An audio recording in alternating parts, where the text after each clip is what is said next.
Tantor Audio, a division of Recorded Books, presents A Little Bit Scandalous by Robin DeHart, narrated by Esther Wayne. Prologue. Chatsworth Hall, Dorset countryside, 1869. Monroe Grisham, 6th Duke of Chatsworth, paced the front parlour of his country estate. If he didn't get back to London soon, he would go mad from sheer boredom. The soft butter yellow of the room was annoyingly cheerful, and all the furniture felt small and dainty, making him keenly aware of his size. He wasn't quite as tall as his brother, but Ro's shoulders were broad enough to make him look as if he sat upon children's furniture, so he found the largest piece to sit on, the settee. He'd sit in a different room, but damned if his mother hadn't decorated them all roughly the same. Being around his ward, Caroline Jellicoe, was also a problem, as it did nothing but remind him of everything that went wrong with her brother, Christopher. It was impossible not to notice she had grown into a beautiful woman, and Ro found it distracting. Of course, he didn't actually think of her that way, not when she was his ward, not when he was the one responsible for her brother's death. Not when she was so young. But sometimes he wondered if he didn't have to work a little too hard to remind himself just how young she was. Tomorrow they would all leave for London so Caroline could be introduced to society. Once she found an appropriate suitor and Ro married her off, things in his life would be much simpler, albeit lonelier. His late-night poker games would no longer be with her, but rather his usual companions in London. She had to become the lady she was meant to be. As if his thoughts of her had summoned her, Caroline tapped on the door and then stepped inside the room. She wore one of the many new gowns he'd purchased, with the help of his mother, for her introduction to society, as he didn't know a flounce from a ruffle. Tonight's was a light green confection that made her look every bit as wide-eyed and fresh as her 18 years. 18 wasn't so terribly young. It was more than old enough for a girl's debut, more than old enough for a girl to be courted, wooed, and wed. He'd flirted with many a girl Caroline's age. He had flirted with those other girls not so much because he desired them, or because he was searching for a wife, but because it was what society expected of him. And every now and then, he liked to do precisely that merely to keep them entertained. So why did 18 seem so much younger on her than it did on other young women? Perhaps because those other young women were from London. They were more cynical at 18 than he could ever imagine Caroline being. "Caroline, did you need something? Have you finished packing?" he asked. She took a shuddering breath. "Yes, I have finished packing." She shifted her weight from one foot to the other.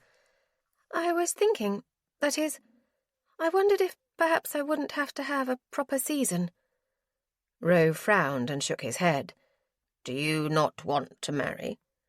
"No, I do, very much, actually," she said, pink staining her cheeks. He tried not to notice the rest of her features, but damned if the blush didn't seem to highlight them. The soft bow of her lips, the small tilt of her nose, the luscious curve of her neck. What the devil was wrong with him? He cleared his throat. "You can't very well expect me to prop a husband if you do not allow me to introduce you into society." She bit down on her lip and looked at him, her brown eyes seeming large and full of wonder.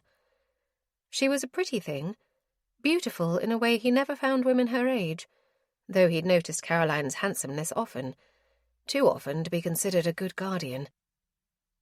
"What if I have already found the perfect candidate?" Ro leaned back. The chit was surprising, he'd give her that. How had he not known Caroline had a beau? Why hadn't his mother mentioned she'd attracted the attention of one of the local swains? Perhaps the lad wasn't up to snuff. "Well, who is this young man?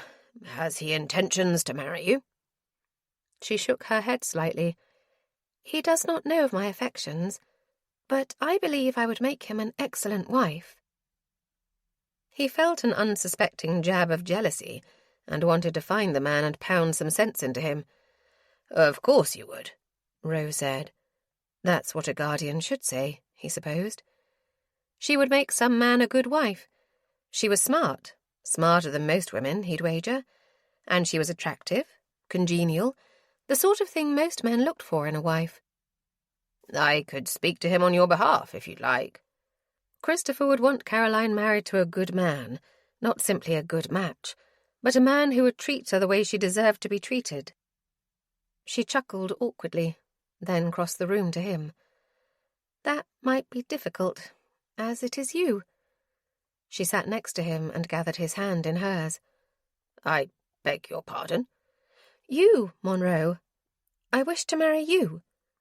She brought his hand to her lips and pressed a sweet kiss to his flesh. "I would make you a good duchess. I know that my lineage isn't as perfect as some, but I more than make up for that with my mind." When he didn't immediately respond, she continued, "I realize you probably do not have tender feelings for me, but you could in time, or I shall love enough for the both of us." She loved him. He swore, damned if he wasn't tempted. Convention said he should marry and produce an heir for his title. He'd not been inclined to do that any time soon. Caroline was beautiful and seductive in the most innocent of ways, but he wasn't thinking marriage. He was thinking of bedding her. Not the sort of thing he should be considering when he looked at her, his best friend's sister. "Caroline, I cannot marry you. We simply would not make a good match." She opened her mouth, then bit down on her lip. Silence. And then, finally, "I see." She exhaled slowly. How had he never noticed that she fancied him? She'd never indicated as much during the time they'd spent together. He wanted to say more, to tell her that were he anyone else, she'd make an excellent wife. But he knew he was incapable of the kind of love a woman like Caroline needed, the kind of love she deserved. He wanted to tell her that she'd certainly find a man who'd adore her. She was a charming, intelligent, and beautiful woman. But he said nothing, because he knew that nothing he could offer would matter. "I shall see you on the morrow." Her eyes brimmed with tears, but she set her jaw and nodded stiffly.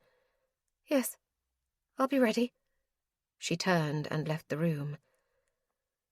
They went to London the following day. He, Caroline, and his mother. Caroline was introduced into society and stayed for all of 2 weeks, before declaring she was done and wished to return to the countryside. He didn't fight her on the decision and allowed her to go, because it was easier than continuing to watch other men flirt with her all around London. What kind of man was he that he refused to marry Caroline himself, but didn't want her marrying anyone else, either? Chapter 1. London, 1876. Caroline Jellicoe pulled on the trousers over her drawers and fastened them. She slipped the linen shirt over her head and straightened it, then tucked it into the waistband of the tweed pants. Her bound breasts felt strange against the strip of linen that held them tightly against her. She pulled up the suspenders and then donned the coat she knew she wouldn't take off. Even if it proved to be hotter than Hades inside the gaming hell, she'd leave it on. She wound up her hair and knotted it into a tight bun on the top of her head, tucking the flat cap down over it, effectively hiding everything but the colour. She'd cut a fringe to the front of her hair so some of it fell across her forehead. No doubt she looked very much the part of a newsboy. Using the soot she'd collected from the fireplace, she smudged some on her face and dirtied her fingernails. She stood back, looking at herself in the mirror. Newsboy, or perhaps a chimney sweep. A good disguise. No one would suspect her a woman. For the first time in her life, she thanked God she was tall and slender. It certainly made her look more the part. She could definitely pass for a young man. Taking one last look, she took a deep breath and left the room. She flew down the stairs and headed straight for the parlour at the back of the house. It was where the two sisters preferred to spend their evenings after dinner. Breathe, just breathe. She stepped inside the room. "Well, How do I look? She asked. The two older women turned simultaneously. One shook her head. The other smiled broadly. I look like a boy, don't I? Caroline asked. Milly clapped. Caroline, it's perfect! She came to her feet so she could reach up and touch the hair exposed on her forehead. Cutting your hair was a most excellent addition to the look. I think so too. Caroline shifted her weight to the other leg, then walked around the room a bit. It would take a while to get used to wearing the trousers. She was so very used to corsets and heavy woolen gowns. I still believe this is far too dangerous, Aggie said. Milly looked at her older sister and sighed. We've discussed this multiple times. The girl wants to play. This is her only option. Rodale's is the safest gaming hell in all of London. She has another option. She could not play, or I could invite people over to play her, Aggie said. Milly waved her hand dismissively. No, she wants to play an honest game with a true opponent. And she wanted to win enough money to convert her family's townhome into a boarding house for other orphans, girls who were too old to live in asylums and didn't have the benefit of guardians in the form of handsome dukes. But Caroline said none of that. She wasn't ready to share her plans with anyone. I would feel better if you told that stepson of yours what was going on, Aggie said with a tight frown. Let him know Caroline will be playing in his establishment so he can protect her. Aggie, dear, we've already agreed your man will accompany Caroline into Rodale's. He will keep her safe, Milly said. You said yourself that you would trust him with your own life. Will he not also protect our dear Caroline? Of course. Boomer is most capable, Aggie said. Still, anything could happen. Someone could identify her as a woman, and then what shall we do? How could anyone believe me a woman when I look like this? Caroline turned a circle so they could get a full view of her. Aggie frowned. At least slouch your shoulders. I don't believe young men have such nice posture. Caroline smiled and nodded at Aggie. I shall be very careful. I am merely going to play cards. Nothing more. She held up her hand as if she were making a pledge, then thought better of it and simply offered Aggie a smile. Before coming to stay here, she'd only met Milly's sister a handful of times, but she had always liked the woman despite her eccentricities. Still, she would have expected a little more forward-thinking for a woman who had taken her manservant as her lover. Yes, but remember, you will not be allowed in the main room, Aggie said. Servants and commoners must play in the back room. You'll be with them, as you certainly can't pose as a young gentleman. Precisely, and being in the back room allows me to play with your man, Caroline said. Aggie couldn't help but smile. Yes, Boomer is a good man. He will keep you safe. Milly grabbed Caroline's hands. You must keep your disguise at all costs. It is very important. If your true identity were discovered, it would ruin your reputation forever. Caroline didn't point out that her reputation was of little value as it was. She was an orphan, and the barely acknowledged ward of a man who usually ignored her existence. She was of such little consequence socially she had virtually no name to ruin. Nevertheless, she agreed. She would never do anything to tarnish Millicent Grisham's good name. The Duchess had an impeccable reputation. The woman had cared for her and basically raised her since Caroline had been orphaned at 15 and sent to live with her new guardian, the Duke of Chancworth. He hadn't been willing to uphold his duty, but had somehow convinced his mother to take Caroline in. I believe I'm ready, Caroline said.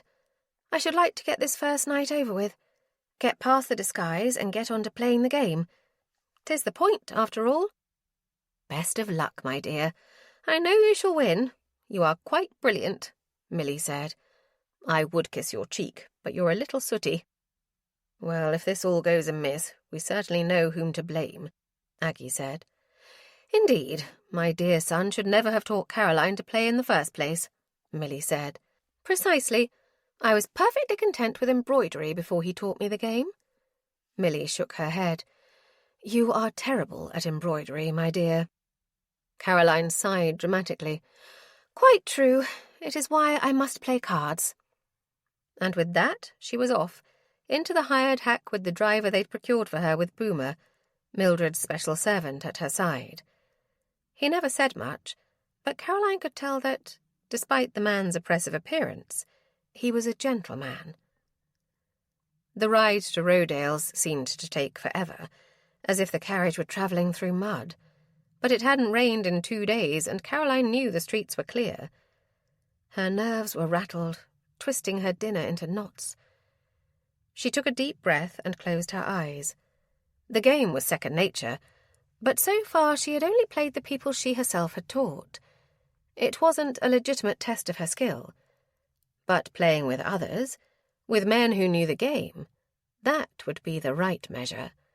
That could prove she didn't have to rely on others forever, that she could do something on her own. And hopefully she'd actually win some money, perhaps even enough to restore her family's townhome so that she might live on her own, support herself. The carriage pulled to a stop and she stepped down. The weight of the unfamiliar boots felt heavy and cumbersome on her feet. But she stepped forward, climbed the stairs, and walked into Rodale's, the most luxurious gaming hell in all of London. The entrance for servants and commoners was on the side of the building, near the alleyway, and prevented her from seeing the main gaming area where the gentlemen would play. Instead, she found herself in a room the size of a dining hall. It hosted 6 tables, and she immediately found one playing the game she sought, 21, the French card game where players sought to beat the dealer to reach 21. Caroline took a few steadying breaths, reminded herself who she was tonight, then approached one of the tables. It was still relatively early in the evening for gaming, so there were 3 empty seats remaining. She took one and placed her coin on the table to buy into the game. The other men eyed her, summing her up, and she held her breath, waiting for one of them to call her bluff and declare her a woman, but they merely nodded and she was dealt her cards. Sweat itched her palms, but she wouldn't wipe them, refusing to show these men her fear. She was a man, at least for the time being, and men wouldn't be afraid of something so simple as a card game. She swallowed, placed her first bet, and looked at her cards. An 8 and a 7. She scratched at the table, asking for another card. A 5, bringing her total to 20. Pretty darn perfect for her first hand. The dealer ended up with 18, so he had to pay her and one other player. Caroline relaxed a measure and put her bet out for the next hand. The door opened and a man walked toward the table. He was a hulking man, standing way too tall and too broad. He spoke to a few people on his way over, then lowered himself into the chair next to her. He looked over and leaned back a little, surprise etched in his grizzled features. Caroline's heart stopped beating, and she quickly averted her glance. "You're new," the man said in a gruff voice. She cleared her throat and dared another glance at him. "Grey," she said, lowering her voice. The man grunted. "Well then, Grey, I'm Erickson." He eyed her. "You any good?" "Decent enough." "Let us play, then." Caroline didn't know how long this would last, but for tonight she'd infiltrated the man's world, and she intended to continue to do so for as long as possible. 2 months later. Roe looked at the letter in his hand one more time before tossing it onto his desk. He swore and exhaled sharply. It was time to pay a visit to his brother Justin, to see if Roe could finally get into the back room at Rodale's. As he climbed into his rig, Roe considered the letter that had come by post this morning.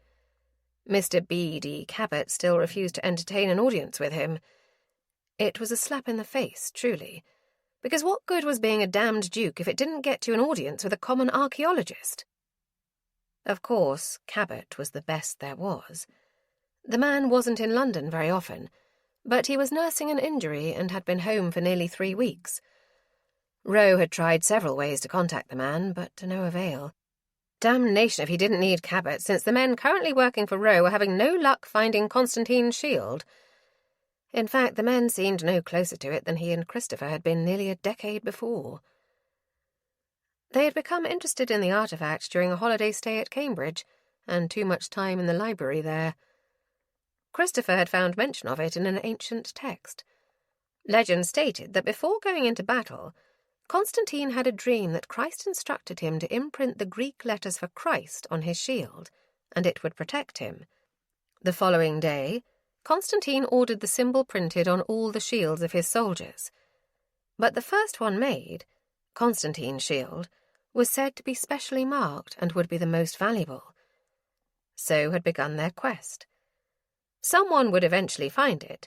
It was one of the most sought-after antiquities.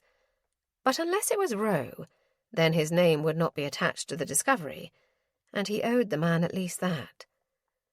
Had Rowe not been so hell-bent on discovering the blasted thing, he and Christopher might not have taken that fated trip to Persia. It had been his bloody idea, and he had to live with that. Finding the damned antiquity would at least make it seem as if some of it had been worth it, worth Christopher's life. Rowe would go himself, go back and dig in that god-forsaken sand until his hands bled, but he didn't deserve the pleasure of discovering the artifact himself. So he stayed in London, played cards, and funded whatever he could to make certain the shield was eventually found.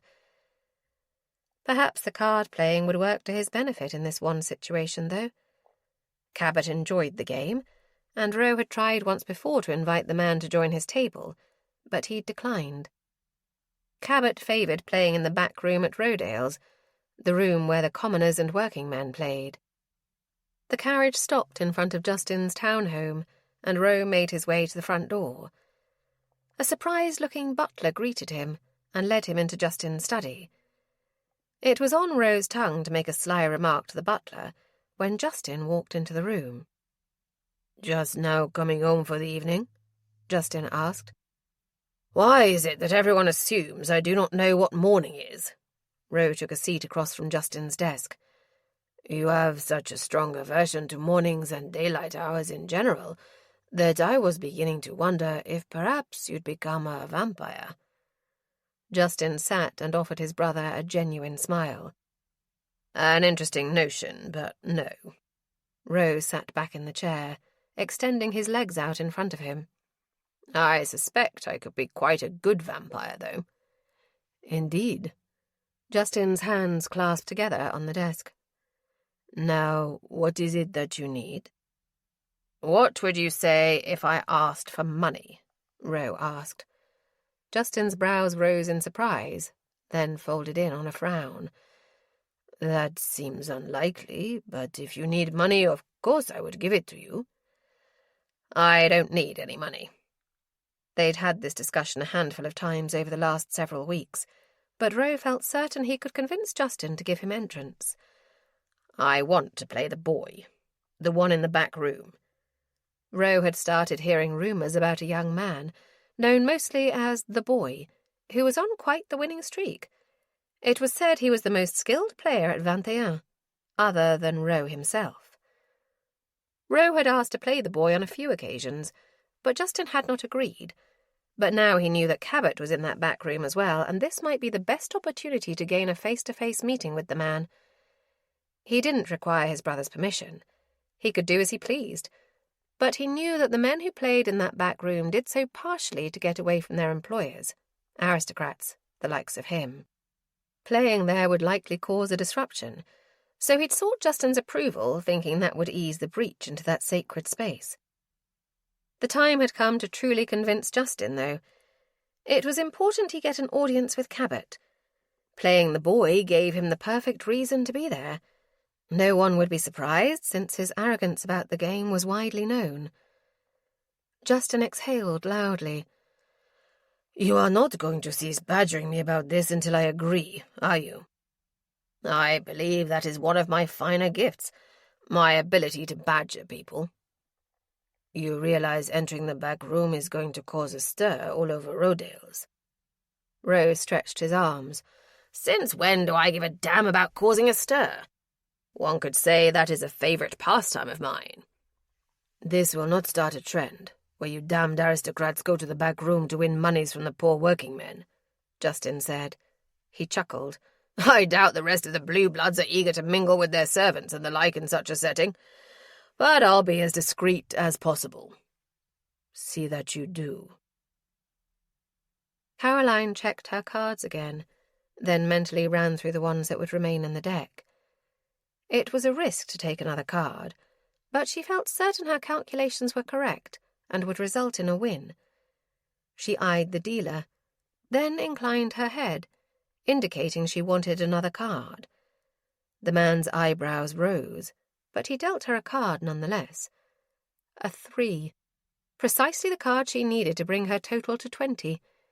She would win this hand. The rest of the table turned their hands over. The dealer chuckled.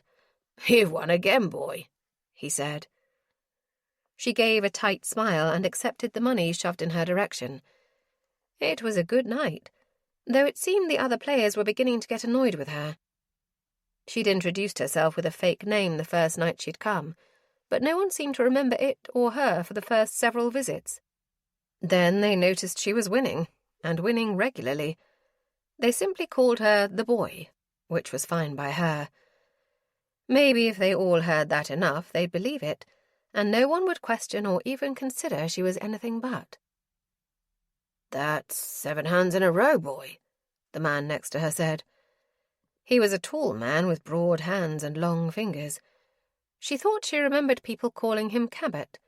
He'd been coming to play the last week or so. "Pretty good luck." "Perhaps it is more skill than luck," Caroline said, using the lower voice she had perfected over the last month.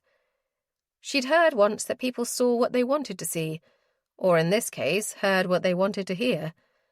She dressed as a boy, spoke as a boy, and thankfully, no one had suspected otherwise. The man laughed, a jovial and authentic laugh. "And cocky, too." Cabot popped Caroline on the back so firmly the motion jarred her teeth. "I like that. Name's Cabot." It wasn't arrogance, but she wouldn't correct him. "Grey," she told him. If all the men here thought her winning streak was luck, then they hadn't noticed her counting. The prideful part of her wanted them to know, wanted them to be impressed with her skill. But pride had no place in this. She was here to earn funds, so she could finally be in charge of her own life, finally be beholden to no one. Another man joined their table, one she recognized from her other visits to Rodale's. He was a butler for the Earl of Bromley, and he was an incorrigible gossip. She suspected he talked as much as he did to simultaneously entertain himself and distract the other players. Caroline was pleased he joined their table instead of one of the other 3 in the room. Cabot gestured toward the butler. "Finley, you're not usually off work on Wednesdays. Did you get sacked?" Finley smiled and picked up his cards. "I did no such thing. Lord Bromley and his wife have gone to the countryside for the week. His sisters are too occupied vying for the affections of Viscount Hopkins this evening, so I decided to come and see how the likes of you are doing." His eyes moved around the table as he checked his opponents. "Appears I chose a good night to come." "The boy's showing us up," Cabot said. All eyes turned back to her. Caroline shrugged. "I enjoy the game." They returned to their hands. After the second round, Finley nodded toward Cabot. "How's your injury healing?" Cabot lifted his cane and tapped it against his leg. "The break is all but healed, but the damn bite hasn't. At least not quickly enough." He shook his head. "The doctor says I should be back as new in a couple of months. Can't travel until the damn wound heals, though." "Snakes," Finley said with a shudder. "That's what you get for travelling to some godforsaken country. You ask me, London is dangerous enough as it is." "I didn't ask you," Cabot said. "Besides, someone has to go out there and find all the treasures that the blokes in the other room like to look at in the museums. Might as well be me." Cabot was obviously some sort of explorer or archaeologist. Caroline couldn't afford to be distracted by their conversation, as interesting as that might be. She kept her eyes on the cards and her mind in the game, keeping careful count with each hand. "What's the new gossip?" Ericsson asked Finley. Finley eyed the man, who was at least twice his size, and then shook his head. "Come on, I know you've got something," Ericsson insisted. "Very well," Finley said after a long pause. "Lady Abernathy's youngest daughter eloped with one of their footmen." Cabot let out a low whistle. "That will no doubt cause quite the scandal." "Yes," Finley said, "especially since it was said that the Earl of Berkfield had expressed intentions to court the girl." Caroline won another hand, as did 2 other players, since the dealer ended up with only 18. She always loved it when Finley showed up and fed them gossip. It worked twofold for her, kept the other players distracted, but also gave her that improper glimpse into London's most elite families. She couldn't help it. She truly loved to hear the gossip from this side of the stairs, as it were. If they only knew how the commoners spoke about them, laughed about them. They played another hand in silence, before Finley spoke again. "It would seem Mrs. Williams, the housekeeper next door, had an affair with Lord Rochester's brother," Finley said. "She's twice his age." The door connecting the main room to the back room opened. Normally the only people who crossed that doorway were employees of Rodale's. At the moment, though, another man stood in the room. A hush fell over the floor. "What the devil is he doing on this side?" Finley asked. "Looks gentry. Perhaps he's looking for you," Cabot said with a chuckle. "Have you been gossiping about him? Who is he?" Finley ignored Cabot. The man's large frame was imposing, standing there in his greatcoat, waistcoat, and cravat. Cabot was correct in his assumption. The man was quite obviously a gentleman. From where Caroline sat, she could not clearly make out his face. "Your Grace," another dealer said, "I believe you've come through the wrong door." The man shook his head. "No, I've come to play. Where's the boy?" His voice carried across the room and seemed to echo in the silence. Caroline knew that voice. Nerves fluttered to life in her belly. Her mouth went dry. She fought the urge to gather her winnings and run out of there. There, standing in the same room as her, was Monroe Grisham, Duke of Chancworth, and her legal guardian. The man she'd once tried to give her heart to. The man who had turned her down flatly with nothing more than a no. Ah, the foolish fancying of her youth. Thank goodness she had recovered from that particular folly. Still, she hadn't seen him since she'd left London nearly 6 years before. But there he was, the very man who had taught her how to play this game. The boy. She was the boy. Damnation. Rogue Grisham had come to play her. Chapter 2. Caroline swallowed the lump in her throat. "The boy?" the dealer asked him. "Yes, the one who has been called the best in this room. Where is he?" Rowe asked, surveying the room. "That's the Duke of Chancworth," Finley said through his teeth. She looked up just as her dealer put his hand in the air, motioning to their table, and Cabot came to his feet, swearing. "There's no need to bring the boy into this," Cabot said. "I know you've truly come to see me. Of all the arrogant things to do, come in here to play. Of course you couldn't be a true gentleman and invite me to your table out front. Nonetheless, I've told you several times that I will not work for you." Rowe turned his attention to Cabot. Rowe's brows rose slowly. "And you would be?" "B.D. Cabot." "Ah," Rowe said with a slight nod. "Yes, well, it is nice to finally make your acquaintance in person. But I believe you are mistaken. Your reluctance to work with me, admittedly, is peculiar, but I shall not beg you. That being said, I came tonight to play the best." Caroline's heart thundered. She'd heard people say that of her, that she was the best, but she hadn't known the tales had breached the door into the big room where the entitled sat. Rose stepped further into the room and she was finally able to see his face. Her breath caught. She felt as though the past 6 years had changed her dramatically, not merely in appearance but her person as well, her character. But those same 6 years hadn't changed Ro at all, nor, sadly, had the time altered the effect his appearance had on her. That square jaw, covered in just enough stubble to give him that devil-may-care attitude, framed his lips. He kept his brown hair short, almost Roman in appearance. His aquiline nose and thickly lashed green eyes completed the picture of his very aristocratic face. "The boy is here, Your Grace," the dealer said. Those green eyes narrowed in on her, and she had to fight the urge to reach up and check her hat, ensure her hair was still well hidden. She had known it was a risk to play at this particular gaming hell, knowing she could very well run into either Ro or his half-brother Justin, who was the namesake and owner of Rodale's. But it was the only gaming hell Millie would even consider allowing Caroline play in. She'd had to beg the woman not to alert Justin. Boomer nudged her under the table. They'd developed a secret code so that people wouldn't know he was here to protect her. She scratched her cheek, letting him know all was well and she didn't need to leave. She would stay right where she was and play Ro. She could beat him. Then maybe he'd notice her. No, that wasn't the reason she was here. She didn't need him to notice her, she reminded herself.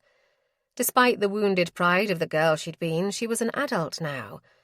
Soon she wouldn't need his protection. Or his money, either. She also enjoyed the playing. She couldn't deny that. And damned if things hadn't gotten bloody boring in the country. She knew she could have come to London at any time and had Millie reintroduce her into society, so that Caroline could find herself a husband. But she wasn't about to traipse around London in pretty dresses and pretend she was searching for a husband, when all she wanted to do was play cards and be dependent upon herself and no one else. She was here to win. Those moneys would go a long way in restoring her family's townhome so she could finally live on her own. Rose stepped over to the table. Cabot still stood, and Finlay also came to his feet. They looked ready to bolt. "Sit. I won't bite. I merely want a friendly game." He took a seat and laid his moneys on the table. He looked over at Caroline, but she kept her head down, trying to hide much of her face under her cap.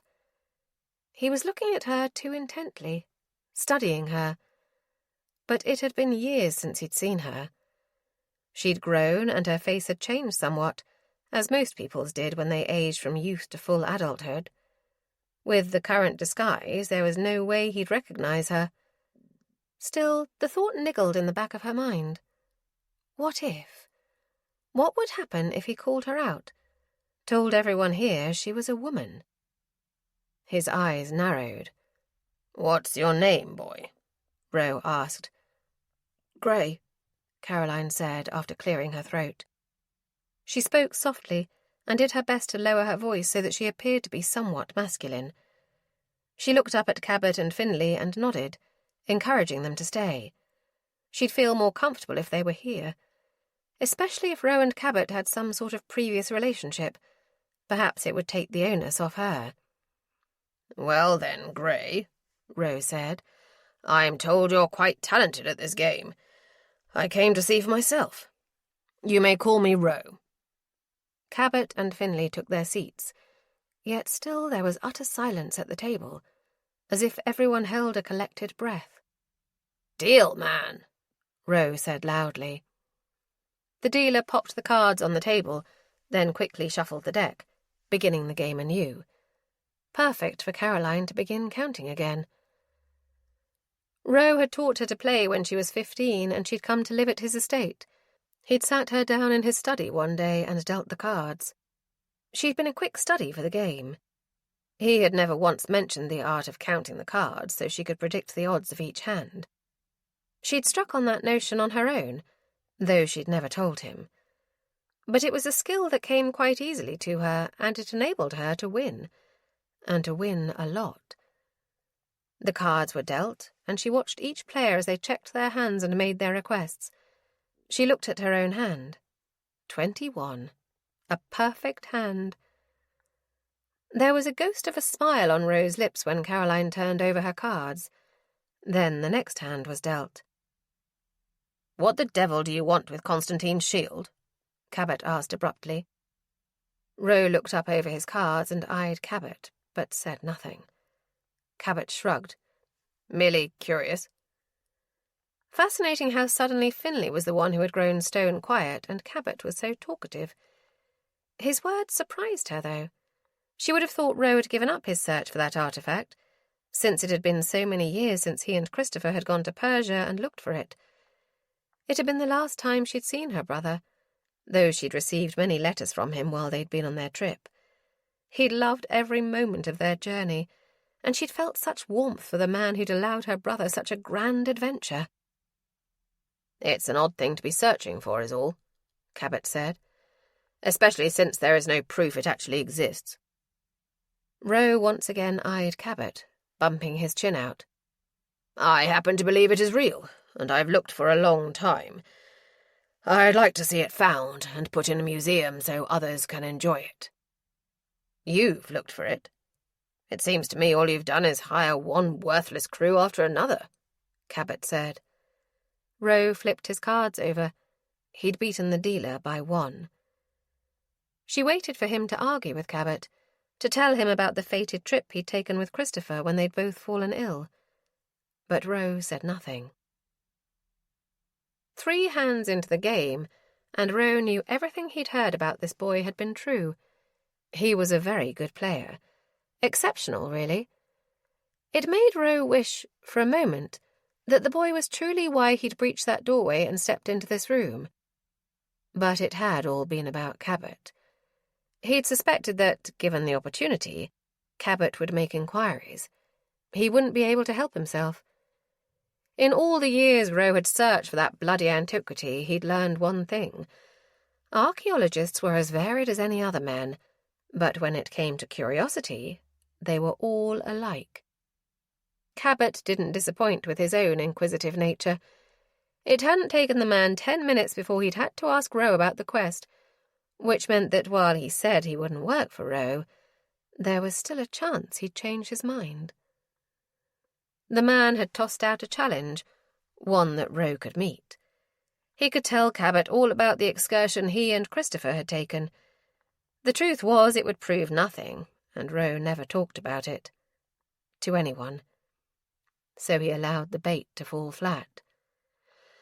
"I think that about does me for the night," Cabot said. He grabbed his cane and pulled himself to his feet. "Good luck with that quest of yours," he said to Ro. "Indeed. Do let me know if you change your mind about working for me," Ro said. But he never once allowed himself to look up at the man. He'd be damned if Cabot could see his desperation. For the evening, Ro would have to be satisfied that he'd actually met the man and had a conversation, as brief as it was. The game continued. He couldn't very well get up and leave now that Cabot was gone. Ro had claimed to want to play the boy, and play him he would. The opponents at the table were decent. He couldn't complain. And they were quieter than the blokes he played out in the big room. Curious, that. Almost as if these players took things a bit more seriously. Of course, they were playing with money they'd earned, rather than what they'd taken out of familial coffers. He eyed the boy. Gray, as he'd introduced himself, studied his cards and kept his eyes on the table, watching each play. He never looked up at the players directly, instead choosing to watch their hands. They had different strategies. Ro studied the people, made his plays that way, though obviously he took the cards into consideration. But he knew how to judge the men he played with, what kinds of cards they held, and what kinds of choices they'd make based on those cards. He worked out the probabilities for every combination of cards.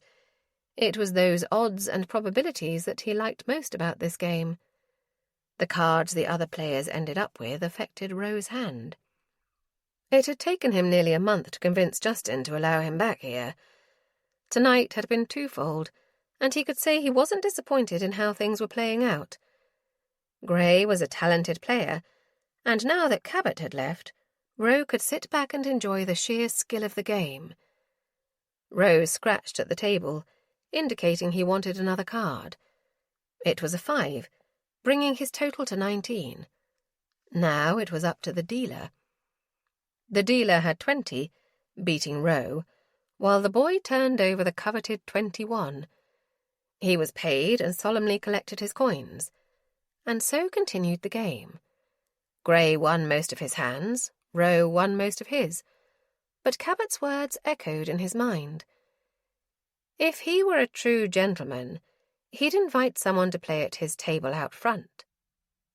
He wouldn't invite Cabot because that would be too obvious, but he'd extend an invitation to Grey, as that would have the same effect.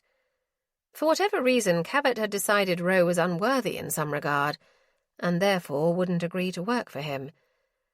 Perhaps if the man saw Roe being hospitable to the young man, he'd change his mind. Roe needed to invite the boy to play at his table.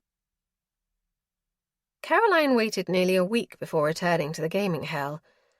Monroe's appearance in the back room had spooked her. Not so much that she hadn't won, of course. In fact, winning when Monroe was at the table had added a certain thrill to the proceedings. Nevertheless, in the cold light of the morning, it had seemed smarter to avoid him in the future. So she had stayed away from Rodale's, knowing he'd lose interest quickly enough. She knew better than anyone that Monroe had a very short attention span. The phrase out of sight, out of mind might have been invented for him. "Grey, good to have you back," Cabot said. "I thought perhaps the big bad Duke scared you away." She settled in at her usual table and gave Cabot a tight grin, not wanting to give him a full smile. "No, just been busy." "What's your conflict with Chancellor?" Finlay asked Cabot. Cabot shrugged. "He's entitled, arrogant. I don't much care for these lazy, wealthy men who sit in the convenience and comforts of their homes while the rest of us dig in the hot sand, get bitten by bloody snakes, and the damned titled fool gets all the credit for the discoveries." Cabot gritted his teeth. "I don't like that." "Evidently," Finlay said with a chuckle. One of the men who worked at Rodale's stepped over to the table. Caroline recognized him from her previous visits. He wasn't a dealer, so she suspected he was some sort of manager. He looked directly at her. "Mr. Grey, you've been invited to play at the Duke of Chancellor's table this evening," the man said, "in the other room." Well, she had thought Monroe's attention span was short. On the other hand, perhaps his memory wasn't as faulty as she'd expected. She didn't want to consider what it said about her that she was more memorable as a dirt-covered boy than when she was trussed up in her silken finery. "That's quite an honour," Finlay said. "At least the Duke will see it as such." "You'll have to come back and report to us," Cabot said. "Tell us all how it is on the other side." The men in the room roared with laughter. Boomer eyed her, but she gave him a quick shake of the head. She knew it would draw more attention for her to decline the invite than to simply accept, so she nodded. "I'm Clips," the man said. "I'm Grey." She followed the man through the doors that connected this room with the main room. The difference was breathtaking. She tried to school her features so as to not reveal her nerves, since she didn't want to attract any more attention than was necessary. It would already be quite scandalous for a commoner to be invited out front to play a duke, but if that person was discovered to be a woman, well, that would be more scandal than she could survive. The room was nearly 6 times the size of the back room, and it boasted as many more tables and games. Dark, rich panelling covered the walls from floor to ceiling, and 2 large fireplaces flanked the broad wall in front of her. She followed Clips as he led her through the maze of tables. 2 roulette wheels sat over to her right, both surrounded by large, noisy crowds of men, and she spotted at least 15 ladies of leisure moving around the room. Clips continued to weave between the tables, stopping every now and again to speak to a patron or answer the question of a dealer. They finally stopped at one in the centre of the gaming floor. A huge chandelier hung overhead, sparkling with what seemed like 1,000,000 candles. Rose sat amidst the other men, equally well-dressed but looking impossibly broad-shouldered and handsome. She sucked in her breath. Clips chuckled. "Don't fret the nerves, lad. He's not nearly as ferocious as he appears." But she knew the truth. Monroe Grisham, Duke of Chancworth, was about as dangerous a man as she could find, at least for her. She merely nodded and tried to give a slight grin, but was certain it came out as more of a grimace. She took the seat offered her, which placed her directly across from Roe. Perfect. Now she would have to do everything she could to concentrate on the cards and keep her wandering eyes off her guardian and his beautiful face. It had been easy to do in the back room, when he'd seemed far more interested in bantering with Cabot. But here, everyone was looking at her, or the boy, as it were. She put her money out to buy into the game, and the other men eyed her as if she'd crawled out of the gutter.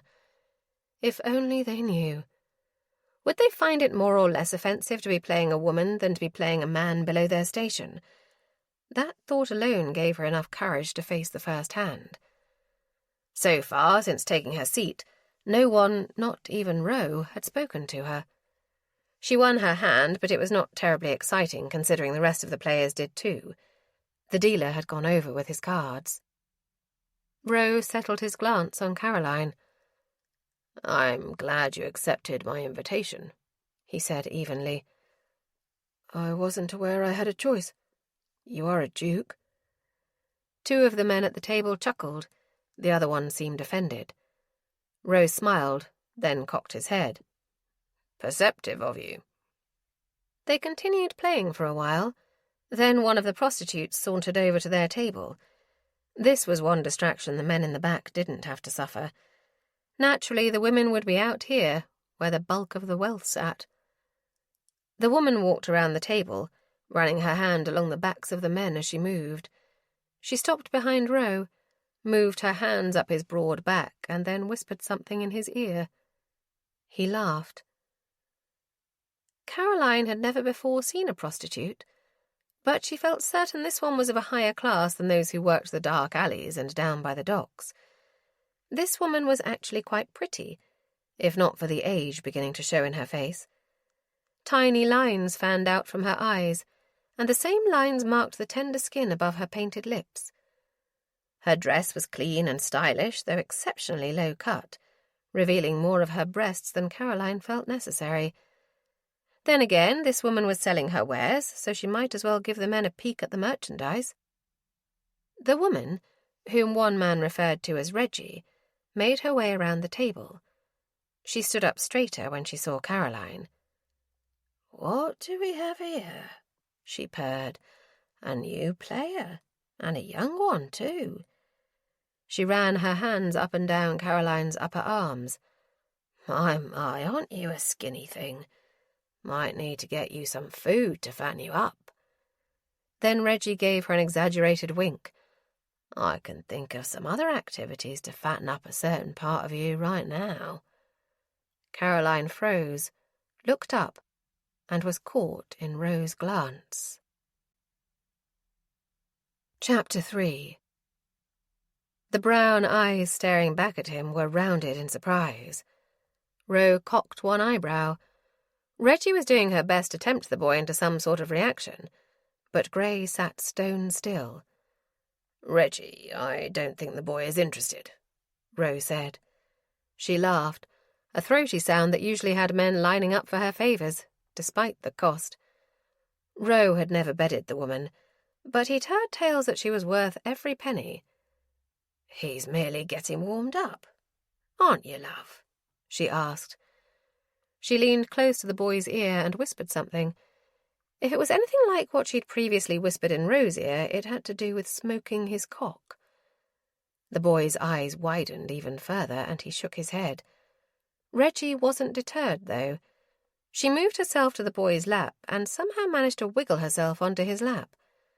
Her breasts were dangerously close to the boy's face, and Reggie stretched herself so that they thrust forward even more. She reached up to the boy's hat, but she was no match for his quick reflexes. Gray's hands were smaller than Reggie's, but the force of his movement stopped the woman cold. Reggie's gaze sharpened and narrowed in on Grey. Then she relaxed a bit and smiled.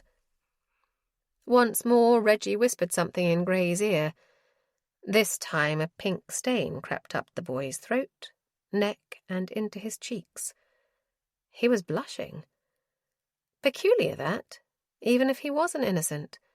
Most boys were not much for blushing. Ro's eyes went back to the boy's throat, where his shirt was buttoned close to his neck, the jacket held tight. It was quite evident he was missing something decidedly masculine. An Adam's apple. Ro sat back, surprise bursting through him. Well, wasn't that something? It took a lot to catch him off guard, a lot to surprise him. And yet Grey had managed to do both. Ro knew one thing for certain. That was not a boy. That was most assuredly a woman. The following day, Ro was roused by a scratch at his door. He rolled over and spears of light penetrated his eyes. He squeezed them shut again. "What time is it?" "It's 11:15, Your Grace," Harris, his valet, said as he stepped into the room. "Who is here?" He sat up in the bed and rubbed at his temples. Not enough damn sleep. But then again, when did he get enough? He hadn't slept an entire night since before Christopher had died. "Mr. Toomey is here to see you. He's in your study," Harris said. "Indeed. Worthless bastard." "Beg your pardon?" Harris asked while laying out Ro's clothes. "Nothing." He came to his feet and stretched his arms, then rolled his neck, trying to work out the knots in his body. He allowed his man to dress him, but waved him away when he came at Ro with the cravat. "Too bloody early for one of those." Harris's lips twitched, but the man did not smile. "See that coffee is brought into my study immediately." Ro left his room and made his way down the staircase to the corridor that led to his study. The damned room still hosted all of his father's abacuses. Clearly, Ro should donate the collection to a museum. He sure as hell didn't want them. Odd that he hadn't yet rid himself of their presence. Mr. Toomey stood in the study, holding one said abacus in his hands. "Great piece," he said as Ro entered the room. "Do you have news for me?" Ro went to his desk and sat. His butler entered the room with a tray of coffee and set it on the desk next to Ro. "Anything else, Your Grace?" Ro didn't bother asking for anything for his guest. Toomey was a paid employee, just like any of his others. "No, that will be all." He poured himself a cup as the butler left the room, closing the doors behind him. Toomey came and sat in a chair opposite Ro's. Ro had hired the man several months before, based on several recommendations. He was a noted archaeologist, not as skilled as Cabot, but still accomplished in his own right, though he had yet to prove particularly useful regarding Ro's quest. "I have some news, but not the news you've been waiting for. The excavation of that temple is complete, and the shield is nowhere to be found. It must be in a different location altogether," Toomey said. It was an obvious assumption that had they not discovered the piece yet, it must be somewhere else. But Ro resisted the urge to point that out. It would do him no good at all to anger the man. Toomey's services were widely desired, and until Cabot agreed to hunt for the shield, then Toomey would have to suffice. "You know Cabot?" Ro asked him. He took a hearty sip of the black coffee, relishing the way the hot liquid brought life to his tired bones. Toomey frowned slightly, then bobbed his head. "We've met, on occasion. I heard he got bit by a viper. Dangerous and nasty creatures. It's why I carry this with me at all times." He withdrew a sizable knife from a sheath attached to his pant leg. "Cuts their heads clean off." "Appetizing," Ro said. "Cabot doesn't like to work with you titled men," Toomey said. "He prefers to fund his own expeditions, though he has been known to take assignments directly from the museums." Now that was something Ro had not considered. If he spoke to a curator, shared with him the research he'd done, and where he thought the artifact was hidden, perhaps they would agree to contact Cabot for the quest. You don't mind, do you, Toomey? Taking my money and looking for my antiquity? Not even a little bit. I'm good at hunting. Doesn't matter to me what I'm hunting. It's all about the journey itself. Indeed. I received your notice, and I shall have the requisite funds deposited into your account. You leave soon? Tomorrow morning. I'm ready to get back out there. Bloody ship takes a lifetime. I shall expect updates in your letters. Toomey's hands fidgeted with the hem of his coat. He was no doubt eager to return to the expedition. The man always grumbled about having to return stateside for supplies and new directions. He skirted the chair and nearly ran from the room, he moved so quickly. Now Roe was awake and had many hours to fill until that evening, when he'd send his invitation to Mr. Grey. He took a moment to scrawl out the note. If she went to Rodale's, the invite would be waiting for her. It was time to bring her charade to an end. Roe knew the boy was, in fact, a girl. Or rather, a woman. He wouldn't be the only man that put it together and figured out her little secret. He'd send the invite along with his carriage in hopes that she'd be unable to say no, as she'd said the night before when she'd played in the main room at Rodale's. Reggie had flustered her, distracted the girl enough that she'd not done well with her play. She'd left early with some excuse, but Roe couldn't leave it alone. He wasn't normally such a gentleman, but the truth was the girl would be in extreme danger if she continued her charade inside the gaming hell, even if it was Rodale's. The longer she played at Rodale's, the more risk she was in. Admittedly, Roe was curious as to who she was. It was rare to find a man with such skill at the table. But a woman? He wanted to know how she learned to play. Perhaps she was French. They'd been playing 21 longer there than here in England, so she could have learned it at a young age. In the meantime, he'd pulled together his research regarding his quest for Constantine's shield, and look into scheduling a meeting with the curator at the British Museum. Caroline had nearly earned £1,500, which was a good start, but she still had no notion how much money she'd need for the work on her house. The Murdoch lease didn't officially end until next year, but since Mrs. Murdoch's death, her family had contacted Caroline and she'd agreed to release them from the obligation early. It was perfect, really, giving her the opportunity to move into the house herself. Until then, she'd simply have to wait and continue earning as much money as she could. Mr. Clips, the man who'd retrieved her the night before, elbowed his way over to her. "This was left for you." "Thank you," she said, accepting the envelope. She turned it over to inspect it. It was Roe's seal, stamped in green wax.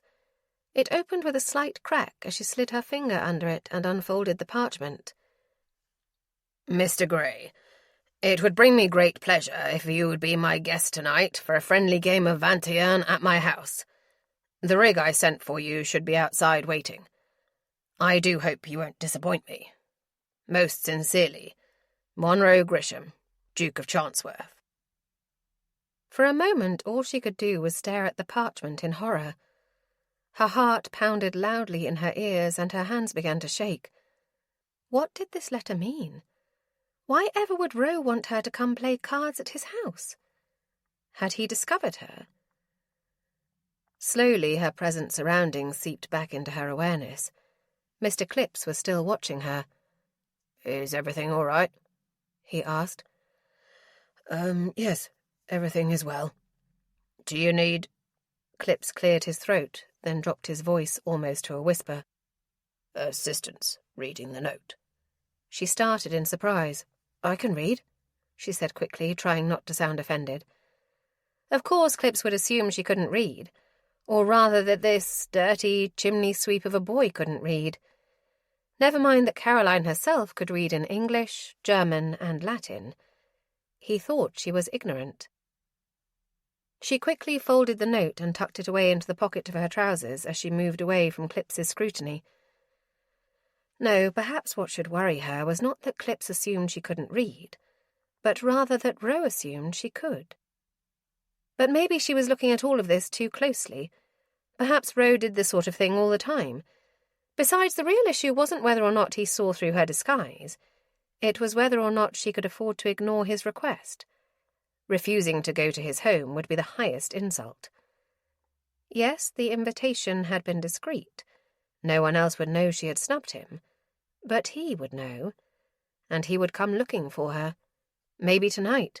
Certainly by tomorrow evening. That left her with two options. Either she could ignore his request and play for tonight, knowing she couldn't return to play at Rodale's again, or she could accept Ro's invitation, brave the beast in his den, so to speak, and face the consequences. The decision should have been an easy one. After all, it wasn't as if she feared for her virtue or her physical safety. Ro was an honourable man. She certainly knew that better than most. No, Ro would never harm a woman. So even if Ro had guessed her secret, she would be safe. She waited until Boomer was momentarily distracted to slip out of the back door. She found the carriage waiting for her, the Chancworth crest emblazoned on the door, and she slipped inside. It rolled forward, rocking back and forth down the street. The decision had been made. It was, no doubt, a terrible decision. Still, curiosity demanded she accept his invitation. Nerves thundered through her body. She should tell the driver to turn around, take her back to Rodale's. Boomer would be looking for her now. Would he go back to Mildred's house and tell Millie he'd lost Caroline? She hated to think Millie would be pacing with worry. And then the carriage stopped. She peered out the window and her stomach lurched. The last time she'd been to this town home had been on the heels of her humiliating proposal. She'd only stayed there a couple of weeks before pleading with him to allow her to return to Dorset. He had not argued or tried to stop her, simply nodded and said he'd have a carriage ready for her return. But that was nearly a lifetime ago. She'd been but 18 at the time, and had still been grieving for Christopher and the rest of her family. Now she was 24, and had made a life for herself in Dorset. She had made friends in the village, tutored some young boys who struggled with mathematics, and read to the elderly whose eyes had grown too weak to see the books. And she'd recently moved to London to become her own woman. She was different, and there was nothing to fear about going into Ro's townhome. Tonight, she'd be in control. She'd win as many hands as she could and take his money without a second thought. It was risky, inviting the chit to play at his house, but he'd rather he be the one to expose her, show her how dangerous her game was, and then send her on her way. It was a wonder he was the first man to notice, and once the others did, she would be in trouble. Serious trouble. Rodale's was the nicest gaming hell in all of London, but it was still full of men who would toss her skirts up, or rip off her trousers in this case, and have their way with her. He admired her. He'd give her that. She was obviously quite intelligent and crafty with numbers, which begged the question of where she'd been educated. She played in the back room, and her disguise made it impossible to know if she was of noble birth. Or perhaps her parents were wealthy merchants who could afford the type of education she must have had. He had heard of noblemen allowing servants' children to take lessons from the private tutors brought in for the aristocratic children, but that was rare. His own father had been loath to pay for Justin's education, even though he was as much Justin's sire as he was Ro's. Ro paced his study and waited for her to arrive. He already had the table set up with the cards, and he'd brought in a tray of refreshments. He would take his time letting her know he'd uncovered her secret. This was, frankly, the most entertainment he'd had in months. He heard the knock at the door and didn't even bother to appear busy. He was expecting for her, so why pretend otherwise? A moment later, the butler brought the boy into the study. "Mr. Gray to see you, Your Grace," the butler said. "Indeed, Mr. Gray. Come in."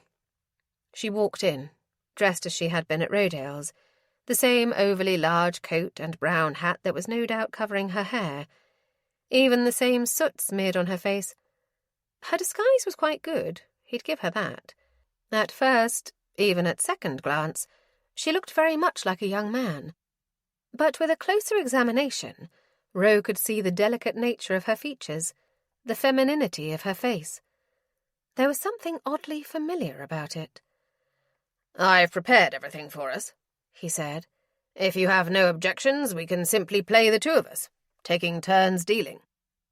She shook her head. "I have no objections." "Excellent. Grim, that will be all." The butler bowed, then closed the door behind him. Ro stepped over to the table and took a seat. There was no need to wait for her to sit first, as he would a lady, after all. "Thank you for the invitation," the boy said quietly, and Ro could clearly hear the soft lilt of a woman's voice. He shouldn't have missed it the other night. "You are quite welcome. You have impressive skills with the cards. It is nice to find a worthy opponent, and I don't have any prostitutes hiding in the hall to distract you tonight." She nodded and said nothing else, but he caught sight of a small smile. She took her seat, but did not look up at him.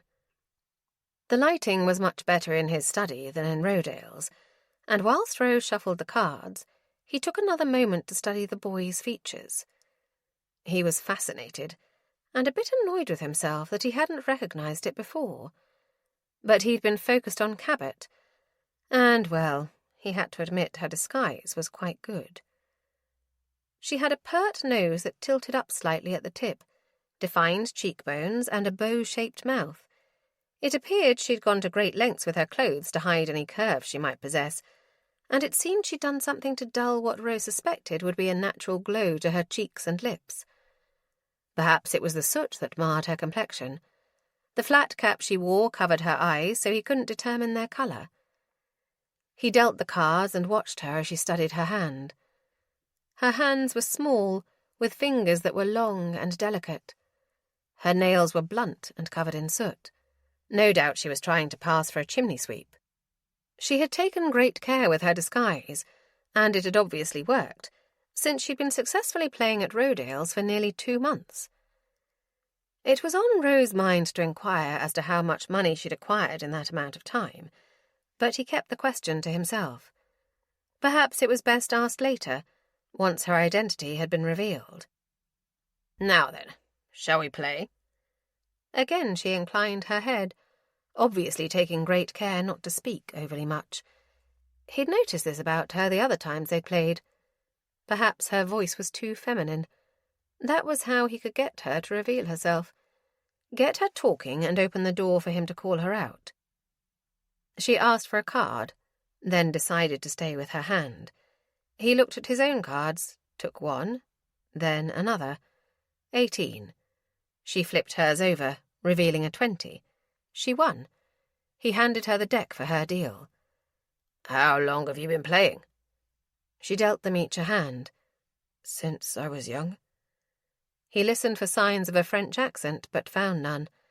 That didn't mean her family couldn't be French. "Did your father teach you?" he asked. She shook her head. "My father didn't teach me either. It was a mate from school. He was originally from France, but he ended up at Eton. I've been playing ever since." She was quite crafty at avoiding lengthy conversations. Perhaps she was shy, but he suspected it was more to hide her identity. He wasn't deterred by her short answers. "Have you been in London long?" Briefly, her eyes, lovely brown eyes, flickered to his. Then she looked back down at the table. There was something about those eyes, something oddly familiar. "Your Grace, I'd prefer to focus my attention on my cards." "Very well." So conversation was not going to work. He'd need another tactic. They played in silence for several hands, her winning some, him winning the others. She truly was a worthy opponent. He almost hated to unveil her identity, since doing so would most certainly mean the end of their rivalry. Chapter 4. Caroline did her very best to focus on her cards and the ones coming out of the deck. She felt certain she had an accurate count, but damnation if Ro wouldn't stop talking. And damnation also that the lighting in his study was so much clearer and brighter than it had been at Rodale's. She could see his features all the more, which meant he could see her features as well. He was still as bloody handsome as she remembered him being, if not more so, and just as cavalier. She should never have accepted this invitation, should never have come here. Her foolish pride and arrogance is what brought her here. She was determined to beat him, to walk out of his house with a fatter purse.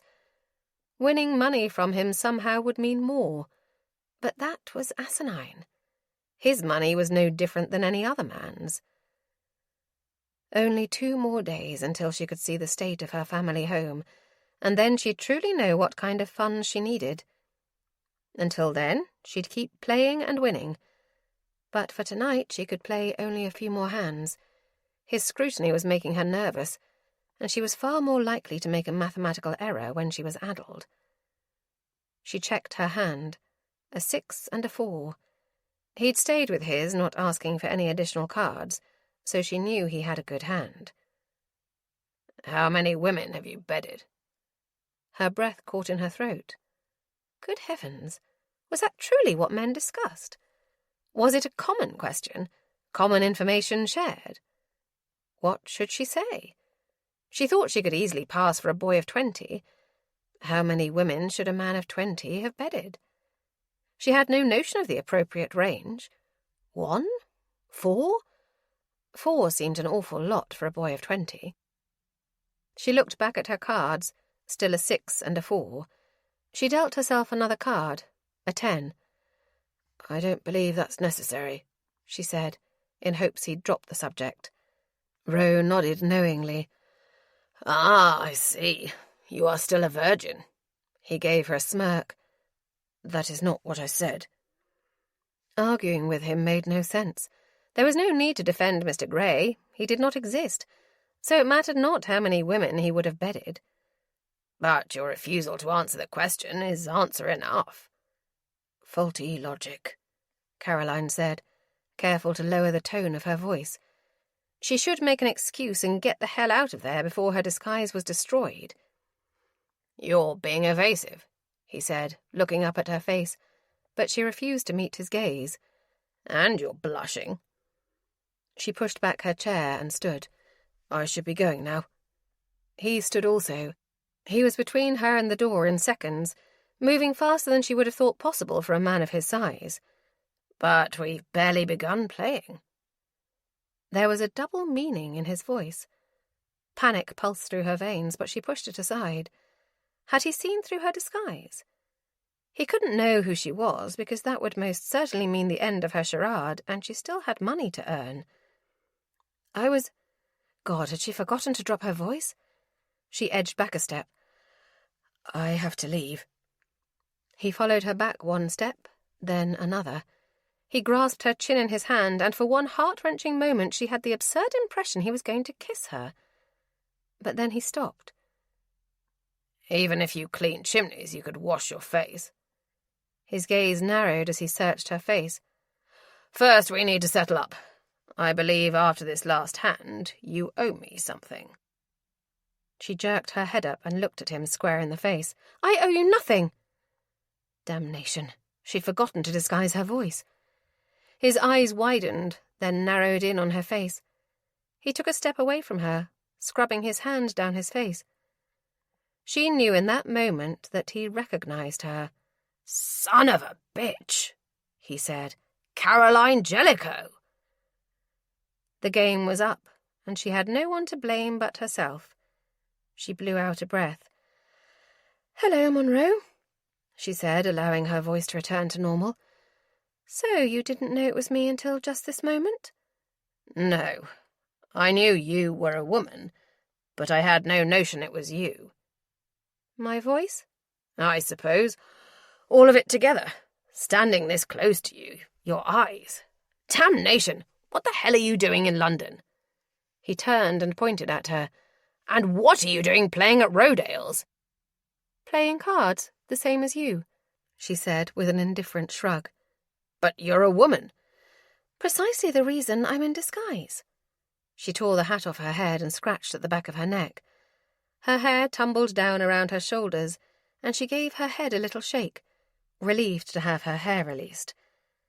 Then she realized he was staring, and she stilled, unsettled beneath the weight of his gaze. She wasn't used to being looked at. Not like that.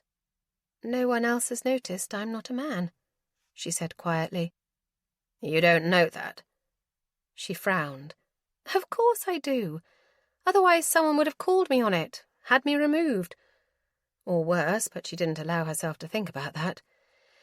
If you knew I was a woman, why did you invite me here tonight to play cards?" "I wanted to expose you, frighten you. A gaming hell is no place for a woman. Men there will treat you no differently than they would Reggie." He was right, of course. She knew that. "Does Justin know?" "No, of course not." "What made you think this would even work?" "It is working. It has been working for the past 2 months. You are the only one who could possibly recognize me," she said.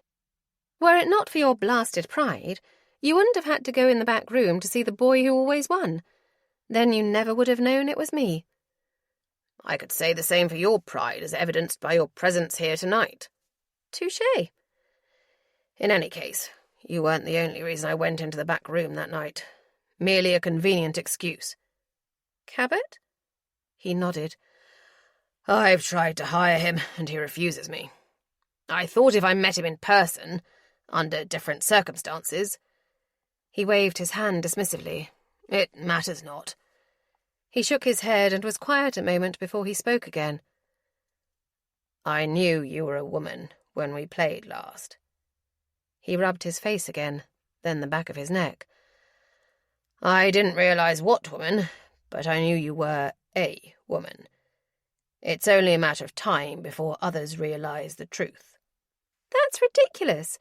If you had simply stayed out in the front room where you belong, then none of this would have happened.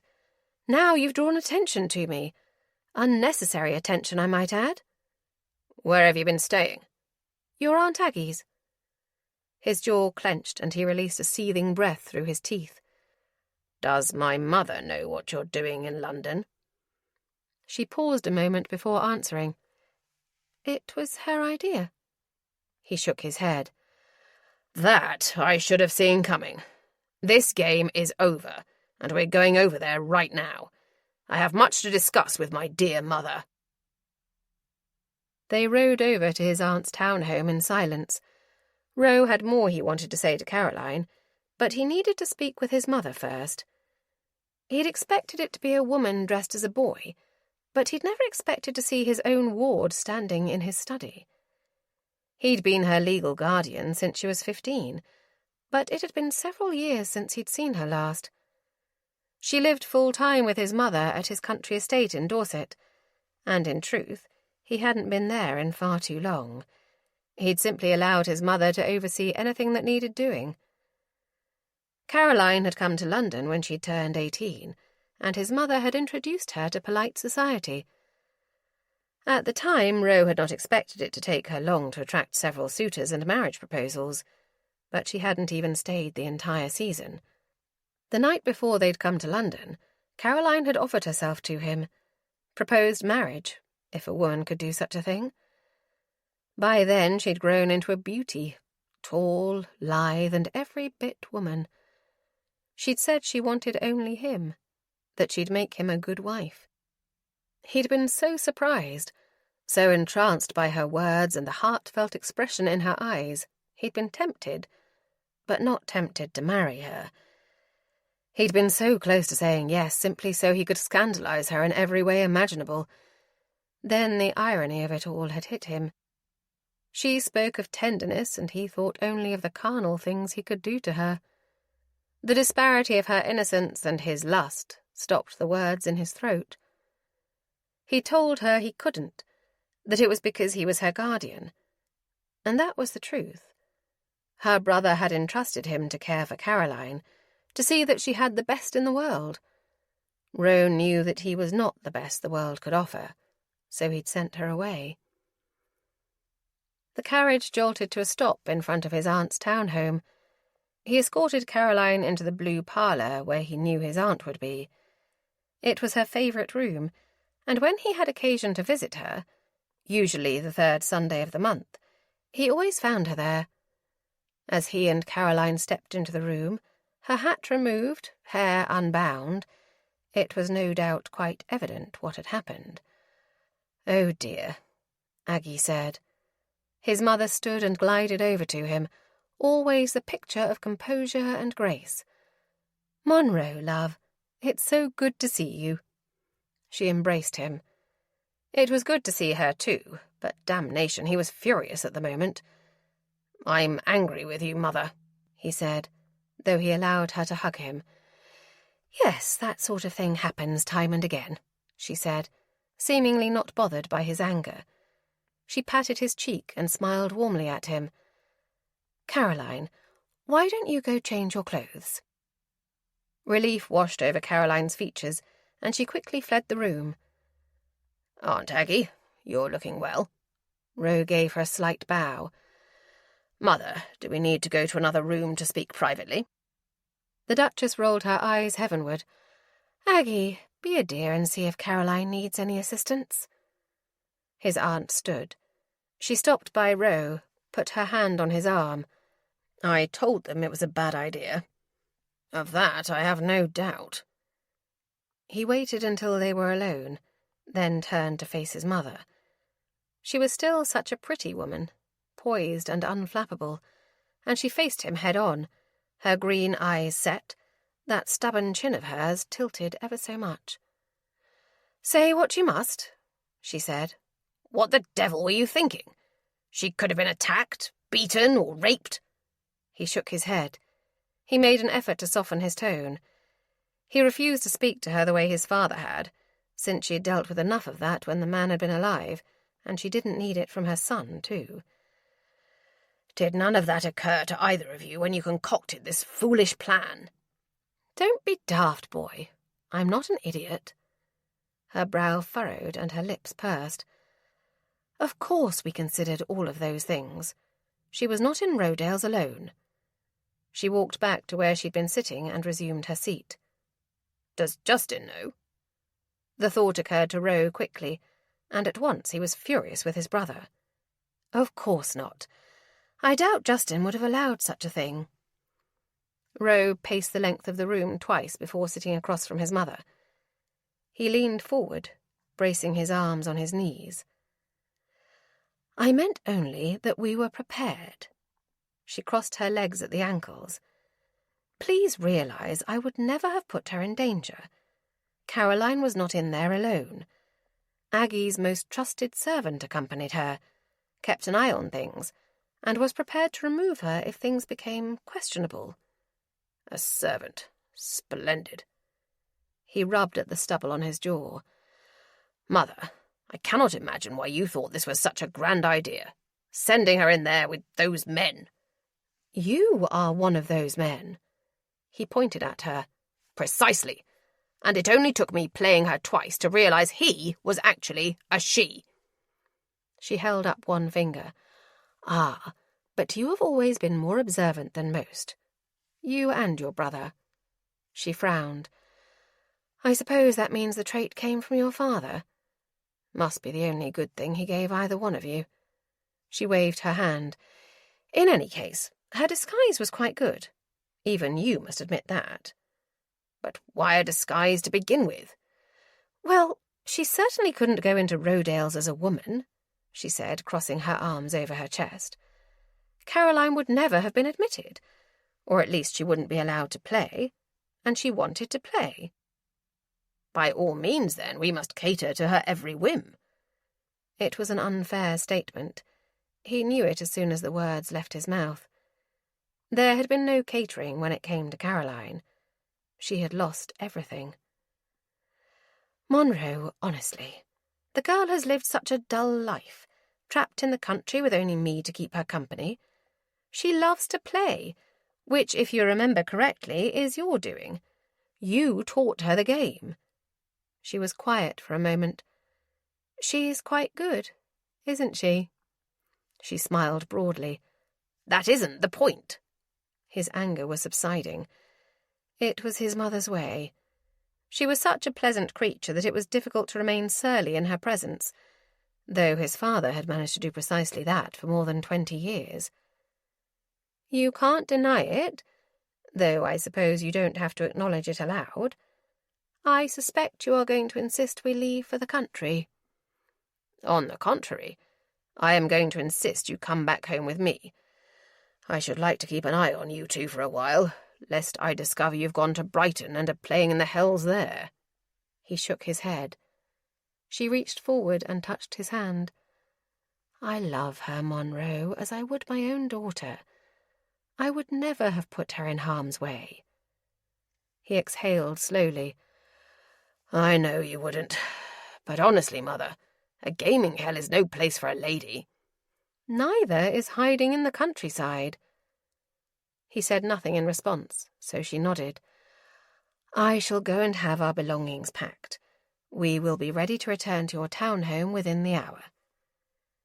He knew he should give them a reprieve, allow them to stay here one more night and retrieve them in the morning. But damned if he wasn't ready to have Caroline under his roof so he knew she was safe. Thankfully, Aunt Aggie's staff seemed undaunted by the late-night packing. She turned to go, then faced him with a bright smile. It is lovely to see you again, my boy. I have missed you. And I you, Mother. Now go. Caroline would be under his roof, under his protection in the very literal sense. Yet something told him that the only thing he would have to protect her from was himself. He won't be angry for too much longer, Milly said as she entered Caroline's room. Her eyes rounded in surprise as she watched the maid packing Caroline's belongings. The housekeeper overheard Roe and instructed the maids begin packing straight away. I see, Milly said. She tilted her head to the maid. Polly, give us a moment, please. The maid bobbed her head, then quickly left the room. I'm not so certain about that, Caroline said. About his anger, that is? Obviously you know Roe better than I, but he is quite furious. Milly waved her hand dismissively. It shall pass. He never could stay angry for very long. Well, once his father died. Roe did manage to be angry with him for the majority of his life. Then again, he's probably still angry with him. Can't blame him. Arthur was never a kind man. Milly walked over and stood behind Caroline at her dressing table. She undid the rest of the pins in Caroline's hair and ran the hairbrush through her brown mane. The brush smoothed through her tangles, pulling the stress from her scalp and relaxing her. What did he tell you? Caroline asked, looking up at Milly through the mirror's reflection. She had been a mother, confidant, and friend to Caroline ever since Christopher's death, when she'd become Roe's ward. Milly gave a slight shrug. What we expected he would if he found out our little scheme. He is concerned for your safety, nothing more. Her eyes lit when she smiled. He definitely appreciates your skill with the game. Did he say as much? No, but I could tell, Milly said. But he's not going to allow me to continue playing? No. Milly shook her head. He's not. But you have played against real players and won, dear. You have done what you set out to do. She had indeed done those things, but she had not accomplished everything she'd set out to do. She hadn't shared all of her plans with Milly, mostly because she knew the woman would have told her that raising her own money was unnecessary. Milly would insist that Caroline would always have a home at Chancworth Hall.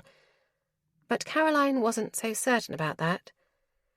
Eventually, Roe would marry, and his wife might not be as hospitable as his mother.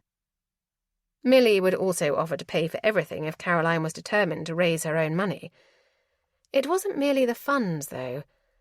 Roe would give her the money. She knew she need only ask. But Caroline felt she'd lived off Milly and Roe's generosity for too long. It was time for her to make her own way in the world. This had been her chance, and damned if she hadn't ruined it. Had she not been so bloody prideful, bound, and determined to beat him in his own house, he would never have recognised her, and she could have continued on as planned. "What is it that you want, Caroline?" Milly asked in that soft, loving voice of hers. "I don't want to be a burden. I don't want to be alone." But she couldn't say any of that. Caroline knew that were it up to Milly, she'd marry her off to Roe. She'd wanted the two of them together for years. Caroline had wanted it too, once upon a time. But Roe never had. He'd made his feelings known when he told her he could never marry her. Milly accepted Caroline's silence and went back to brushing her hair. "I had intended to tell you this tomorrow, but in light of tonight's events, it seems appropriate to tell you now. Since it's apparent that we're going to be staying in London a while, I've taken the liberty of transferring my board position with the Dover Street Girls' Asylum to you. I suspect you'll quite enjoy being able to help with the orphans there," Milly said. Caroline stared at the woman behind her. Her own eyes filled with tears, and she shook her head, unsure of what to say. "How did you know?" She squeezed Caroline's shoulders. "You were always so interested in all of my charity work, but this one in particular seems to be of interest to you. It's a wonderful institution, and I suspect they could use some new ideas." "Thank you. I'm certain I could never have gotten such a position on my own." Caroline had wanted to find a way to work with the girls there, as she'd heard many wonderful things about the building they had restored. Milly used to tell her all sorts of things when she'd returned from trips into London. Perhaps now that she had a reason to work with the orphanage, it would be easier to find some girls to build her family. Her house would be restored for something wonderful, and she could bring some semblance of a family to girls who perhaps might not otherwise have one. "You have your first board meeting day after tomorrow." Milly leaned down and hugged her. "In the meantime, we need to finish packing and move over to Monroe's townhome before he sends a search party after us." Chapter 5. The previous evening, Roe had taken his mother and Caroline back to his townhome, and then sent a carriage to his aunt's to pick up their belongings. If they were going to be in London, they would be under his roof where he could see to it that Caroline did not don her trousers to gamble at the local hells. They had not spoken again about her charade. He simply allowed them to go to bed. The following day he was gone most of the daylight hours, not wanting to have any other confrontations with either of them, until he could make up his mind how he felt about all of it. Damned if he wasn't conflicted. Caroline was a hell of a player, and frankly deserved to be playing alongside the rest of the blokes at Rodale's. But that would never happen. And Roe couldn't risk her being there. If she was discovered to be a woman, her reputation would be destroyed, and he'd never forgive himself. He didn't much care if the chit married or remained single, but he'd made a promise to her brother, and it was the one thing in his life he adhered to. He would protect her until his own death, because he'd been unable to protect Christopher from his death. An illness they had both gotten. Cholera. From the trip that Roe had all but mandated they go on. All the way to Persia to find that damned artifact, Constantine's shield. Christopher had been fascinated about the legend the moment they'd read about it in the library at Cambridge. But while Christopher had been content to read about it, Roe insisted they go search for it. They hadn't found it, and they'd gotten horribly ill on the ship returning to England, and Roe's father found them at a hospital in Hastings.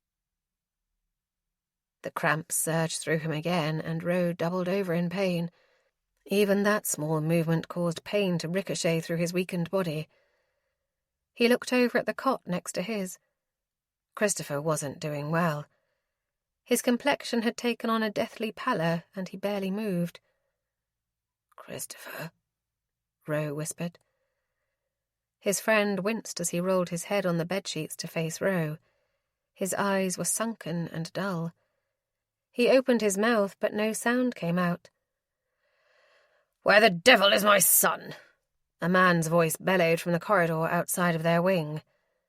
Roe knew that voice. He'd never before been so excited to hear his own father's voice. "Don't worry, Christopher. My father is here now. He will see that we get the best care. We will heal. I promise.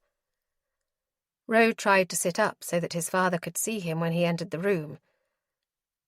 Take care of Caroline, Christopher whispered. Roe turned to face his friend. That won't be necessary. My father has found us. You shall see your sister again. Christopher opened his mouth to speak, but Roe's father took that moment to storm into the room. There you are, he said, taking in Roe's appearance. The Duke shook his head in disapproval. He sneered as he looked around the sparse and dingy hospital room, as though even illness was beneath him. I suppose this is what you get for going to that God-forsaken country. Well, I'm here now, and I've made arrangements for a private train car to take you back to London. You will have a doctor to care for you every moment until you recover. Father, you have made arrangements for both of us, have you not? Roe motioned to Christopher's cot. His friend had closed his eyes again, and Roe couldn't tell if he slept or not. The Duke's gaze skimmed over Christopher for the briefest of seconds. Both of you? He sneered. Why on earth would I arrange for the care of this boy? Who are you? Christopher seemed too weak to even answer, so Roe answered for him. He is my friend, my classmate from Cambridge. And what of his family? His connections? Would I know them? Again, Christopher could not answer, and in truth Roe didn't want to, for he knew how his father would react. I doubt it, he admitted. I am not responsible for that boy, for that merchant's son. He's not a merchant's son. His father is a baron. The Duke gave a snort of derision. Worse still, at least a merchant's son would have money. Let his family care for him. Now then, can you stand, or do you need assistance for that as well? He asked. He has no family. We must care for him. This is all my fault, Roe said. You should have thought of all of that before you went on this little holiday. I owe that boy nothing. Father, please. He is my friend, Roe begged.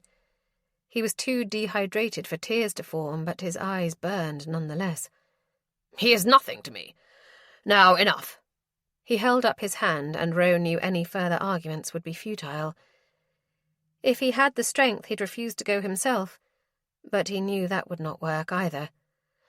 I shall go and find a nurse and get you a wheeled chair.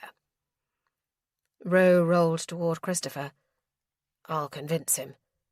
We'll come back for you. For a moment, Christopher's eyes seemed to clear, and something like a smile twisted his cracked lips. Only you, Roe, are misguided enough to believe a duke could ever give one whit for the son of a baron. Roe couldn't even argue with his friend. The Duke was an ass. He cared more for propriety than for human life, more for preserving the classes than for the worth of a man. But Roe was not his father's son, and he would rise above his class. Then I will come back for you. As soon as I'm able. I'll come get you myself. Promise me, Christopher said again, his voice hoarse and breaking. You'll take care of Caroline.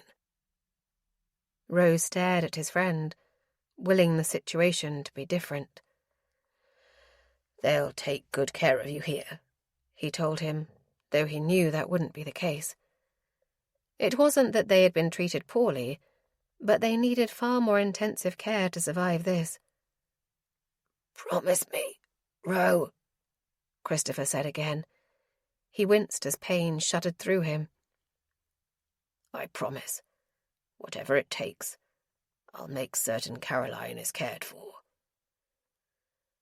Christopher made some movement with his head that Roe assumed as a nod, and then the nurse arrived with his wheeled chair and Roe was hefted into it. He didn't take his eyes off his friend until they'd wheeled Roe out of the room. He could still hear Christopher's pleas begging Roe to make certain Caroline was well cared for. Not a month later, Roe had received papers in the post. Christopher had legally named Ro the girl's guardian before succumbing to his illness. Ro shook himself and took a few deep breaths. That had been the last time he'd seen his friend. Feeling somewhat nauseated from his memory, he decided to skip the evening meal. He entered his town home, realizing it was probably far later than he'd thought, as the lights had already been doused. So he was surprised to find Caroline waiting for him in his study. Well, wasn't this just perfect? Leave it to Caroline to be where he'd least expect her. "You're up late," he said. "You're home late." He fought off a smile. "Yes, well, I take it you both took the day to make yourselves comfortable in my absence," he said. He came into the room but didn't bother to sit behind his desk. Instead, he sat in the chair across from hers. He leaned back, straightening his legs out in front of him and crossing them at the ankle. "We were quite comfortable at Aggie's house before you came in bellowing like a cretin," she said. His brows rose. He'd forgotten how sassy she could be. "Cretin? I haven't been called that in a while." "It has been a while since you've been to Chancworth Hall." Guilt stabbed at him, but he swiped it away. He didn't have time for guilt. "Parliament," he said. It would be a legitimate excuse if he did a damned thing in Parliament, which he didn't. He voted when necessary, voiced a rare opinion when he bothered to listen to the discussion. But in truth, no one would miss him were he to leave. But he was a duke, and that was supposed to mean something. "Yes, you are so very important," she said, rolling her eyes heavenward. "Indeed." He eyed her for a moment, taking in the sight of her. Tonight she was dressed as a woman should be, in a soft green dress that highlighted her eyes and made her hair appear even darker. Caroline Jellicoe had always been beautiful. Even as a girl she'd been a pretty little thing. And then she became a woman, and such a temptation that Ro had been relieved when she'd left to live in the country. A good and decent guardian would have... He would have demanded she stay in London until she found a suitable husband. But he'd simply sent her on her way, quite relieved she wouldn't be living under the same roof as him, as she was now. 5 years ago he'd wanted nothing more than to peel off her clothes and make her his own. He hoped he'd come to his senses since then. He hoped she had come to hers as well. It was past time she found a husband. "Tell me, Caroline, how much money have you won since playing at Rodale's?" She grinned in spite of herself. £1,500. He released a whistle. "Impressive. And what do you plan to do with it?" "I plan to move into my family's townhome. The lessee died recently, and her family has no more need for the house, which leaves it empty and ready for me." She inspected her hand and then looked back up at him. "I've been told it will require extensive work on the inside." Why hadn't he known that the house needed repairs? Clearly he should have taken more interest in Caroline's property and kept up the maintenance for her. Was there no way in which he hadn't failed her as her guardian? "There is no need for you to do that. If your house needs work, I shall give you the necessary funds to do so. You need only ask." She shook her head. "No, I do not want your money. I want to earn it myself. I have relied on others for too long. It is time I earn my own way in the world." He'd also forgotten she was stubborn. Ridiculously so. "You plan to find a paid post somewhere? As a governess, perhaps?" She was certainly smart enough, more than smart enough, but it seemed a waste for her to spend her days with spoiled aristocratic children. He'd been a holy terror to plenty of his governesses. More than likely, he should try to locate them and send them money for all their troubles. "No, I have no desire to be a governess, but I do have plans." "To do?" She narrowed her eyes at him.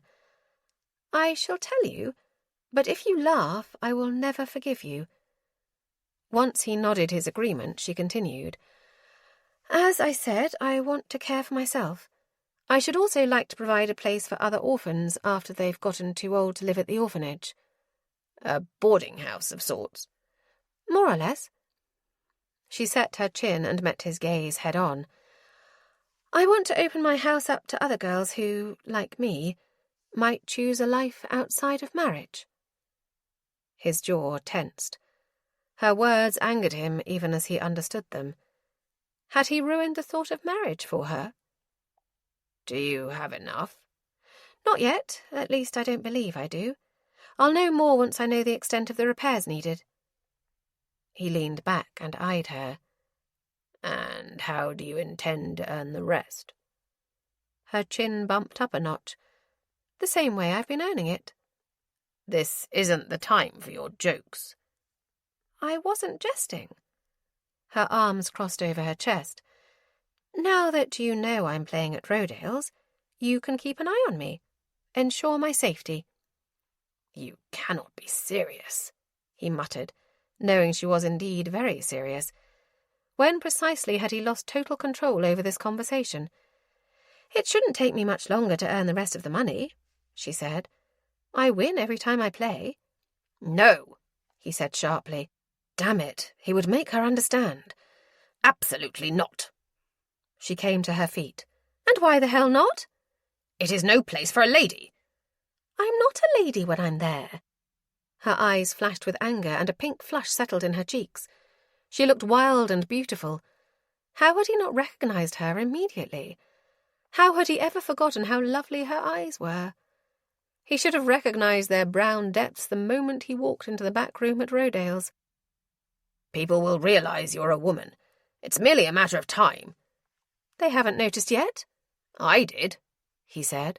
The curve of your throat, the curve of your bottom. And you blush when people talk of sex.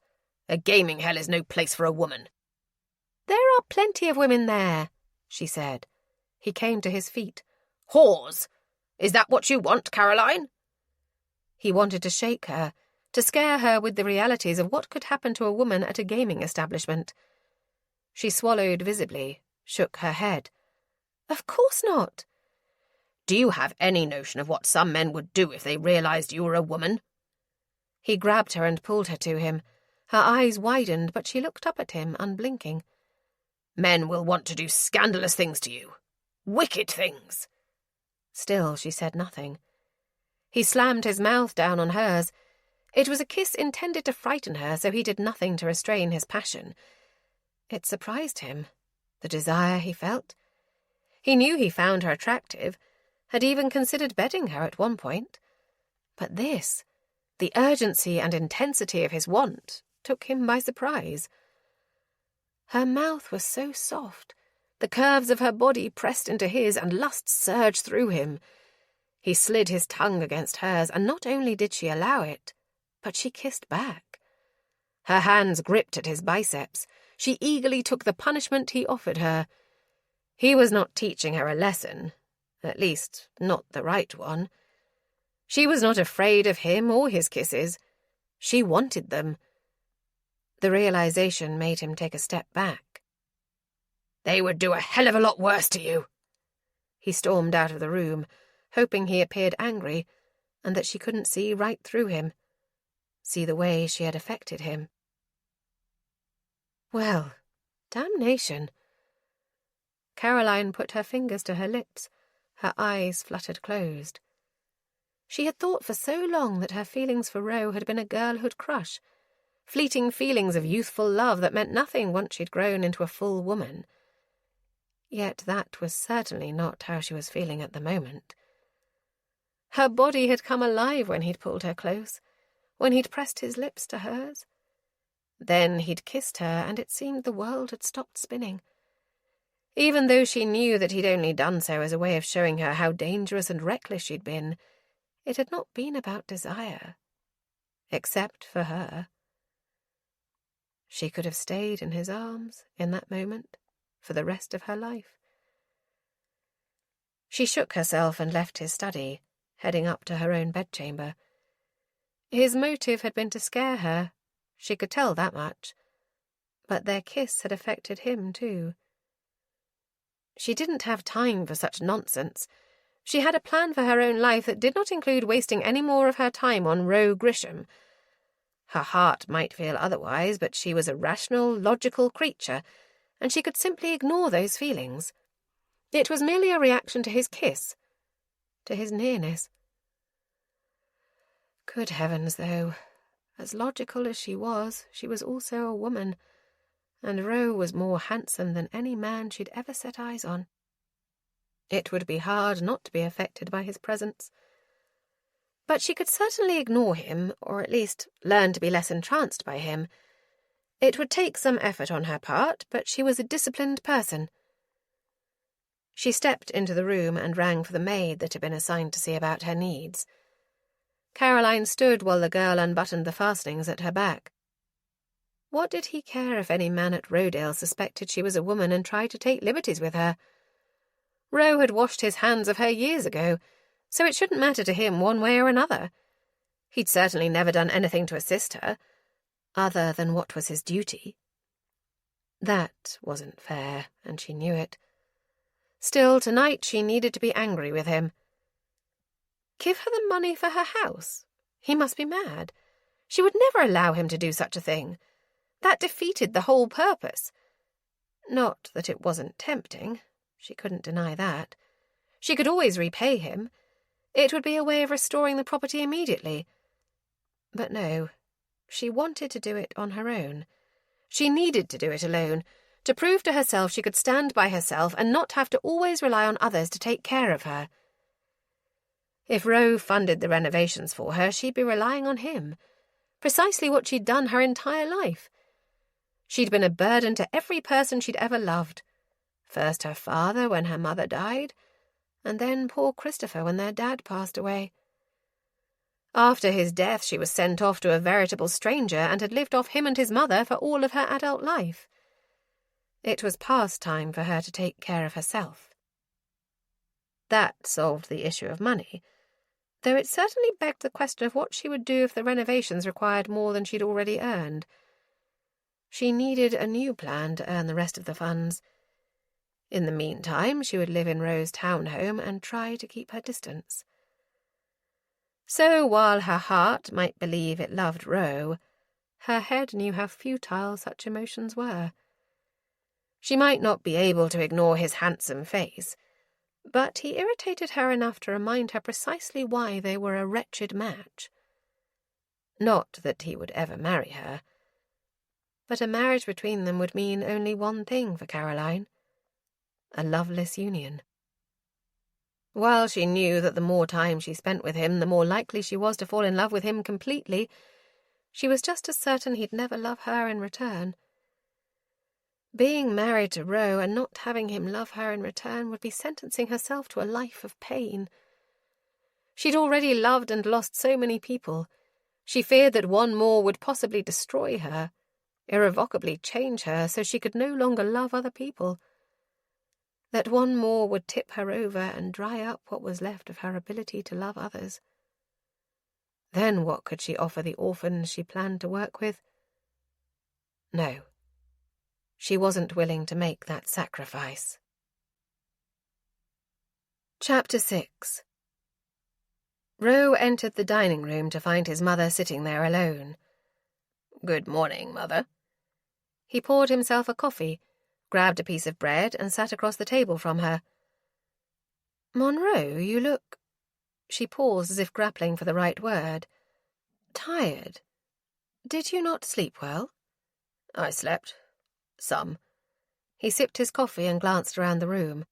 "Where is Caroline? She does not strike me as a woman who stays in bed until noon." "No, she has always been an early riser. At home she generally wakes up earlier than I do and goes for a walk on the grounds before she even has a cup of tea. This morning she has gone to inspect her family's townhome. Evidently the lessee died recently, and she is looking into the house to see what to do with it next." His mother took a slow sip of her tea. "I believe she has intentions to move in there herself." "Yes, she mentioned she planned to stay in London."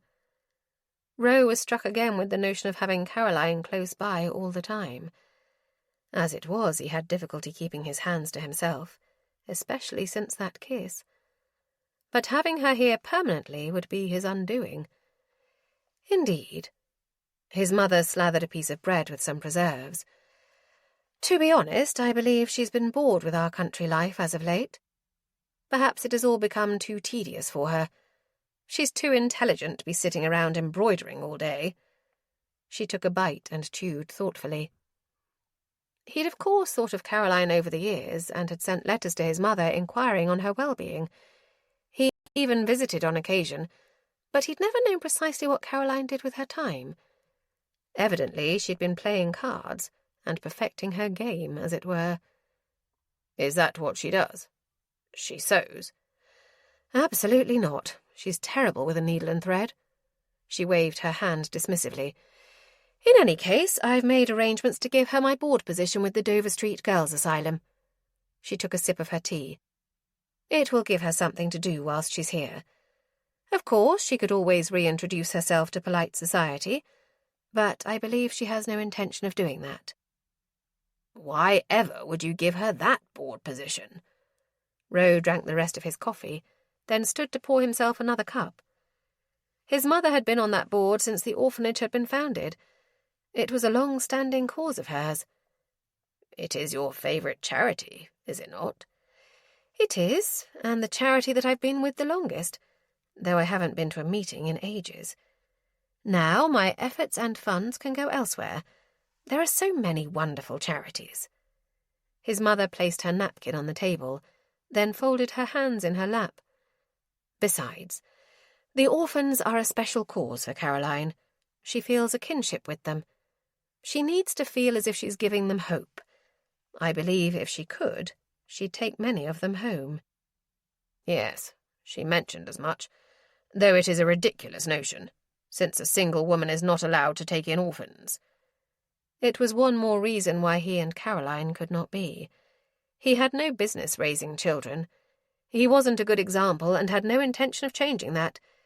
He'd thought to try it once and had courted a woman with the intention of marrying her, but he'd let temptation get the better of him and had come face to face with the truth. He was too much like his father. So he'd decided then that Monroe Grisham would not marry, nor would he be a father. The men in his family were terrible at such things. This I realize, and that's why the board position puts her in the right place to help the way she wants, too. Roe wasn't so sure that was a good idea. The people already on that board would be so knowledgeable about how things in London worked. Caroline had such little experience with that. It wasn't that she was naive, because she was a rather good judge of a person's character. She'd have to be to play cards as well as she did. But he knew she'd be eager to help.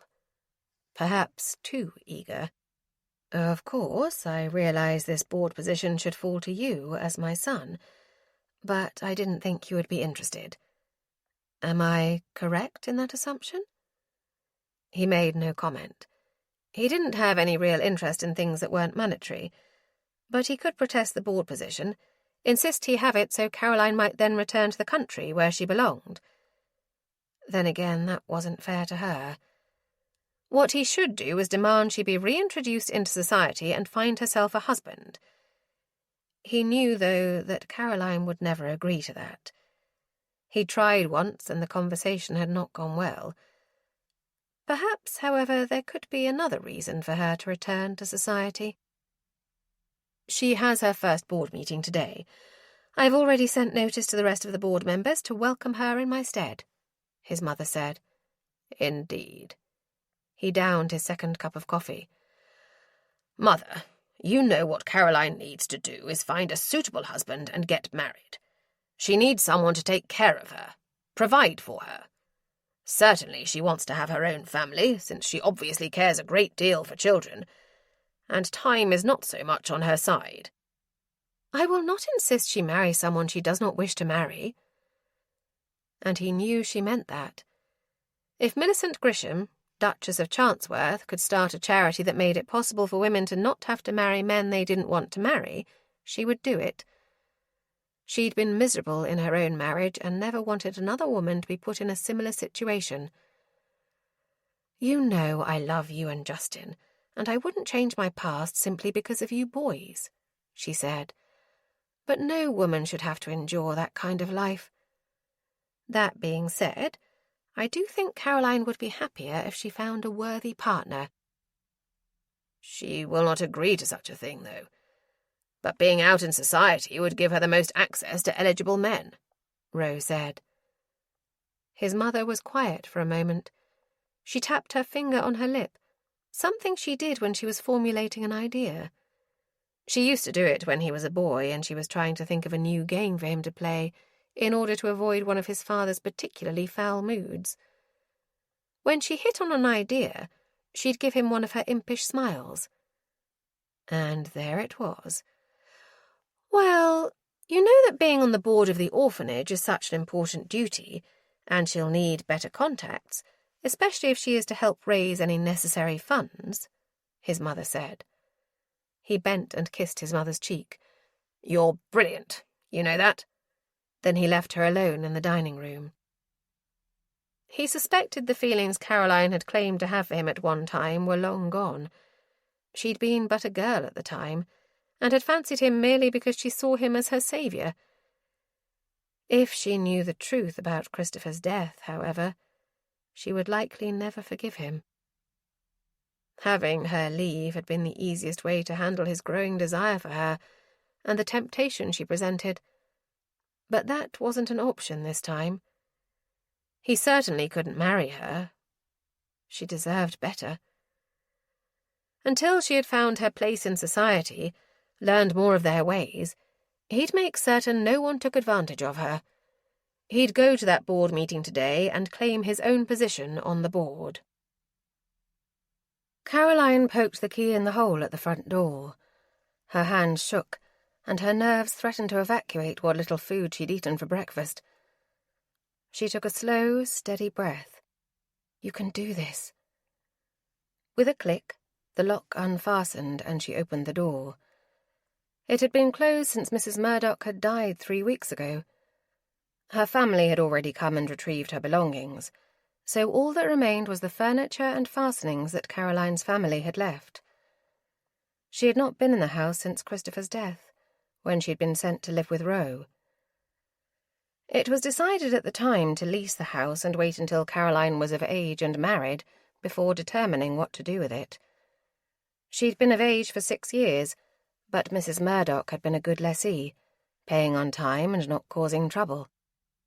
Caroline had only corresponded with the woman by letter. She'd never actually met her or seen the house while the woman had resided in it. The Murdoch family had told her that their matriarch had a penchant for stray dogs and had taken many of them into her home. Her son had said that there was some damage done by the large canines, but Caroline had no notion of the extent of the damage. Her heart thundered as she turned open the front door. When she stepped inside, the stale odour of stillness and stuffy air assaulted her. The wood panelling that lined the entryway was dull and scratched, as if it had not been polished in quite a long time.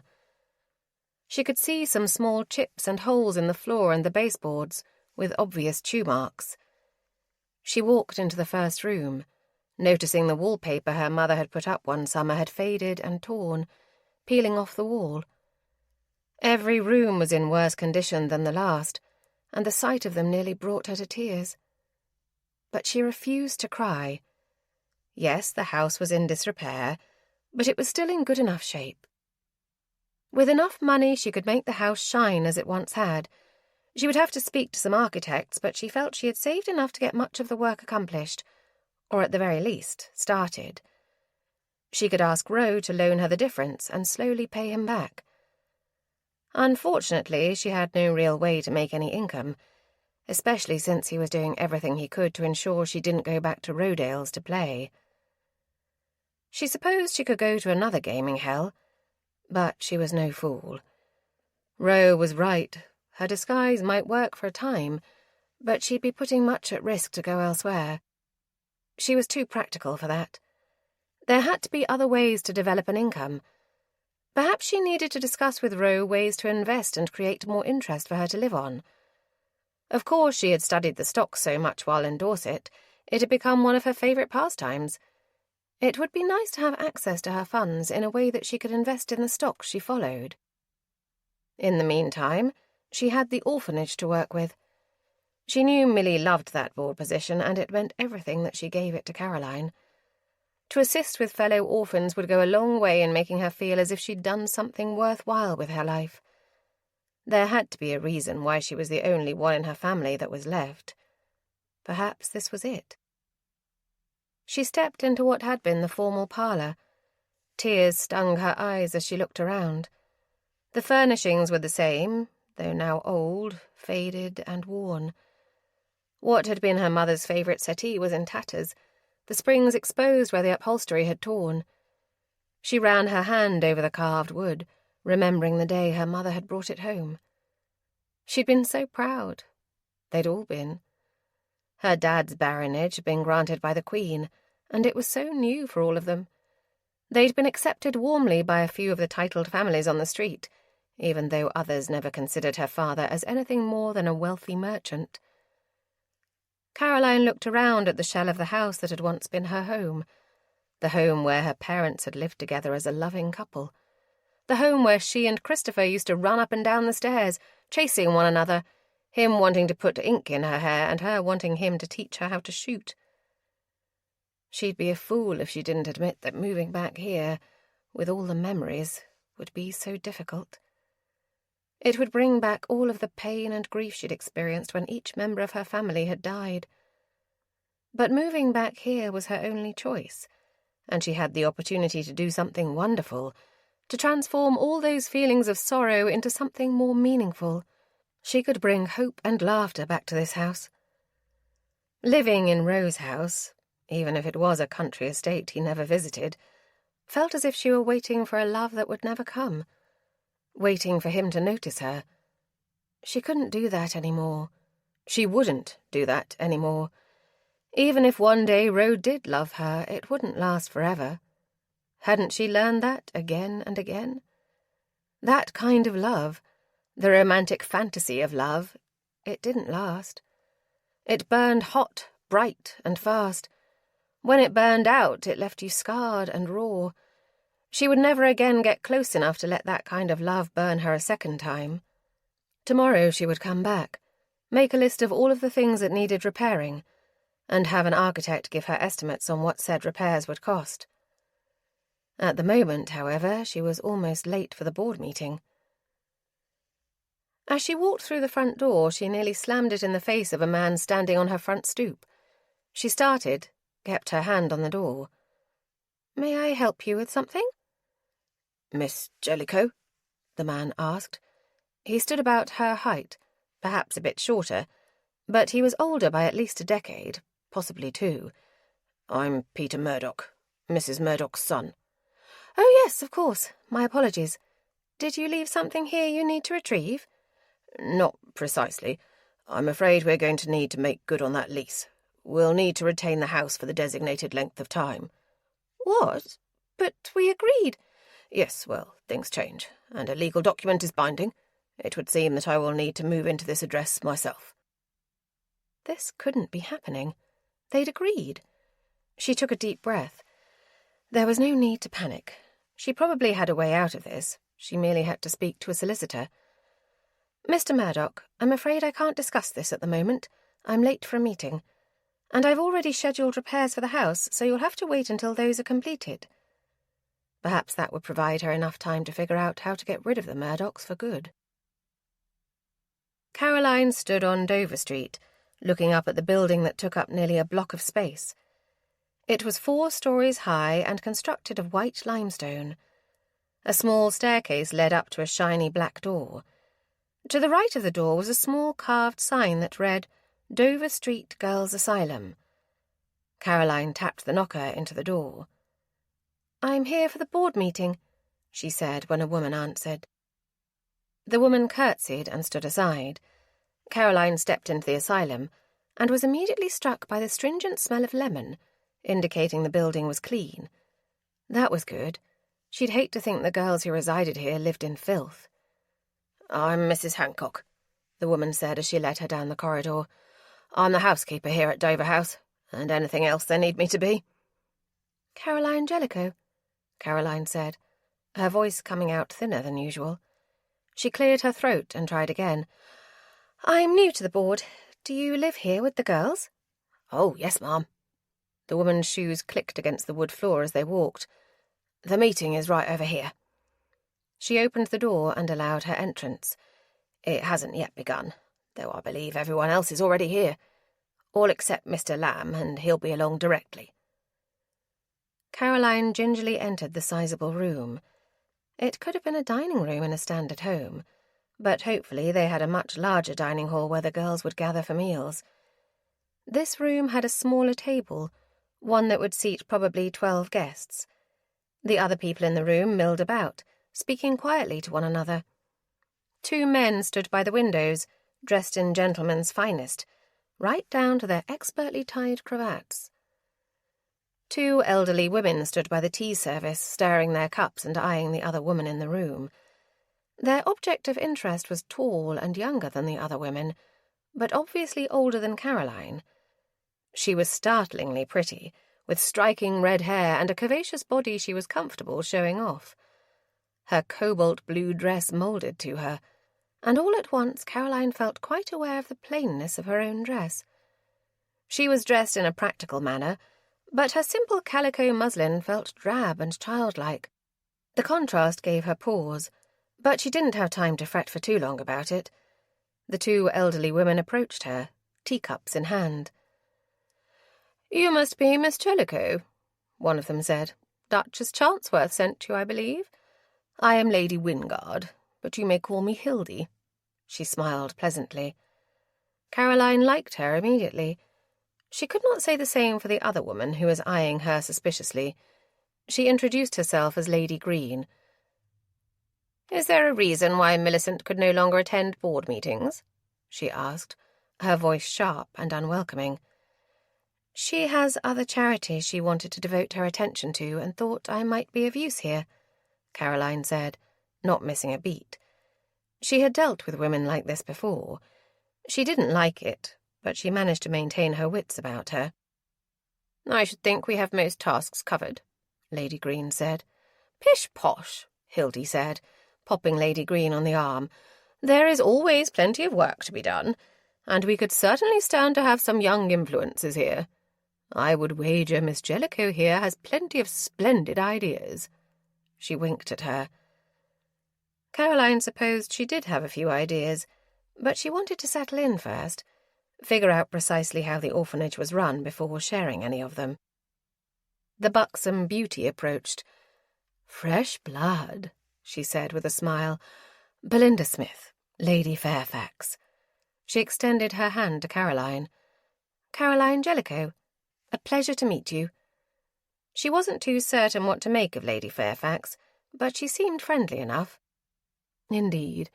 We should be starting soon." The door opened and a man walked in, holding a stack of papers to his chest. A pair of spectacles balanced on his long, straight nose. Instantly, Caroline recognized him. She'd seen him. No, she'd played him. At Rodale's. She looked down at the floor, feeling exposed. Deep breaths. There was no reason to assume he'd recognize her. She might be wearing a simple gown, but she looked very much a woman at the moment, not at all resembling Mr. Grey. She'd played there for 2 months without anyone realizing she was a woman. The only reason Roe had discovered her identity was because she'd been foolish enough to play him at his own house. Granted, he'd recognized she was a woman before that, but Roe was far more observant than most. "Mr. Lamb," Belinda said, walking over to the man. She ran her hand down his arm, and he dropped several pieces of parchment. "Ah, my Lady Fairfax, looking as lovely as ever," he said with a toothy grin. He bent to retrieve his papers. His small, watery eyes looked her up and down. He did nothing to hide his admiration of her. Then he caught sight of Caroline. He walked straight towards her. "Miss Jellicoe, Duchess Chancellor speaks quite highly of you. I suspect you will bring much to our small group. If you should need anything, please don't hesitate to ask me directly." He gave her a smile, but it offered no reassurance. instead making her feel uncomfortable. "Now then, shall we begin?" He stepped over to the chairs and sat in the largest and plushest of the mix. The rest of them took seats, and Caroline found herself between an empty chair and Lady Wingard. Mr. Lamb discussed the need for new beds on the 3rd floor, and said they'd had 6 new girls added to the orphanage in the last 2 weeks alone. The door opened, and in walked Ro. Caroline almost stood, concerned something had happened to Millie. Mr. Lamb nearly swallowed his own tongue. He stopped talking, came to his feet. He straightened the hem of his coat. "Your Grace, to what do we owe this visit?" "Is it not the right of the largest benefactor to stop into the board meetings once in a while?" Ro asked. Caroline couldn't explain Ro's presence. "Yes, of course," Mr. Lamb said. "I thought that your family's position had been passed to Miss Jellicoe." He motioned toward Caroline. "I believe there is room for both of us on this board." Ro's brows rose slowly. Caroline wanted to throttle him. No, there wasn't room for the both of them. His blasted broad shoulders seemed to take up the entire doorway as it was, and suddenly the air felt thin. "You wish to serve as well? That is to say, yes, welcome. Please, here, take my chair," Mr. Lamb said, flustered by the appearance of the Duke. "That is not necessary," Ro said, surveying the room. His eyes lit on her. Caroline rolled her eyes heavenward. "What a wonderful day for the children here at Dover House," Mr. Lamb said. "I'd wager we're the only orphanage in London with such an attentive board." Ro sidled over and then lowered himself into the empty chair next to her. "What are you doing here?" she asked between her teeth. "I like to know what my money is paying for. Also, I believe when a family member vacates a board position, it falls to another family member." His words were a slap in her face. It was a cold reminder of the fact that she was truly alone in the world. She had no family. She clenched her teeth. "You intend to steal this board position from me?" she asked. He leaned toward her, his head almost touching hers. "No, nothing quite so dramatic. I merely intend to assist." "Out of the goodness of your heart, no doubt." "Precisely," he said with a tilt of his head. "That is my reputation. The Duke with the good heart." "Funny. I haven't heard any such thing said about you." He chuckled, but said nothing else. Mr. Lamb continued on about all the funds they would need for this change, that new fabric for the girls to sew into their winter dresses, and wage moneys to pay for a second housekeeper. The 2 older ladies made suggestions for how to generate new benefactors for the orphanage. "Perhaps His Grace would host a ball to raise funds," Lady Fairfax said. The 2 older ladies clapped with glee. "What a spectacular idea," Lady Wingard said. All eyes turned to Ro, and Caroline found it immeasurably appealing to have him put on the spot in such a way. "I shall see what can be done," he said with a curt nod. "Now then, Miss Jellicoe, being new to the board, we shall need to find something for you to do, some way for you to contribute," Mr. Lamb said. "I'm certain we can think of something appropriate." Caroline didn't like the man. It wasn't so much anything he did or said, but there was a feeling, and he made her feel quite uneasy. The way his pointed teeth gleamed when he smiled sent a shiver up her arm. "Very good, sir." The meeting came to an end, and Caroline gathered her belongings, coming to her feet. "Caroline, I shall give you a ride back to the townhome," Ro said moments before Lady Fairfax approached him. The woman wrapped her hand around Ro's forearm and pulled him aside. Her long, talon-like nails were covered in some red-coloured lacquer.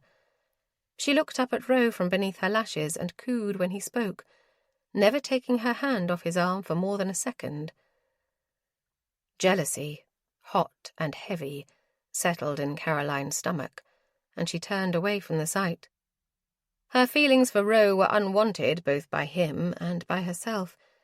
She had no desire to be with him, not truly. It was merely her heart or her body that betrayed her. And if Lady Fairfax wanted him, she could have him. But Caroline saw no reason why she had to stand there and watch it happen, so she turned away and stepped out into the corridor. She had more important things on her mind. Mr. Murdoch had complicated the issue of her townhome. She knew that raising the money would be a challenge, but she thought their agreement to end the lease prematurely had been settled. What the devil would she do if she had to wait another year before she could live in her own house? If the house was empty that long, it could fall to vandals and vagrants. Yet, if she continued to lease it, the house would continue into further disrepair. Roe was at her side. He pressed his hand against the small of her back. The heat was instant, travelling down her legs and up her arms. "Shall we?" he asked, pushing her gently forward. They walked in silence from the orphanage and into the carriage. "You are familiar with Lady Fairfax?" Caroline said. He met her gaze, and his green eyes did not waver from her own. "We have known each other for a while. Belinda is a friend." The way he said it made her wonder if there wasn't more between Roe and the buxom Lady Fairfax. If so, then no wonder he had no interest in Caroline. Compared to the older woman's voluptuous figure, Caroline looked like something pulled from the banks of the Thames. She was taller than most women and did not have that petite form. She was thin, lithe, as Milly called it, with narrow hips and overly small breasts. She'd never be the voluptuous woman Roe clearly desired. And damnation, she hated she'd even noticed that fact. Chapter 7. Caroline didn't particularly want to be there, but she reminded herself that Milly was right. If she wanted to put herself in a better position with the board of the orphanage, possibly raise additional funds, she would need to be more socially active. Still, she hadn't set foot inside a ballroom since she'd been introduced into society the first time around, right after she made an utter fool of herself proposing to Roe. Thankfully, he hadn't brought that up, as she wouldn't know how to deal with her own embarrassment. She had a beautiful gown on tonight, she admitted to herself, and she loved how pretty she felt in it. It was a far cry from her tweed trousers and suspenders she'd worn for so many evenings. She looked around the room and wondered what these people would think if they knew the truth about her. She followed Milly into the ballroom and over to a crowd of women. "You remember my dear sweet Caroline, do you not?" Milly asked, not truly giving any of the women opportunity to say anything but yes. Caroline could honestly say she herself couldn't place any of the women standing before her. "Of course we do," one woman said, her voice dripping with kindness. "Lady Broderick, so nice to see you again, Caroline." "Thank you, and you as well," Caroline said with a slight curtsy. She was glad for Milly to get to see many of her friends that she didn't see as often, since she spent most of her time in Dorset with Caroline. Still, if these women were planning to give monies to the orphanage, wouldn't they have already agreed to do so to Milly herself? "What do you think of your new daughter-in-law?" one woman asked Milly. Caroline nearly choked. Had Rome married and somehow she missed that? Certainly not considering she'd been staying in his home and he'd even kissed her. "Clarissa is lovely," Milly said, "and Justin seems truly happy, which of course pleases me." "He did well for himself," another woman said, her tone a little arrogant. "Yes, well, Clarissa did as well. I believe Justin's annual income is twice your daughter's husband," Milly said. She smiled genuinely at the woman who pinched her lips, but said nothing more. "Now then, I should like to introduce Caroline to a few more people. You ladies do try to behave. I believe I shall see most of you at Lady Branchard's tea later this week." And with that, Milly led Caroline away. "How do you do that?" "Do what, dear?" "Put them right in their place without sounding snide or cruel," Caroline asked. Milly smiled. "Unfortunately, that comes from plenty of practice being married to my boy's father. I've been the subject of gossip in my life more than most people can even imagine. The former Duke of Chancworth was a cruel man who never loved anyone but himself." How was that even possible? Millie was so delightful, so kind and fun. Why did you marry him? My parents made the arrangement with his parents. It was a good match since I was the daughter of a marquis and had impeccable bloodlines, which, as it turns out, is all my husband cared about. You never loved him? Oh, heavens, no. I thought I could when we were first betrothed. He was polite and so very handsome and charming. But after we were married, the charm fell away and his true character came through. She squeezed Caroline's hand. It is why I have never pressed you, my dear, to marry simply for the sake of being married. I want you to have a choice. Caroline wanted to embrace Millie, but she knew this was not the time or the place. She blinked away her tears and reached over to squeeze Millie's hand. And for that, I will always thank you. Good gracious! Is it truly you? A woman asked as she approached. The woman was tall, much like Caroline, though she had a lusher figure. Her colouring was similar too, though her features were more attractive. They could have been related, she and this woman, but in that scenario Caroline would definitely have been the lesser attractive cousin from the country. Penelope, dear, Millie said warmly. How lovely to see you. This is Caroline. Oh, yes, Monroe's ward. Penelope turned her gaze to Caroline. I've heard so much about you. How wonderful that you've come to London for a visit. Caroline smiled, trying to think of something clever to say. She found it odd she had never heard anything about this Penelope woman. Oh, she's not here for a visit, Millie said. Caroline has come to London to stay. For good. How positively splendid. Well, it is truly lovely to see you. I do hope you'll consider coming for tea, Penelope said, and bring Caroline along. Perhaps after we're all settled, Millie said, and the woman walked away. Who was that? Caroline asked. She also wanted to ask how the woman knew Caroline was Rose Ward. Did everyone in London know? That is Rose's former, well, shall we say, intended? Millie waved her hand. They were never officially betrothed. Rose had been engaged, or nearly engaged. Had it been before her own proposal to him? Their relationship had obviously happened after Rose had taken Caroline in. She looked at Millie, knowing her face probably wore all of the questions she had. Millie linked her arm in with her own and squeezed her hand. I believe I see some people over there that we simply must see. Come. She led them across the ballroom, and Caroline allowed her to do it without asking anything else about Rose and his relationship with Penelope. It was bothersome that no one had seen fit to tell her about the woman before, but she wasn't really a part of the family. She was merely beholden to them. It was so easy to forget, since Millie was always so loving to her and Rose so generous. As they approached the people Millie wanted to see, Caroline recognized Justin immediately. She'd only met Rose's half-brother a few times when he'd come to visit in Dorset, and when she'd been in London before.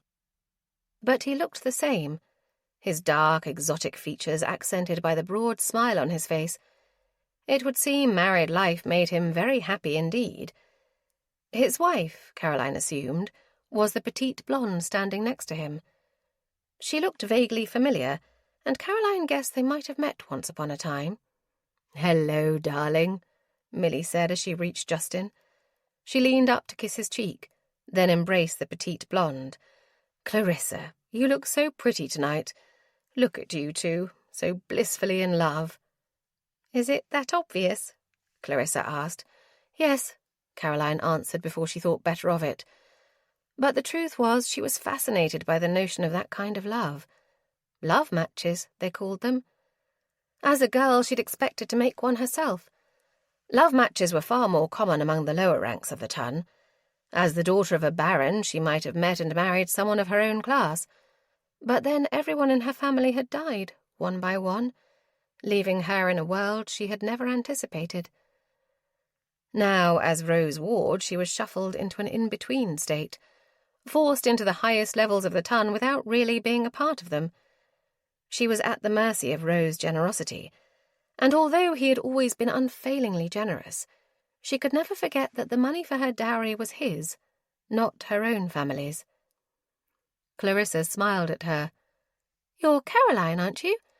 I remember meeting you once when we first came out. Are you back in London to stay?" "That is my intention."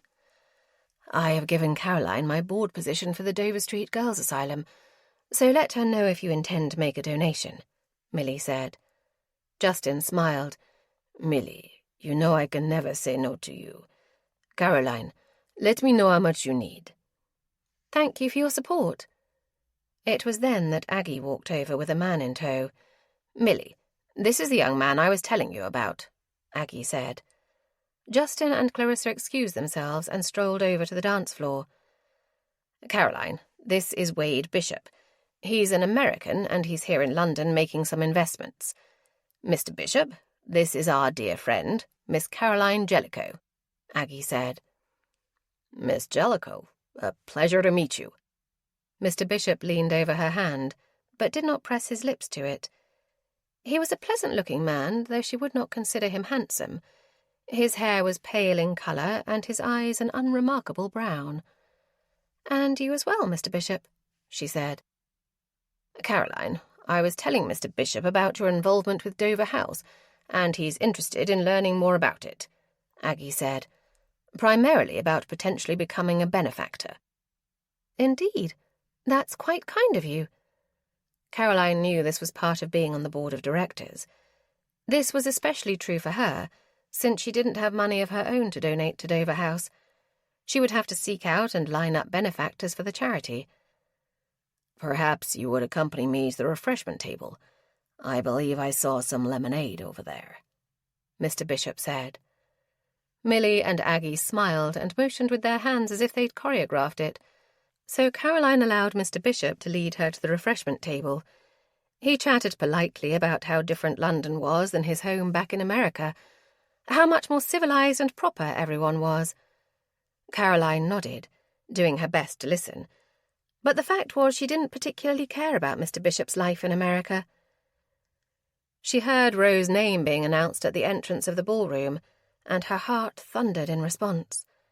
He stepped into the room looking so dashing she missed a step and faltered. Mr. Bishop steadied her. "Everything all right, Miss Jellicoe?" he asked. "Certainly, I merely stumbled. I do believe that lemonade you mentioned would be just the thing to make me feel better. Do you suppose you could fetch some for me? I can wait here by this topiary," she said. It gave her a perfect view of Roe as he greeted some men. Behind said group of men were 3 potted ferns that created a perfect isosceles triangle. Mr. Bishop smiled broadly. "I shall return." Rose seemed as much at home in this glittering ballroom as he did in the gaming room at Rodale's. He might pretend to be this entitled duke who didn't care about the people around him and only lived for his own comfort, but she knew that wasn't the truth. He was far too generous in nature. She sensed he had to work very hard at maintaining his devil-may-care attitude. Mr. Bishop reappeared at her side, lemonade in hand. She took a sip and did her best not to make a face when the drink proved more tart than she was anticipating. "Thank you." "I would like to hear more about this orphanage you're involved with," he said. "Perhaps we could discuss it at length if you would attend the opera with me. Mozart's Don Giovanni is playing, and I'm told it is not to be missed." She'd never been a fan of the opera, but Millie had carefully explained that some benefactors needed to feel appreciated. Perhaps joining Mr. Bishop at the opera would be enough appreciation for him to open his purse and give a sizable donation. "I'd enjoy that." "Excellent. I shall pay call to you," he said, then tilted his head. "Is that how you express that particular sentiment?" Caroline smiled. "You said it perfectly."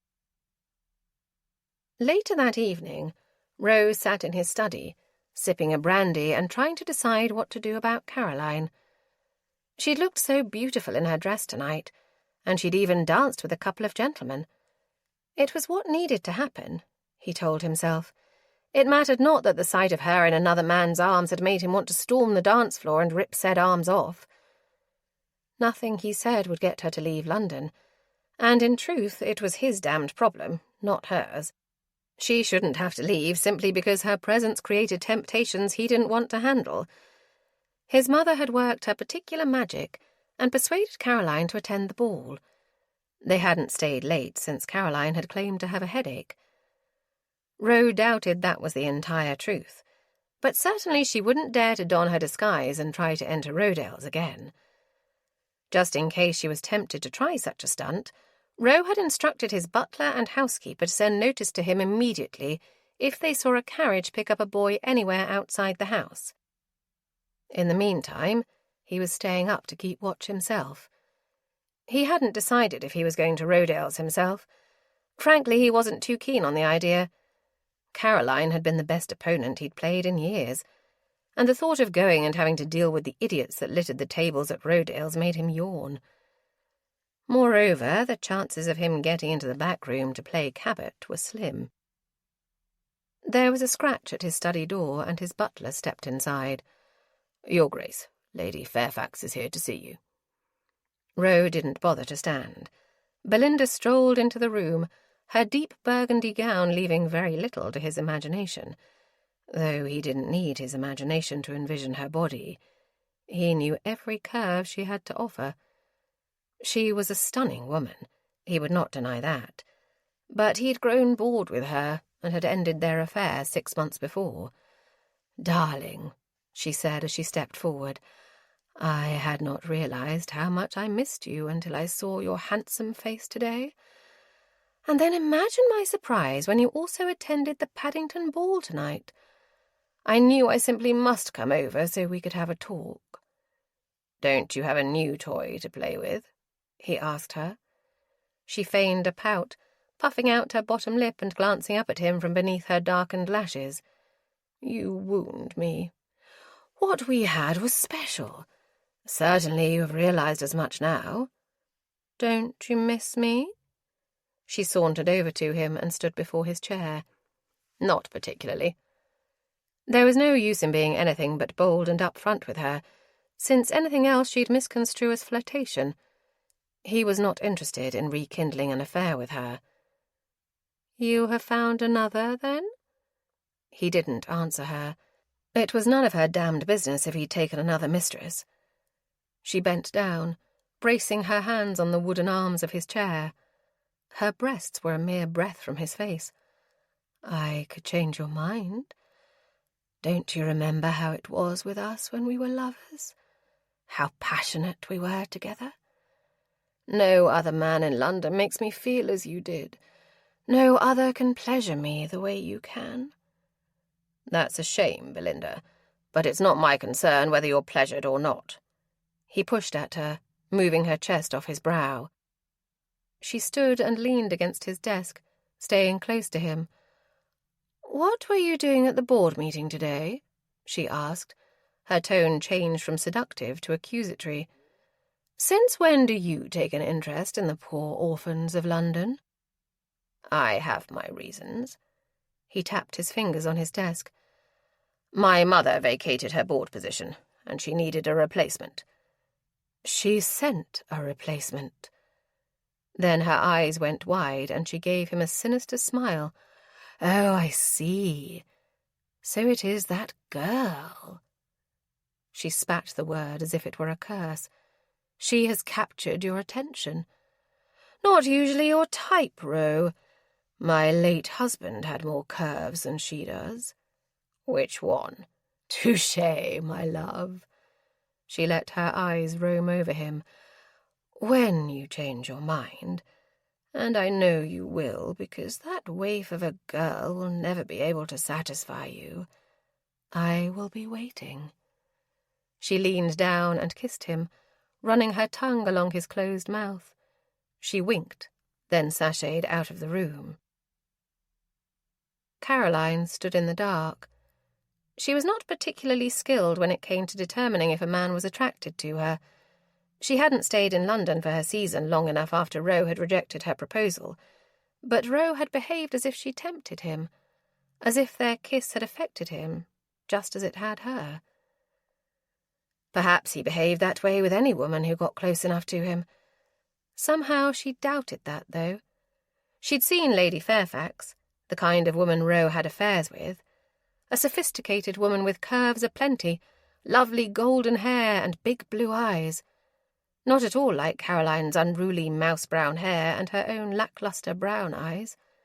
And she'd seen the kind of woman Roe intended to marry, someone who looked a bit like her, only a much more attractive version. Caroline had not come downstairs to spy on Roe.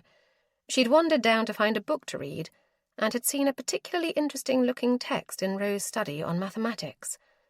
She clutched her dressing gown closer around her as the draught from the night air wafted around her. She thought Roe had left hours ago. Evidently not. She waited a few breaths before making her way to Roe's study. She intended to walk in and go immediately for the book, say good night, and be on her way. Instead, she locked her gaze on him and boldly asked, "Are you and Lady Fairfax having an affair?" Roe looked up from his desk, then leaned back in his chair, folding his hands over his abdomen. The pose was nothing short of masculine perfection. She silently cursed her body and its betraying desire. "We were, once, but no longer," he said, his words even, unwavering. She tried to think of something to say, but merely stood there as the relief washed over her. "She's quite beautiful." Roe nodded. "She is." The book she'd come to retrieve was on the bookshelf behind Roe. She could see the reddish leather mocking her. Still, she made no move to claim it. Mathematical treatises could not hold her attention when Roe was near. Her mind barely functioned well enough to hold a conversation, let alone read about the complexities of algebra. What did she want?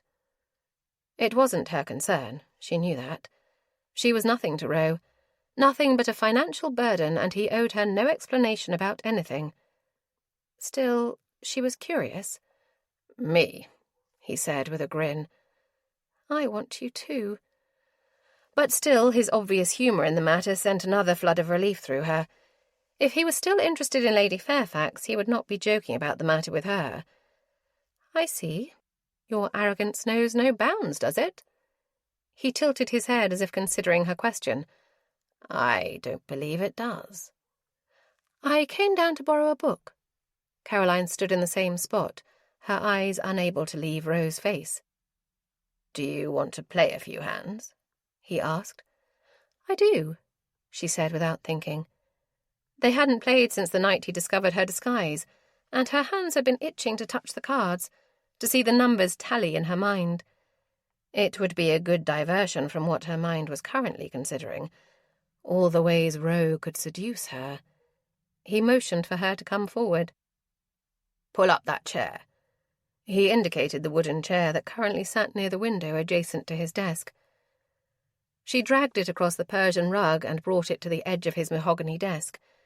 She would have a difficult time saying no to a game in any circumstances, but this one, here tonight with Roe, it would have been impossible. She had nothing to compete with Lady Fairfax except her skill with cards, something Caroline knew Roe would appreciate and value.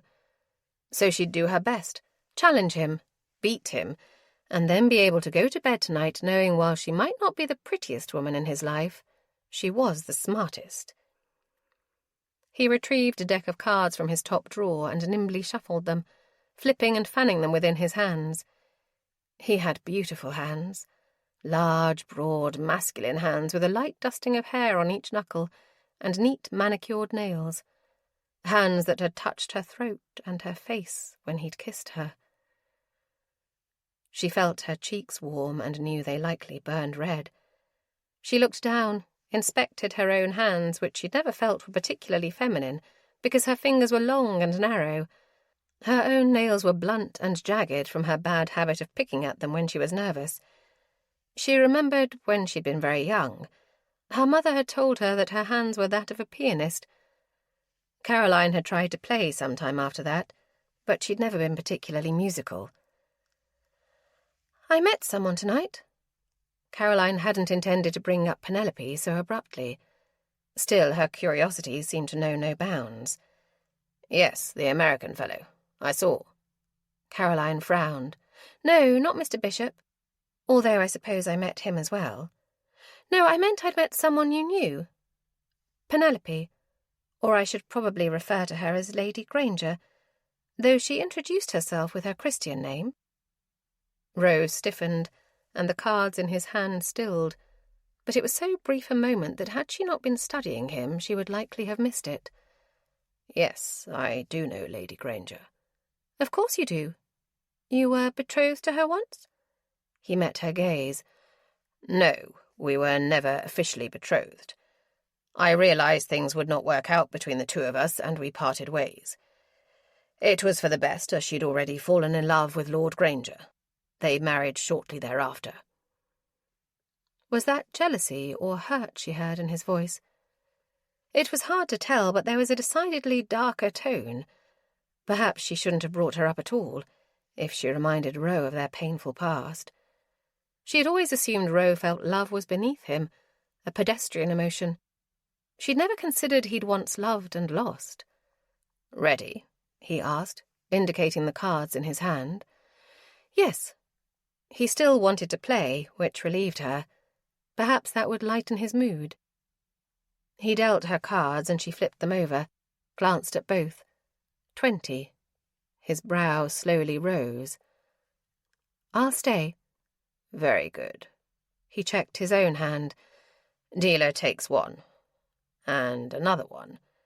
His eyes slowly rose to meet hers. He flipped his cards over. Dealer has 21. She turned over her own cards. We have nothing we're playing with, she said. What do I owe you?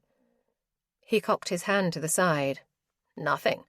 We can merely play to enjoy the game. You don't believe that. There must always be stakes. You told me that the first time we played. Otherwise, there is no incentive for someone to play with skill. They get lazy, rely on luck. No, there must be something we could exchange. What can you offer me? A kiss, she said before she thought better of it. She leaned forward, offering herself to him. If nothing else, her advance would give him a chuckle. I am not such a scoundrel that I need to win kisses from women at cards. Perhaps. She eyed him from under her lashes. But it is not my kisses that I am offering up as prizes. I am asking for your kisses. Even as she said the words, her cheeks flamed, but she did not back down. A successful player never backed down from a bluff. He leaned slowly back in his chair and studied her from behind his cards. And why would you need to win my kisses? He asked in a voice that sent fissures of pleasure through her entire body. He was so distracting she almost forgot to answer. But finally she cleared her throat and said, I suspect I'll be courted by many men now that I have been reintroduced to society. That wasn't at all true, but she'd had to think of something to say. I am certain many of them will want to kiss me. I will need some experience, will I not, if I am to judge their skill? A scowl settled over his handsome features. Perhaps you should judge your suitors on qualities that are more important than their kisses. Qualities such as? Their ability to provide for you, to protect you. I have had a man to do those things for me for the past 9 years. In my experience, it's been dreadfully dull. She stood, pushing herself away from his desk. I think I'll simply retire for tonight. Before she could move so much as a step toward the door, he rounded the desk, wrapped his hand around the back of her neck, and pulled her close to him. She fully expected him to argue, to call the game off. She felt every second tick by as she waited for him to lower his mouth to hers. When he finally did, her feelings of inadequacy melted beneath his kiss. His hand at her neck was firm and warm, but his lips betrayed his control. In his kiss he made no attempt to hide his desire or urgency for her. The realization of that flooded her body with lust and hope. If only for a moment, this moment, he wanted her. Not Belinda, nor Penelope. Only Caroline. Their tongues intertwined, and desire shot through her, hardening her nipples and dampening between her thighs. She wanted him, too. Wanted him to touch her, to kiss her, to take her body and make her forget about the fact that she was merely a baron's daughter and he was a duke, make her forget about him being her guardian and she being his ward. In this moment they were merely two people who desired one another. He ended the kiss and gently touched his lips to the top of her head. She sat back in her chair and did her best to appear unaffected. But the truth of the matter was, she knew she was very much in danger. Warmth spread through her, and she knew she should run from him, run from the danger in which she'd just placed her heart. He said nothing for several moments.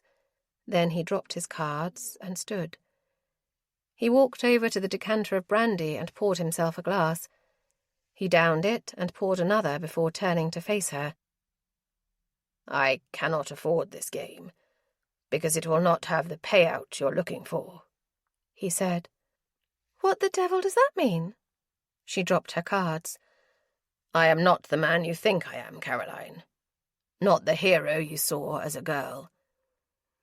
She wanted to argue, but knew part of what he said was true. Once upon a time she had seen him as a hero, the man who had saved her when she'd been left utterly alone in the world. She could see the real him now, the man she'd somehow missed.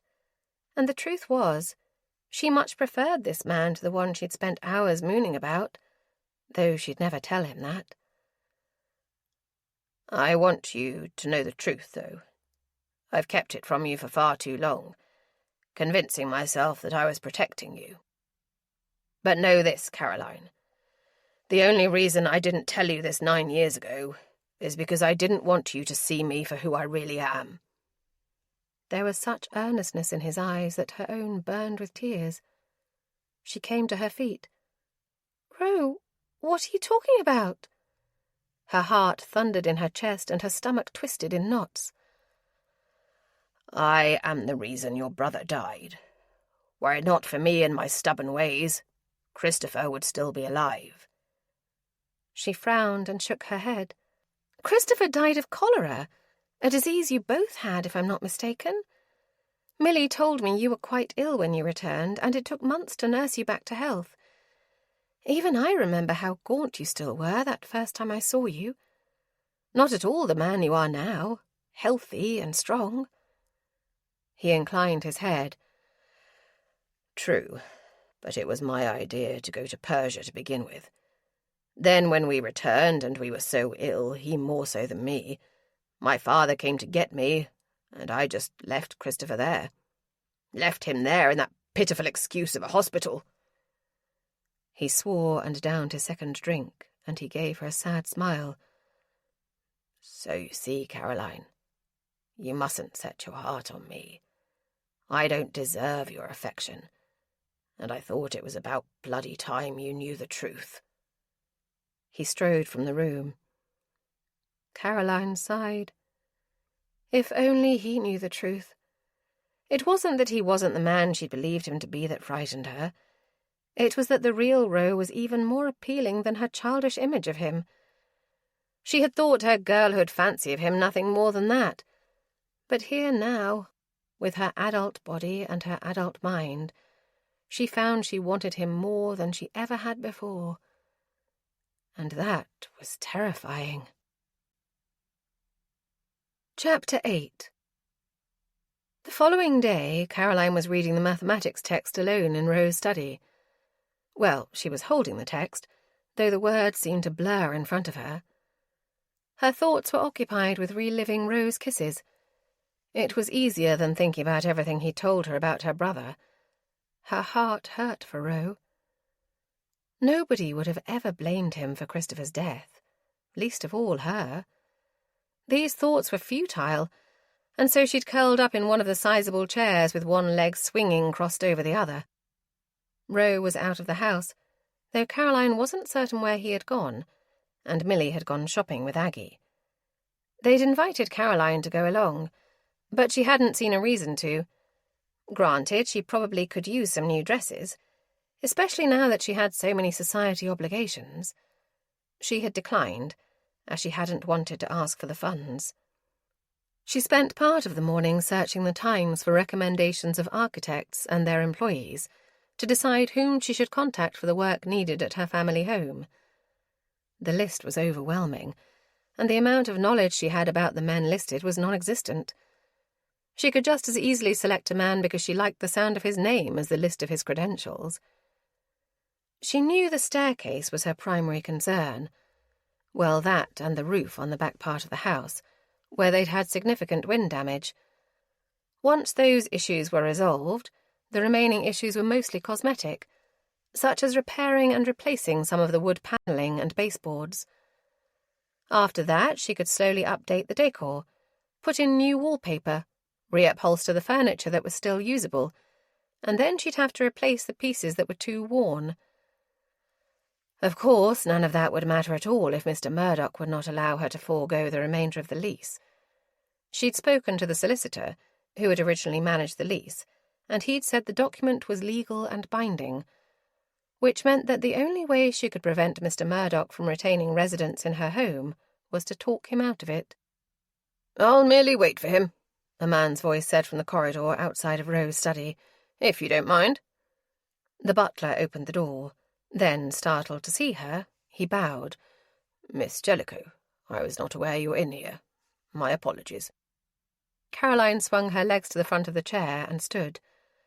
"The Duke's solicitor has come to see him and wants to wait," Grim said. "Bring him in, Grim. I was borrowing this text is all," Caroline said.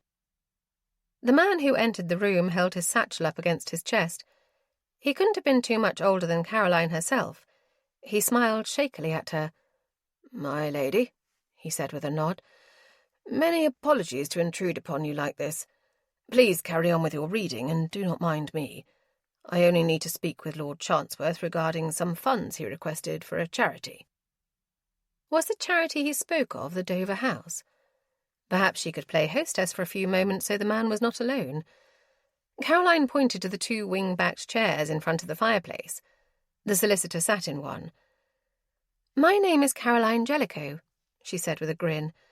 She'd never been much of a flirt, but she knew how to speak to people since she'd never been terribly shy.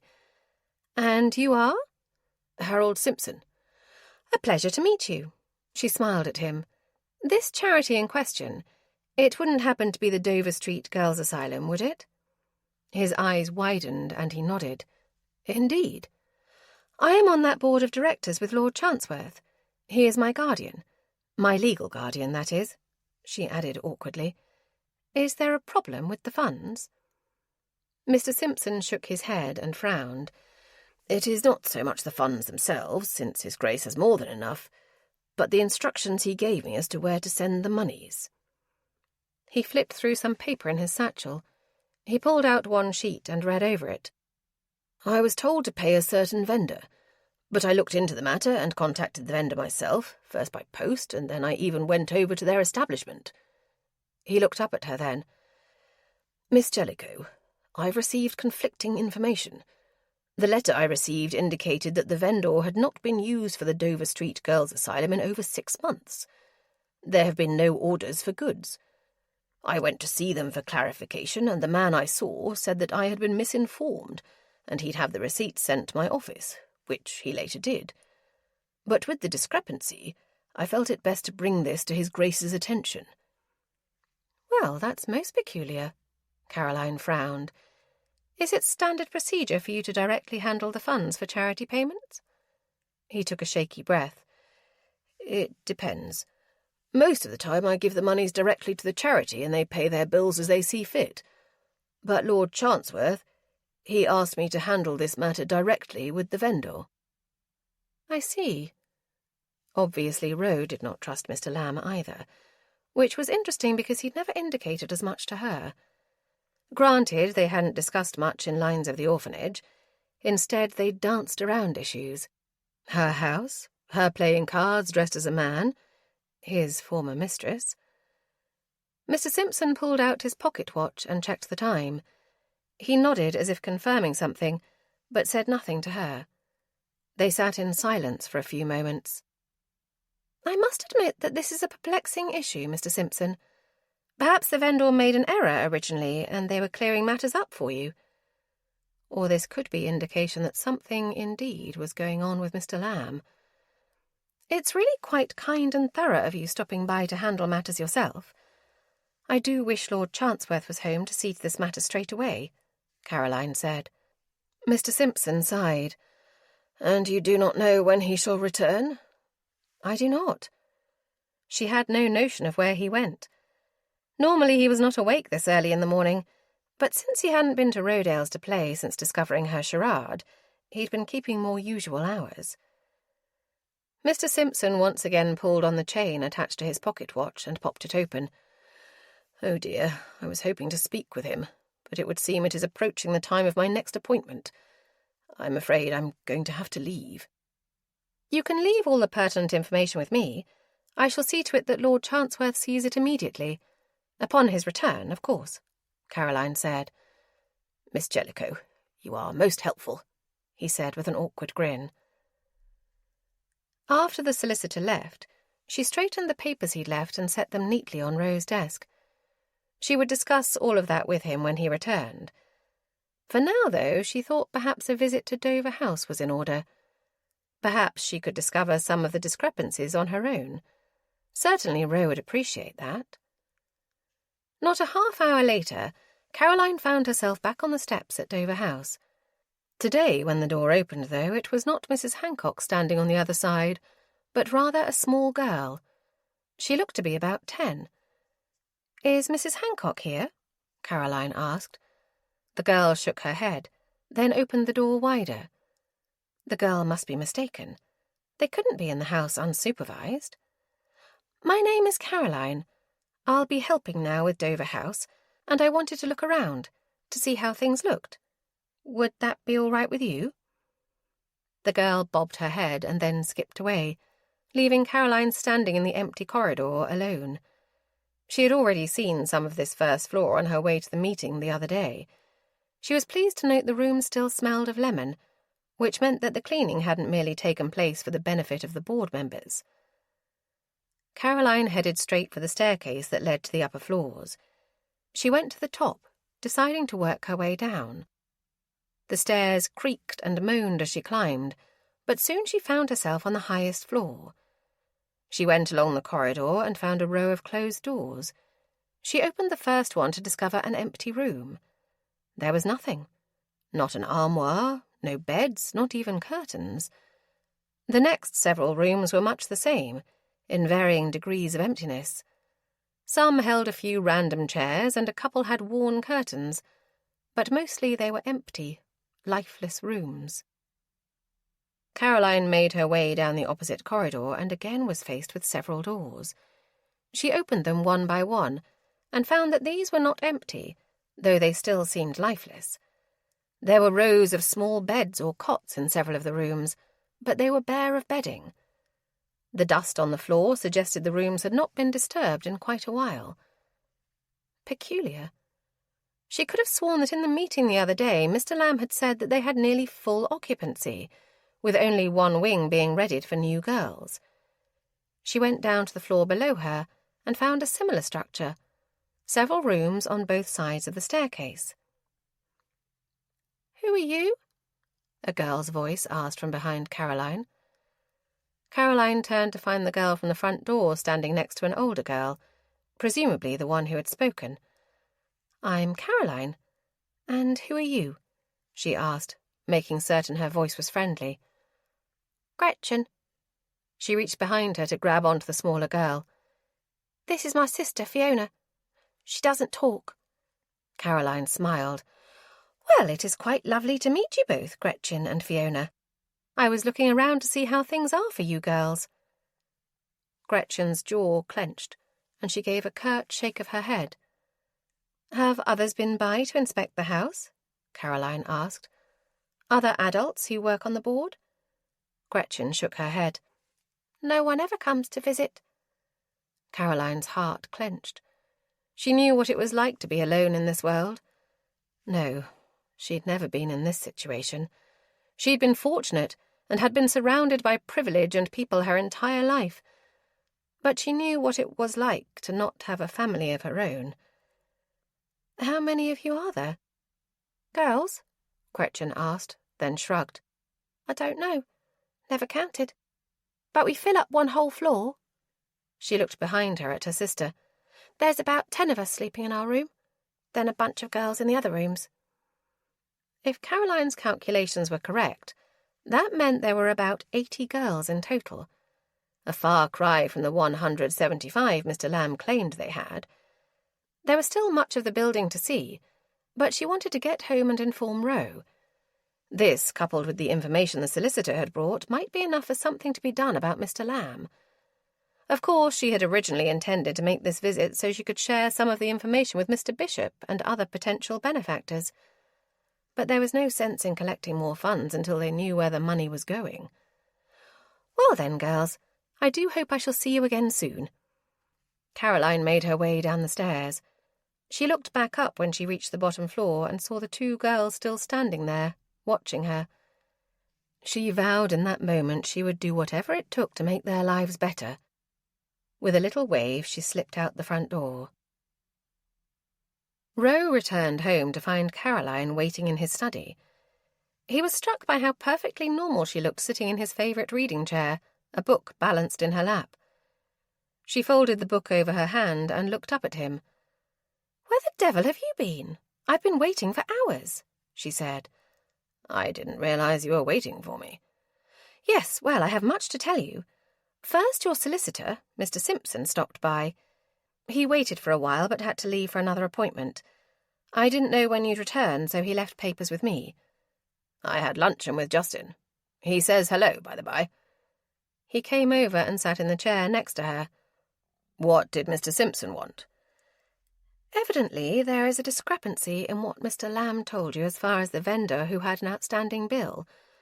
Mr. Simpson was told by one person that the vendor hadn't been used in over 6 months, and yet another person managed to find receipts to send to his office through post."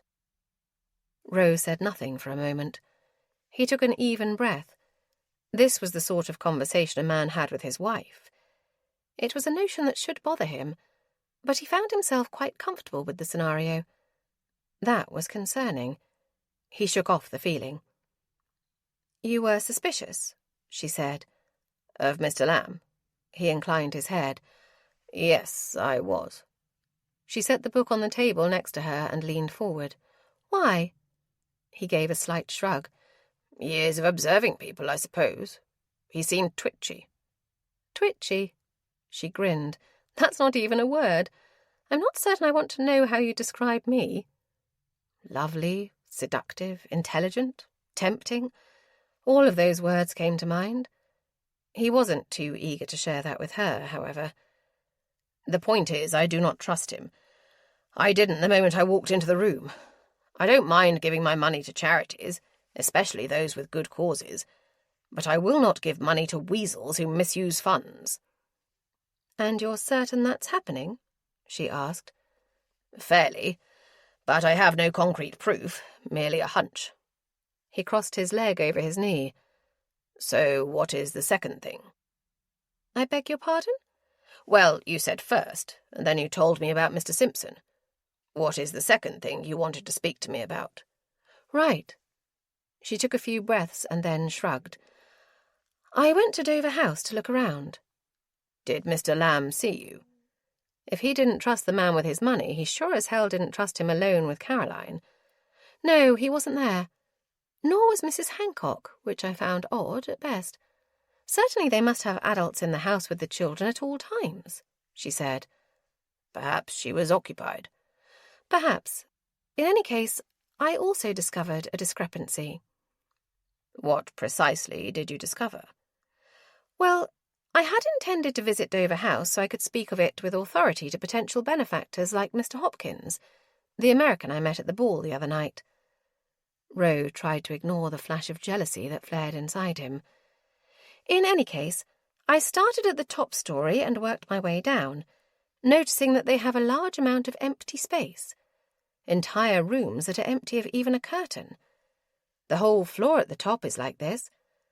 I also spoke to one of the girls, and if what she told me is accurate, then there are only about 70 or 80 girls living there." "According to Mr. Lamb's documents, there are more than double that." Precisely, she said with a nod. The girl could be wrong with her arithmetic. I suppose that is a possibility, though she seemed rather intelligent. She looked up at Roe. It does seem to be something we could look further into, wouldn't you agree? I would. Perhaps I need to visit with Mrs. Hancock. You aren't intending to ask Mr. Lamb about these issues? Not yet. I'm going to look into matters first. He eyed the book she'd set down. Traité des substitutions et des équations algébriques. I was not aware you could read French. She shrugged. There are probably plenty of things you don't know about me. That was no doubt true. Yet he found himself wishing he knew all of those things, all of her secrets, like the fact that she read algebra texts in French. As I was saying, I want to look into matters with Mr. Lamb first. He's the sort of person who would simply disappear if he had to, and I'd prefer to know specifically what is happening at Dover House. Since you were out so long this morning, I had plenty of time to consider the matter, and I have a suggestion, she said. Yes? I think we should follow him. I know he plays at Rodale's. I played him one night. Well, Gray played him. I recognised him when he walked into the board meeting. Roe considered her words.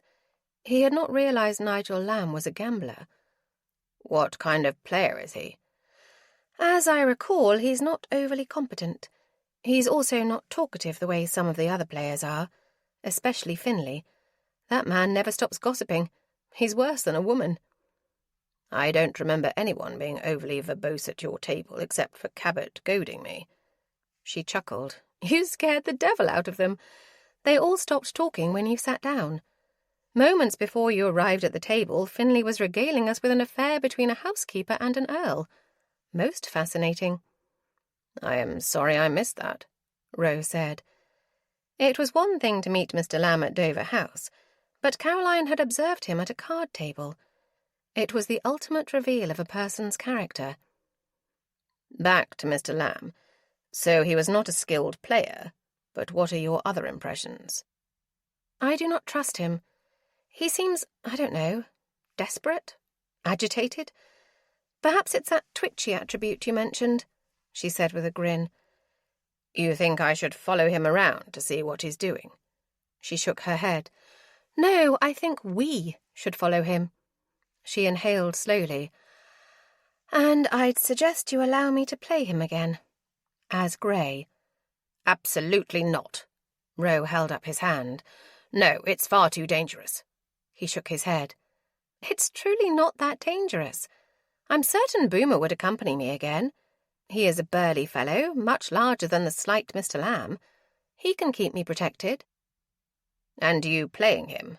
What will that solve? But Roe knew the answer to that question even as he asked it.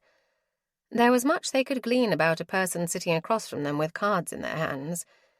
Everything from the way a person wagered to what they drank, to the choices they made with each hand. And, of course, they would be able to discover much about Mr. Lamb's financials. I can gather more information about him. Watch him, see how he plays. You can tell a lot about a person by the way they handle their funds and their cards. It was a sentiment Roe had expressed on many occasions before, one he'd probably told Caroline himself when he taught her to play so many years before. She'd been but a girl. 15, he'd seemed to remember, and he taught her to play as a way to get her mind off her brother's untimely death, and the fact that she suddenly had been left alone in the world. Frankly, it had been the only way he'd known how to interact with her, a selfish tool of distraction, because he hadn't wanted to tell her the truth about Christopher's death.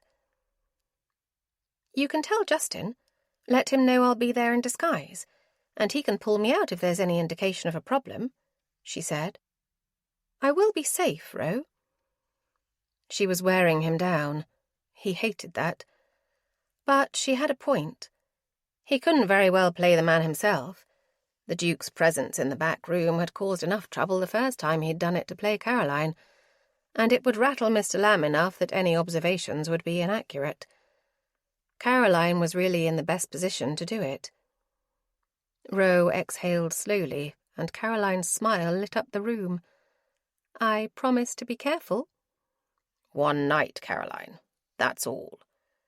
She came to her feet, and before he knew what was happening, she'd lunged herself at him, giving him a big hug. It started out innocent, an embrace of gratitude, but he was instantly aware of her form, her very feminine body with her soft curves and those legs he knew went on forever. Damnation, but he longed to see those legs, to trail his fingers from toe to the delicious apex that awaited between her legs. She stepped backwards, her face flushed, pupils dilated. "Thank you," she said, her voice coming out in a tight whisper. He swore, then pulled her back to him and pressed his mouth down on hers. She responded immediately, threading her fingers into his hair and kissing him back. Her tongue slid against his and he growled in response.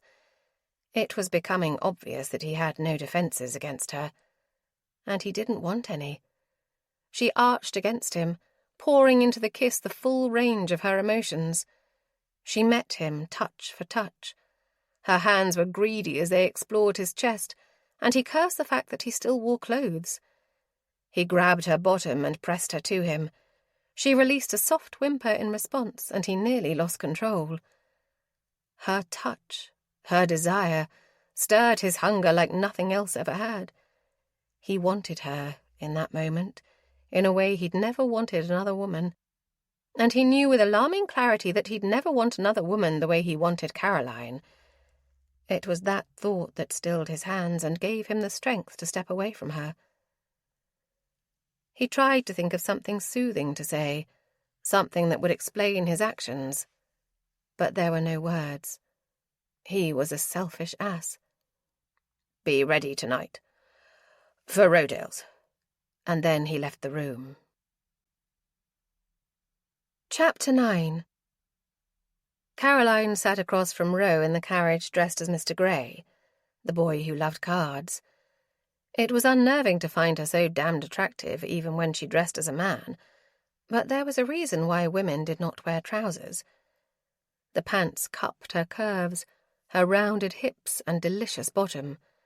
He'd nearly swallowed his own tongue while helping her up into the carriage. Not only that, but he could certainly see how long those legs were in those trousers. Though partly hidden in a pair of dirty boots, Roe could still tell they were heavenly long and shapely. She had obviously bound her breasts, as there was no hint she had anything but a flat chest. Her lovely hair was stuffed into a hat, so that only the fringe at the front showed. It hung over her eyes just enough to hide her long, curling lashes. The smudges on her cheeks, nose, and fingers finished the look, making her appear like a dirty chimney sweep. She looked adorable. He wanted her, there was no denying that. But he knew he couldn't have her. One touch and he'd ruin her. Then he'd have to marry her. He wouldn't be a complete cad. But he had no intention of marrying her because she deserved so much more than the likes of him. He knew what men in his family did to their wives. They cheated and berated them. What's more, he knew he was capable of such things.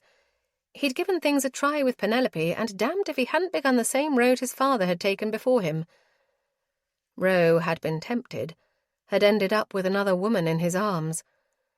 Yes, he'd stopped himself just short of bedding that woman. Still, in his mind, the damage had been done. So he'd vowed not to marry anyone. The damned title could die with him. It was what his father deserved. It was what the lot of the Grisham men deserved. Roe would not touch her. Kissing her was one thing, but he knew once he put his hands on her skin, there would be no turning back. He'd never get enough of her.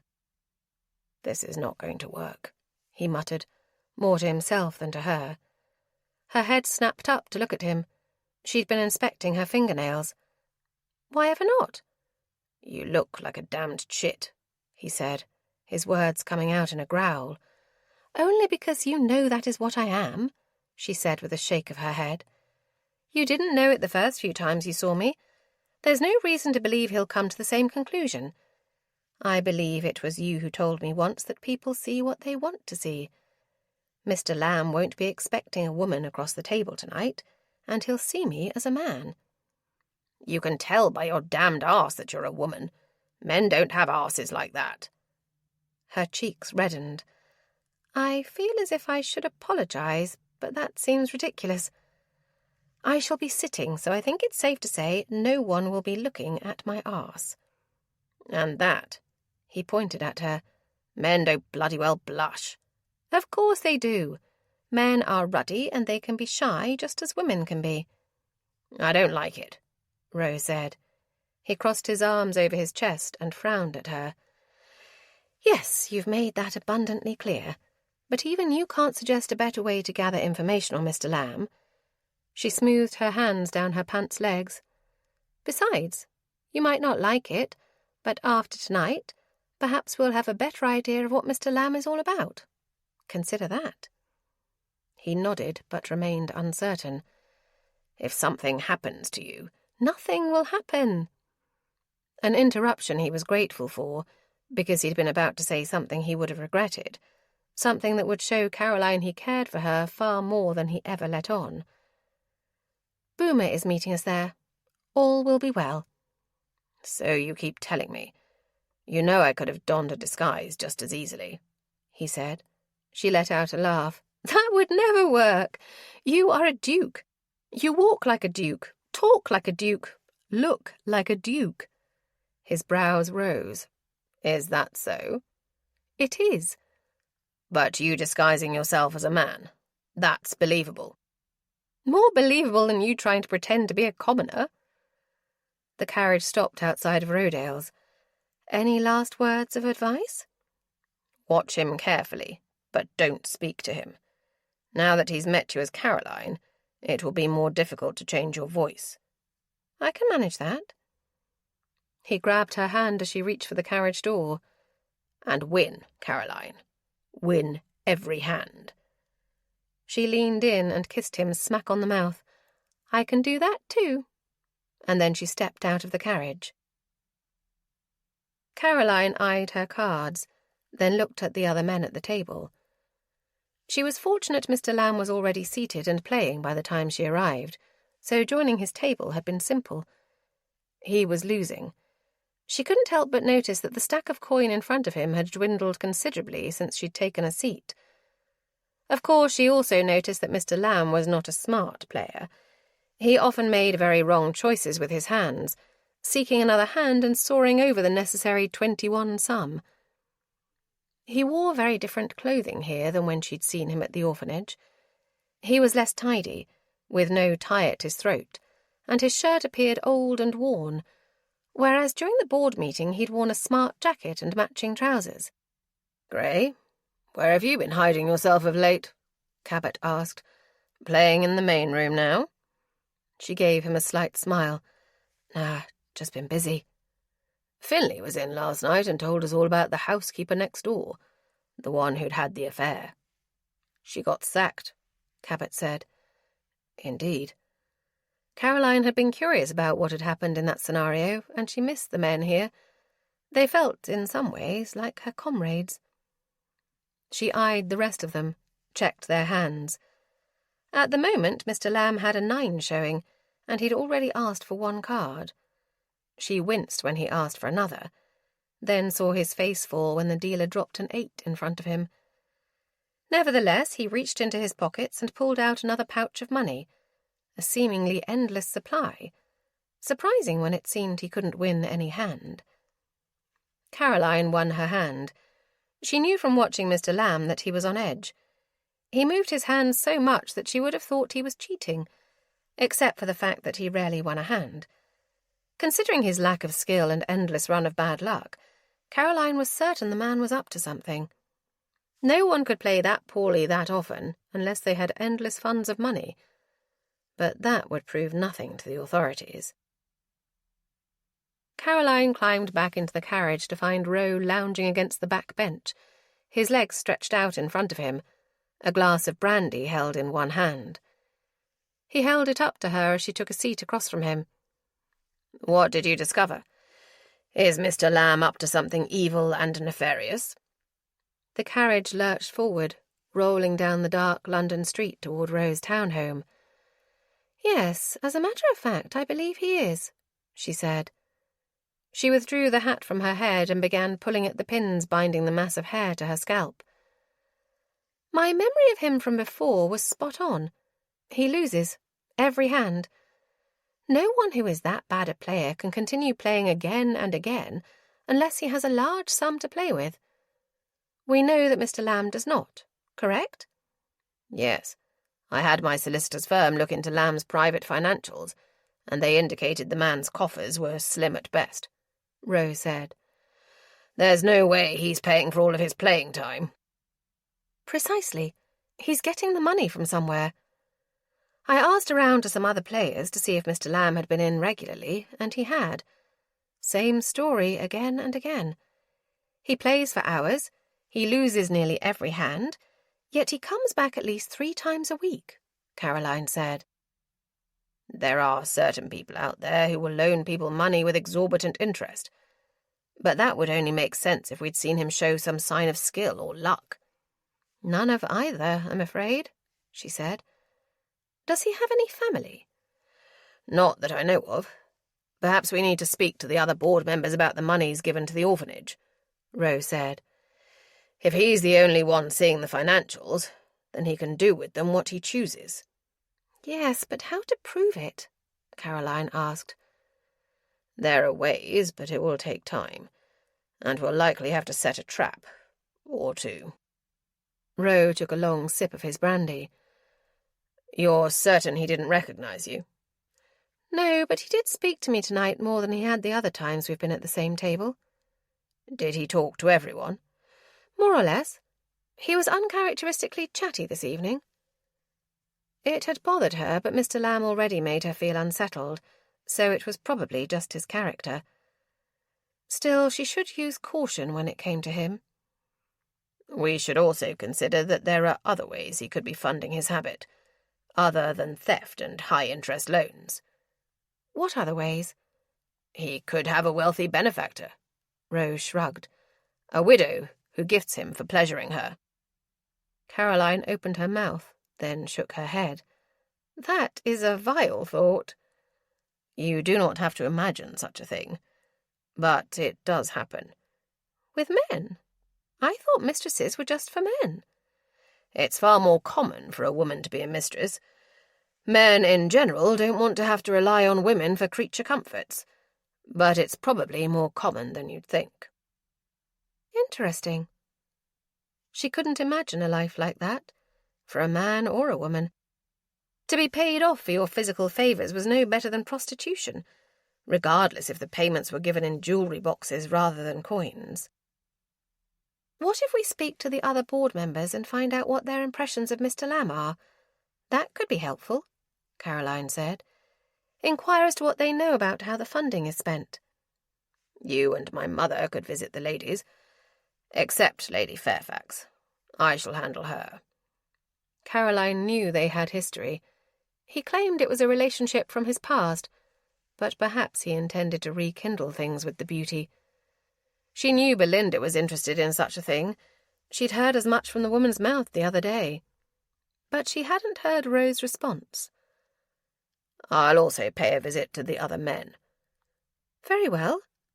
Perhaps Millie and I will see to it tomorrow and make certain that we try to uncover some of this situation before that man steals every last dime from those children." If Caroline knew pledging her life service to the Queen would get her out of her current situation, she would gladly sacrifice it all. When she'd agreed to the board position for the orphanage, she hadn't counted on it affecting her social calendar to such an extent. Not that she begrudged the orphanage her time, but she certainly would have been happier if her time while she was in London allowed her to avoid appearances in polite society. Nonetheless, she knew that Millie was right, and this was a part of it, especially while she was reintroducing herself to society. It had occurred to her that perhaps Mr. Bishop saw their pending visit to the opera as a courtship-type scenario, and she hated that she'd somehow misled him. She hoped for an opportunity to dismiss his intentions this evening without ruining her chances of gaining him as a benefactor for the orphanage. She did not want to hurt the sweet man. She ran the brush through her hair and counted to 10. Next, she made 3 large braids, then wound them around the crown of her head. It was the only clever thing she could do with her hair, and for whatever reason, she hadn't wanted the maid's assistance with that for the evening. Perhaps because that made it feel as if she was taking too great of care with her appearance, when that shouldn't matter at all. She donned her evening gown of cobalt and inspected herself in the looking-glass. No creases in the lush fabric. She leaned forward and peered closer. She patted her cheek. Good enough. She wasn't attending the opera with Ro, so what did it matter how she looked? After all, she wasn't a young miss on the marriage mart. She was the insignificant daughter of a lowly baron. No one would be looking at her. In that respect, Mr. Bishop was the perfect match for her. They were equally unremarkable. Mr. Bishop was right on time. He looked handsome, or as handsome as a man with a not-so-handsome face can look. Smart was a better description. Tailored. Yes, that was it. He looked very tailored in a nice black coat with tails and matching black breeches. He lifted his top hat when he saw her and bowed slightly. Good evening, Miss Jellicoe. You look lovely tonight. He bent his head over her hand and kissed it lightly. She blushed like a fool and wished for a moment that this were a real courtship, that she were attracted to Mr. Bishop, and that someday they'd find themselves in love and married. But this was none of those things. This was merely an outing to the opera. Thank you, Mr. Bishop. He assisted her into his carriage and seated himself across from her. It is a beautiful evening. The clouds are quite remarkable tonight, she said. He leaned forward to peek out the window. It looks as if it might rain. I've noticed London gets plenty of rainy weather. How long will you be here in London? He shrugged. I'm not certain. I've always been fascinated by your fair country and decided recently it was finally time for a visit. I amassed quite the fortune back in Maryland. Seemed time to spend some of it. Do you not have charities in America? Of course, but I felt drawn here. He smiled at her. Perhaps now I know why. They rode in silence the rest of the way. Caroline kept her eyes on the window, but was able to see that Mr. Bishop kept his eyes on her. It was unnerving, being watched. She wondered if this was what it would have been like if she'd stayed in London so many years before. Would she have felt all the young men turn and stare when she walked into crowded ballrooms? A wistful ache surged in her belly, and she took a deep breath to suppress it. But as it was, she had fled back to the country where she knew her place. Being the daughter of a baron and the ward of a duke was a very strange thing. Though she was raised as a gentlewoman, she was not truly a member of the gentry, certainly not at the level of society in which Ro and Milly circulated. Perhaps if she had stayed in London the first time, she would have been accepted among those ranks. But instead, she'd chosen to return to the country to nurse her broken heart. As a result, she now felt hopelessly unsophisticated. It was one thing to don a disguise as a man and play in a gaming hell. It was quite another to wear a beautiful ball gown and mill about the cream of London's crop. Odd that she'd feel more comfortable as Mr. Grey than she did now as Caroline, the repeat debutante. Had she stayed a bit longer in London, she might have been more skilled in discerning men's intentions, because it would seem she had misunderstood those of poor Mr. Bishop. Certainly he did not mean to court her. Certainly he had not meant to imply that meeting her had given meaning to his visit. But what if he had meant that? What if he were to court her? She could not imagine loving a man as unremarkable as Mr. Bishop, not when she'd loved Ro so fiercely and for so long. But Ro was not meant for the likes of her. Only her youthful ignorance had made her imagine he might one day love her in return. She would be happier if her heart would be satisfied with anyone but Ro. But hearts were not known for their logic, and hers could not be swayed to consider Mr. Bishop.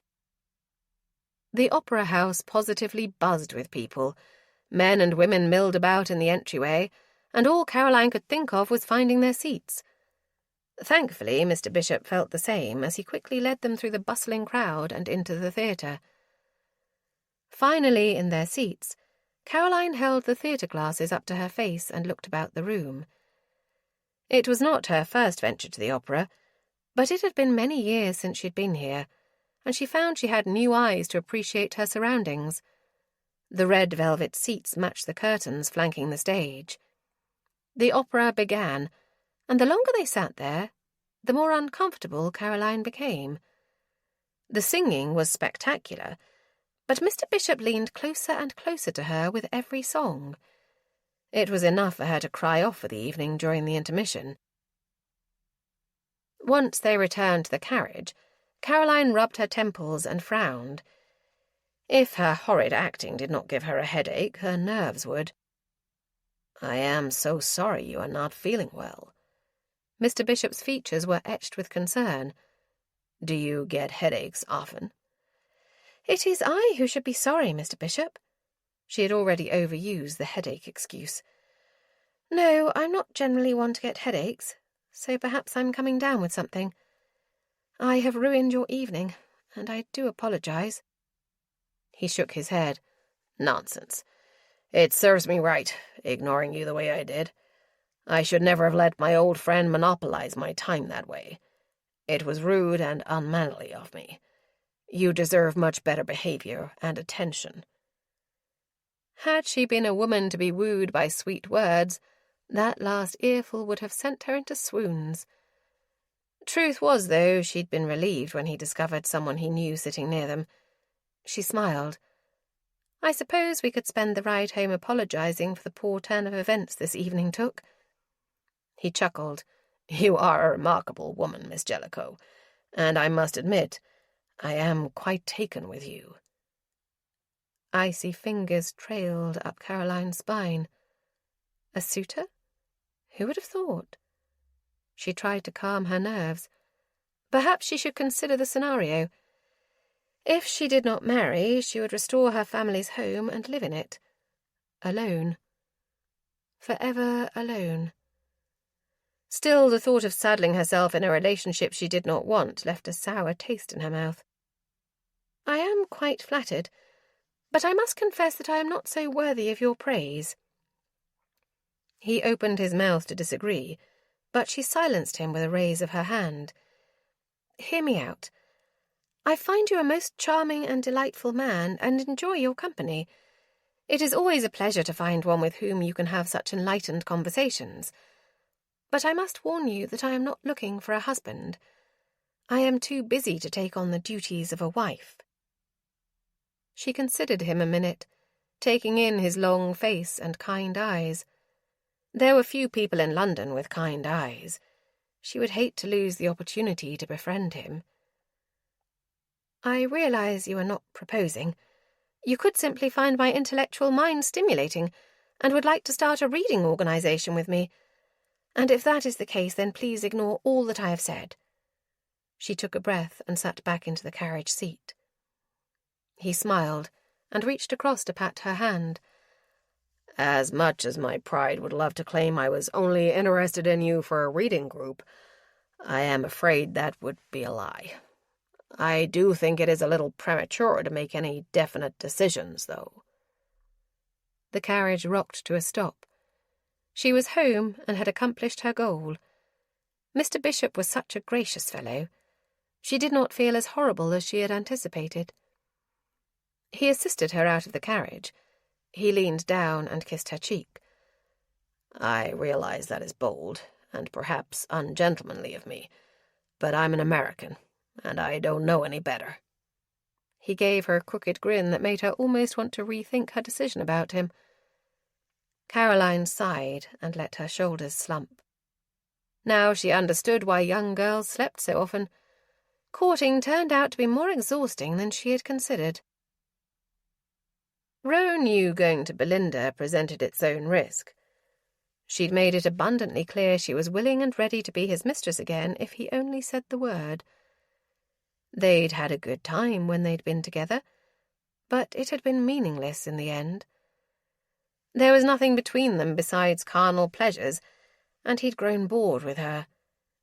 But he appreciated that she was an intelligent woman who knew people around London. Perhaps she could tell him more about Mr. Lamb. He was shown into her parlour and took a seat in one of the blue brocade chairs, hoping it would create distance between himself and his hostess once she joined him. Nearly 20 minutes after arriving, Belinda floated into the room wearing a revealing dressing gown, an interesting choice for the time of day. He suspected Belinda had put it on especially for him, to remind him of her wares, as it were. He was reminded. There was no way around it. Her breasts virtually spilled out of the low-cut gossamer. "Monroe, love," she said slowly, her voice low and seductive. "How lovely for you to visit. I'm afraid you caught me while I was still lounging about in bed." "Indeed." "Alone, in case you were wondering," she added. "But that could certainly be remedied." "I came to ask you a few questions," Rose said, deliberately ignoring her baited comments. "About Mr. Lamb." Her brow furrowed. "The director at the Dover Street Girls' Asylum? Why ever do you want to know about him?" "I am new to the board, whereas you are an established member, and have been for a while," he said. "Yes, don't you remember, love? It is how we met." She smiled broadly, her fingers twirling the ribbon that tied her dressing gown around her. "I came to your townhome looking for your sweet mother, to discuss something about the board, and there you were, looking just as dashing as you do now. I could scarcely keep my eyes off you, and I nearly forgot why I'd come to your house to begin with." "Yes, Belinda, I remember it all." He'd seduced her that very day, and they'd begun a heated, though short-lived, affair. "Back to Mr. Lamb. How well do you know him?" "Not as well as I know you, though I suspect the man would certainly welcome an invitation to my bed. He is kind, seems competent enough. There have been many changes to the orphanage since he took over as director." "Good changes?" She shrugged. "I suppose it depends on who you ask. The board has been forced to collect more monies for the changes he's instituted, but whatever is good for the children, right?" "Right," Rose said. "And has anyone questioned the added expenses?" "A few times. Lady Green and Lady Wingard once had a conflict with Mr. Lamb, but the protest didn't last long once he had us walk through some of the sleeping quarters." He considered asking her about the empty rooms, the discrepancy in how many girls were actually at Dover House, but he still didn't know if somehow Belinda might be involved. "I see. Do you trust him?" "I've never thought about it much. You know I serve on so many boards, love. I barely have time to make all the meetings." Ro did know. Belinda enjoyed being involved and needed, so the woman served on a variety of charity boards that constituted the majority of her social outings for each week. It assisted in her reputation as being the lovely and benevolent widow. But Ro knew there was much more to Belinda than that. She might be generous with her late husband's funds, but she was also quite generous with her body, taking no fewer than 6 lovers since the man had died 2 years before. This had been a waste of time.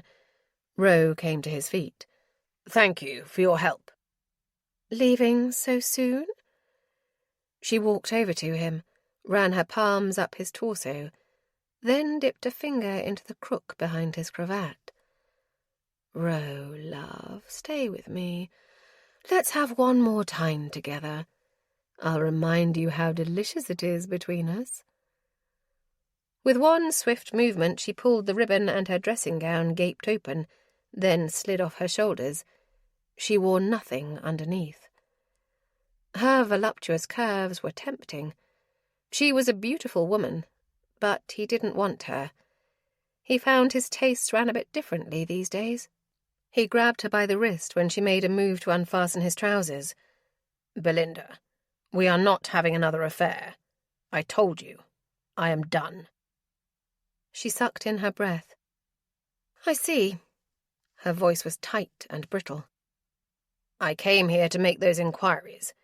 I apologize if I caused you any distress." And with that he strolled away. Additional funds had been required from the board members more than once since Mr. Lamb had taken position as the director. He needed to speak with Mr. Simpson about how much of Rose's money had been sent to the orphanage because of his mother's board position. Mr. Lamb had asked for even more money at the meeting the other day. Perhaps it was time to pay a visit to the orphanage and see where all the money was actually going. Chapter 10. Caroline knew the minute Roe walked in the door that he had been with Belinda. His hair was tousled, for heaven's sake, and she was fairly certain he had lip stain on his jaw. "I thought you went over there to inquire about Mr. Lamb," Caroline said before she thought better of it. He stopped mid-stride and eyed her. "And do you believe I went there for another purpose?" "It's quite evident you did." She was annoyed, though she knew she had no reason to be. He in no way belonged to her. Slowly he stalked towards her. "What do you think I've been doing?" She swallowed and looked up at him, looked into his warm, mossy green eyes. "Your affairs are no concern of mine." "Your blush says otherwise, as does your breathing." He stepped even closer to her, so close she could breathe in the scent of him. Oh, how she could get lost in the masculine form, his broad shoulders, his height, the strength of his legs. Good heavens, she was becoming a poet, and not a very good one. He ran the back of his hand down her cheek, and she closed her eyes. "Caroline, I told you Belinda was my lover at one time, but is no more. I have no desire to enter into such an arrangement with her any time in the future." She opened her eyes, and was so struck by his earnest expression that she did the unthinkable and kissed him. His soft lips responded immediately as she leaned into his body. She kissed him as passionately as she could, pouring her desire into that one moment. He deepened the kiss, and she thrust her fingers into his hair. It was surprisingly soft, considering how short he kept it. His warm hands cupped her bare arms, gripping her tightly as he swept his tongue against her own. Coils of pleasure sprang from her abdomen and wound up around her body to tease and tingle her breasts. As their tongues moulded to one another, desire surged through her body, piquing her nipples. She was quickly losing control of the situation and herself. Kissing him had been foolish. "You'll get hurt," a voice inside reminded her. But she'd lived this long wanting Roe, and it hadn't destroyed her. She could continue to do so. It was not as if he loved her, as if he ever would love her. That would hurt. Still, she wished her desire for him would disappear. It didn't matter that she didn't want him. Her body did not want to listen, did not want to stay away. No, her body wanted to wrap her legs around him and have him make love to her right up against the wall of his study. His lips trailed to her ear, then down her throat. He cupped her breast, and she arched into him. Yes, she wanted this. She wanted him. And then his lips were back on hers, hot and hard against her own, and when his tongue invaded her mouth, she gasped. He took with this kiss, demanded, and her body reacted all on its own, as if this was the moment they were supposed to be in. That was the last coherent thought in Caroline's mind as Roe took over the seduction. She vaguely noticed he had picked her up and set her down on his desk, but he continued to kiss her, his hard body melding against hers, and she simply wasn't aware of anything else but his mouth and his touch. Desire, hot and slick, skimmed through her body, and she instinctively opened her legs. He moved himself between them, though her skirts blocked her from feeling him press against her. His hand moved up to cup her breast, and she involuntarily cried out. Her whole body felt alive and full of delightful sensations. Ro pulled her to him and kissed her again, this time slower and with more tenderness. His hand stroked her cheek, and desire soared through her body. She might never know what it was like for a man to love her, for Ro to love her, so she revelled in every touch, every breath, every kiss. But she knew eventually he'd remember who she was and he'd step away. And she'd once again see that look on his face, the one that told her she wasn't good enough. If Belinda were the sort of woman he normally seduced, then Caroline knew why Ro had not been attracted to her. Standing next to Belinda, Caroline was overly tall, too thin, and not nearly curvaceous enough. "You are beautiful," he whispered against her hair. Her breath caught, and she closed her eyes, willing the moment to last forever. She'd been told that she was pretty before, but Ro had never once commented on her appearance. As far as she had known, he had scarcely noticed she was a woman. For a moment she believed him, then remembered what would happen if she stood there long enough. She would give herself to him completely, and then where would she be? Heartbroken and alone. No, she needed to keep control of herself. She needed to be whole so she could care for the girls who would rely on her. She took a deep breath, then pulled herself away from him. "I nearly forgot that I have an appointment, if you'll excuse me." She stepped out of his study as quickly as she could. Damnation. He hadn't expected Caroline to kiss him, but kiss him she had. He thought that he'd put an end to her desire for him when he told her the truth about Christopher. Evidently not, though clearly she had come to her senses at the end when she'd scurried away. He'd had to find something to occupy his mind, else he'd do nothing but relive the feel of Caroline's lips on his. So for the last few hours he'd sat in his study, going over the new notes his solicitor had given him. Ro still felt heavy with desire for her. He risked so much by allowing himself to lose control with her. He couldn't afford to dally with her, she was an innocent. And to do to Caroline what he'd done to Penelope, that would be unforgivable. Caroline had no other man waiting for her to soothe her pain when Ro broke her heart. Perhaps he should take Belinda up on her offer, sleep with her one more time to slake himself. It wouldn't solve the problem, though, and he knew that. Attempting to sate his desire for one woman by ploughing himself into another wouldn't extinguish that flame. Grim stepped into the room. "Your Grace, there is a Mr. Bishop here to speak with you. He says he is from America." It was on Ro's tongue to tell his butler he didn't know any Americans, but then he remembered the man Caroline had attended the opera with was an American. Ro waved his hand to let Grim know to bring the man in.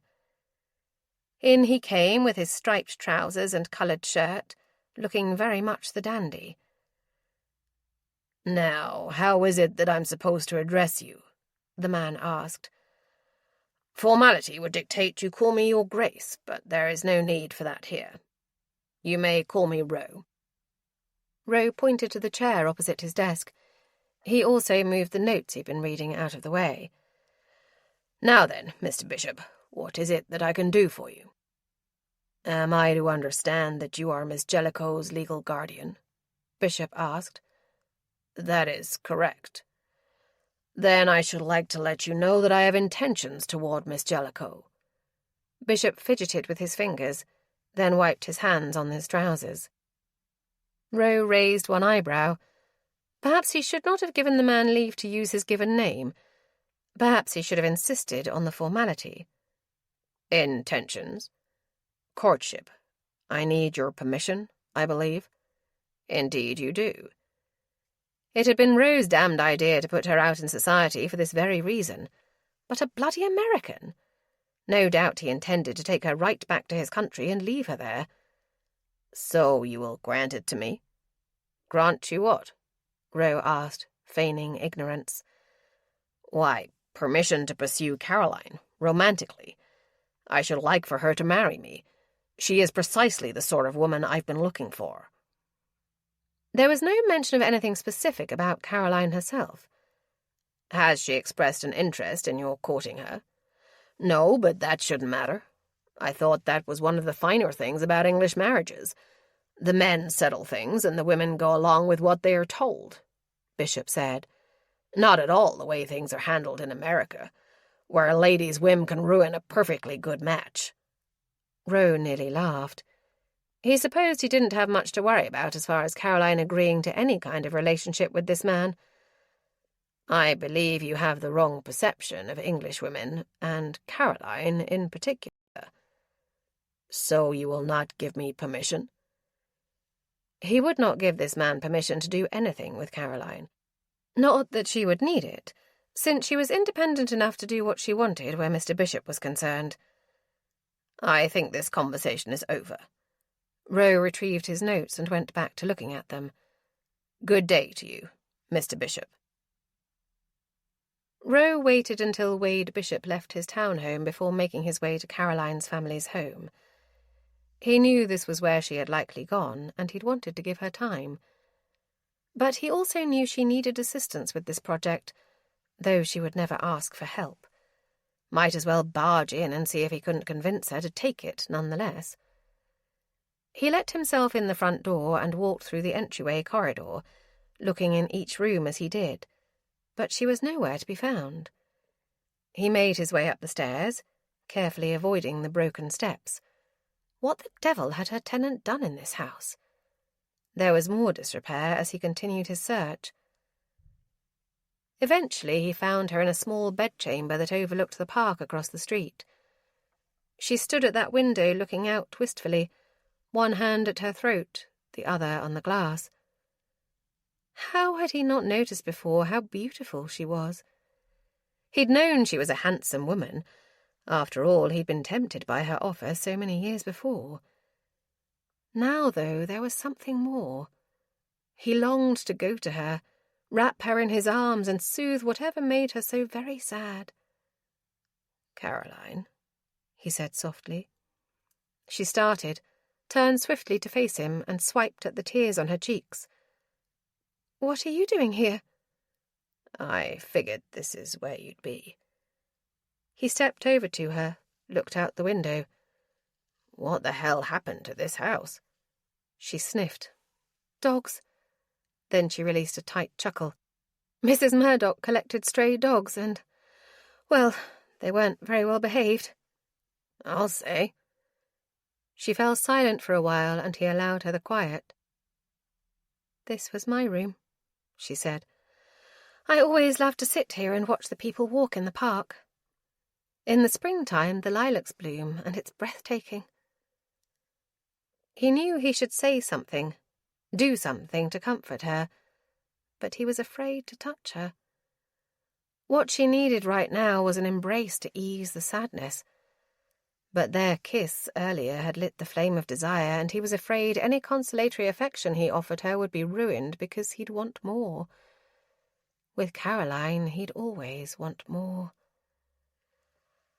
"I'm using the money I earned playing to put this place back together," she said absently. "Have you considered renting this property again?" "No, as I told you before, I intend to live here myself. I grow weary of the countryside and of having to rely on your goodwill to pay for my every need."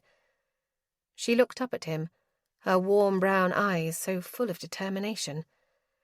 Though the damned tenant who previously agreed to terminate the lease early has since changed his mind. She hadn't mentioned any of that. "I thought Mrs. Murdoch died recently." "She did, and originally her son agreed that with her death we would end the lease. But now he has changed his mind." She shook her head, looked back out the window, her hand holding back the thread-worn curtain. "He says he intends to live here himself. I checked with the solicitor that handled the lease, and it is quite binding. At least he won't be bringing the dogs back with him." She sounded so defeated, so sad, that he knew no matter what he would fix it for her. This he knew he could take care of. Mr. Murdoch could go away with a fatter purse, and Caroline would be none the wiser. Still, it concerned Roe to think of Caroline all alone in this house. The thought was nearly more than he could bear. "I could help you find a husband," he said. They'd talked about it a long time ago, shortly after she'd proposed to him, but she told him then if she couldn't marry him, she didn't want to marry anyone. But that had been years ago, and she seemed so different now, so much more mature and worldly. Her mouth opened, then closed, and set in a tight line. Evidently that still held true. His stomach tightened, and all at once he wanted to fall to his knees and beg her to be his Duchess. But that would never do. He'd be a wretched husband to her, just as his father had been to his mother, and his grandfather before that. He would not put sweet, beautiful Caroline in that position. She deserved a hell of a lot more than an irresponsible rake like him. "No, thank you," she said. "I know you men seem to think you're the answer to all problems, but I really don't feel the need to marry. Perhaps someday, if I could find someone to love, someone who loved me in return," she said wistfully. "It's true. Men need to feel useful. Allow me to assist you in the renovations, then. Caroline, I have plenty of money, and you have the funds from the renter. Those are all in an account for you." Her mouth opened, then closed. She shook her head. "I had not realized I had such moneys." "Did you think I was taking those funds and simply absorbing them? It is your money. This is your house." Truthfully, I hadn't given it much thought, which now seems foolish. I suppose I thought that the funds went to my care, clothing, and my own rent and what not. He sighed. "Caroline, you never need owe me rent or anything. I pay for your care, as you put it, as I would any member of my family. I think nothing of it." "The funds from the rent will help." "It will not cover all of the repairs." He looked around him. "You'll need additional monies." "Which I shall earn myself.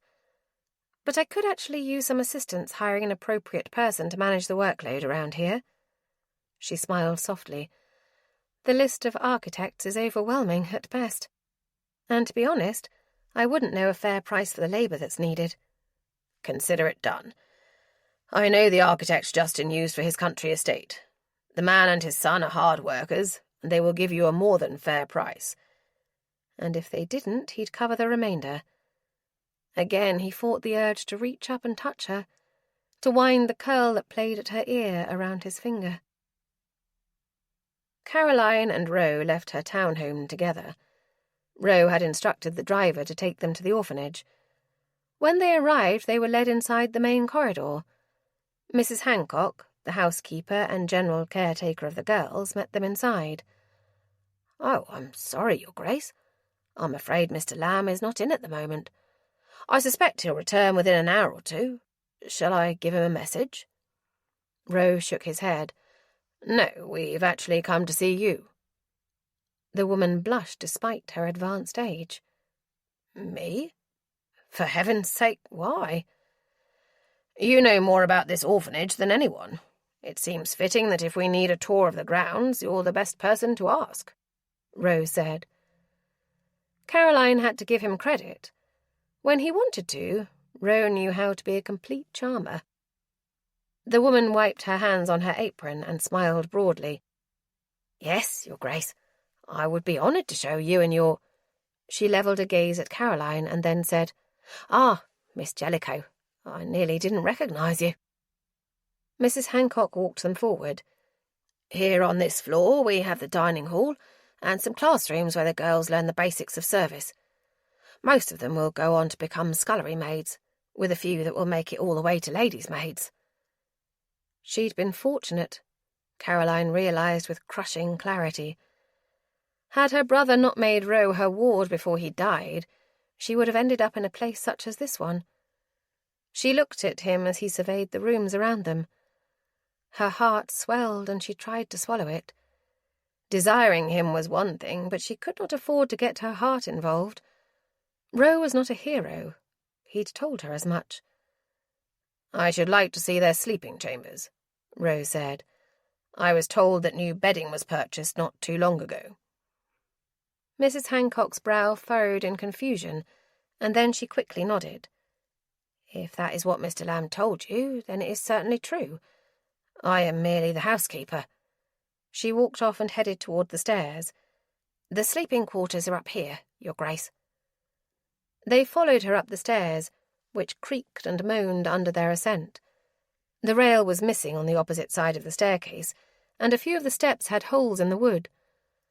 Upstairs they found a handful of rooms, the floors covered in mattresses and thread-worn blankets. The mattresses themselves were thin and barely stuffed, and couldn't have provided much comfort or warmth for the girls. Just then 5 girls shuttled into the room, full of giggles, and came to an abrupt and quiet stop. Their smiles disappeared, and their hollow eyes widened. They were all desperately thin, but they seemed clean and clothed, though they wore no shoes and their stockings had an abundance of holes. "Mrs. Hancock, begging your pardon, Mum, we didn't know you had visitors." It was Gretchen, the girl Caroline had met when she'd visited the other day. Of course she'd come around when Mrs. Hancock hadn't been there, so she wasn't too keen on the girl announcing they'd already met. Gretchen was a pretty thing, with reddish-brown hair and large green eyes. Freckles covered her cheeks and nose, and she kept a protective hand on 2 of the other girls. Fiona, who was obviously the middle sister, and then a younger one. They all shared the same green eyes. "It's not a problem, children," Caroline said. "We came to see the arrangements." She picked that word carefully. Being poor was not fun, but it was less so when people pointed it out to you. "Is this your bedchamber?" The smallest girl smiled and stepped forward despite her older sister's attempt to keep her back. "It is. My bed is over there." She pointed her small hand to the shabby mattress beneath the armoire. "My name is Beatrice." Caroline held her hand out and shook the tiny girl's hand. "A pleasure to meet you, Beatrice. My name is Caroline, and this is the Duke of Chancworth." Beatrice's eyes grew even rounder. "A duke? That's pretty close to a prince." She smiled up at Roe.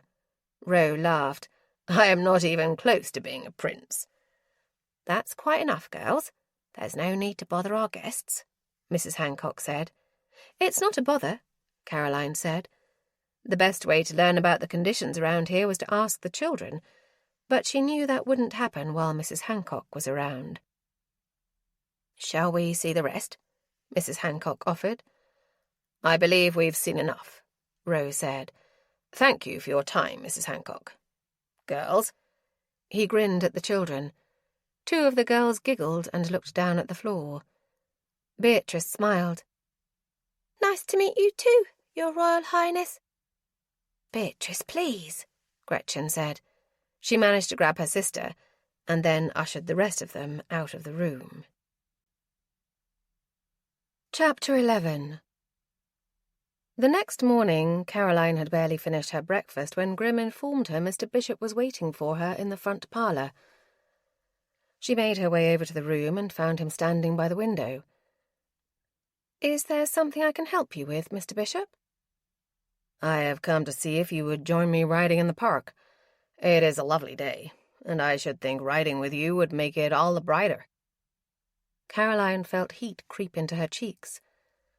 "That is very kind, Mr. Bishop, but it's quite unnecessary." "Miss Jellicoe, don't be ridiculous. I should think you are well deserving a ride in the park. The sunshine will do you good." Mr. Bishop smiled broadly. She had the sneaking suspicion that he would not be deterred this morning, so she resolved herself to go on a quick ride with him. Then she could return so she and Roe could come up with a final plan for catching Mr. Lamb. "I would love to ride with you. Thank you for thinking of me. If you would but give me a few minutes to prepare myself, I shall be down shortly." Caroline left for her bedroom to change. Riding, indeed. People would no doubt believe he was courting her. She suspected he still thought that, based on their last conversation about the matter. Who would think Caroline would have an official outing with a gentleman? Mr. Bishop was pleasant enough, and initially she had been interested in developing a friendship with him, to persuade him to donate monies to Dover House. But with the finances there in question, she wasn't about to ask anyone else to donate. Gracious, that would be dreadful. Caroline sighed heavily and crammed a bonnet onto her head, tucking the curls at her ears into the sides. And before she knew it, she sat across from Mr. Bishop in his landau, listening to the crunch of the horse's hoofs against the rocky path.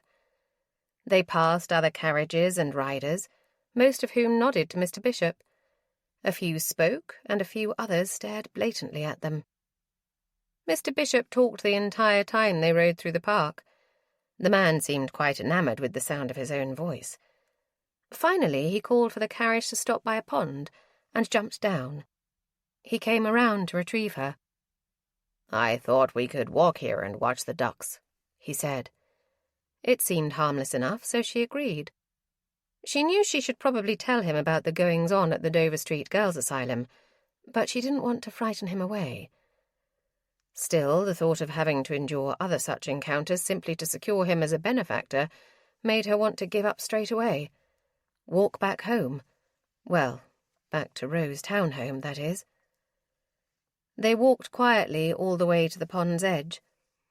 "I find you most delightful," he said, "and I believe we are what you English refer to as a smart match." Caroline frowned, then shook her head. "I've somehow gotten that wrong, I see," he said. The entire notion was wrong. There was nothing smart about them together. They didn't belong together. "We have only known one another for a couple of weeks, Mr. Bishop. You do not even know me." "I suppose you know what I'm attempting to say there." He ignored her protests. "I should think my affections for you are quite obvious. You are a beautiful woman." "Thank you, Mr. Bishop, but I don't—" He held his hand up to stop her from continuing. "Allow me to finish." He most assuredly was enamoured of his own voice. She fought the urge to roll her eyes. "I came to London to find myself a wife," he said, "and I know I have found the perfect choice in you, Miss Jellicoe. You are lovely and sweet and so poised, so very poised." She was beginning to feel like a horse, the way he spoke of her. "You are the perfect Englishwoman," he said, "and I believe you'll make the perfect wife to an American man." He reached over and took her hand and brought it to his lips. "Mr. Bishop, you truly are too kind, but I cannot marry you." "If you're concerned about Lord Chancworth, you need not be. I have already spoken to him about these matters." Caroline's heart stopped beating. The blood in her veins stopped pumping, and the air around her disappeared. "Rowe gave you permission?" She reached over and rested her hand on the large oak tree at the edge of the pond. Rowe had so callously given her away to this American fool. Betrayal stabbed through her. She took several minutes to gather her wits about her, despite Mr. Bishop's constant chatter. The perfect Englishwoman. If this idiot only knew of all of the times she donned a pair of trousers and sneaked into a man's gaming hell, then he'd certainly see that she was nowhere near being the perfect Englishwoman. She looked up quickly, and his features came into focus.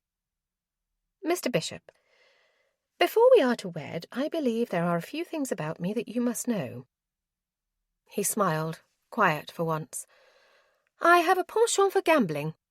Might as well make her card-playing sound as nefarious as she could manage. "I'm not satisfied with the games ladies play, so I taught myself 21, and I'm quite good."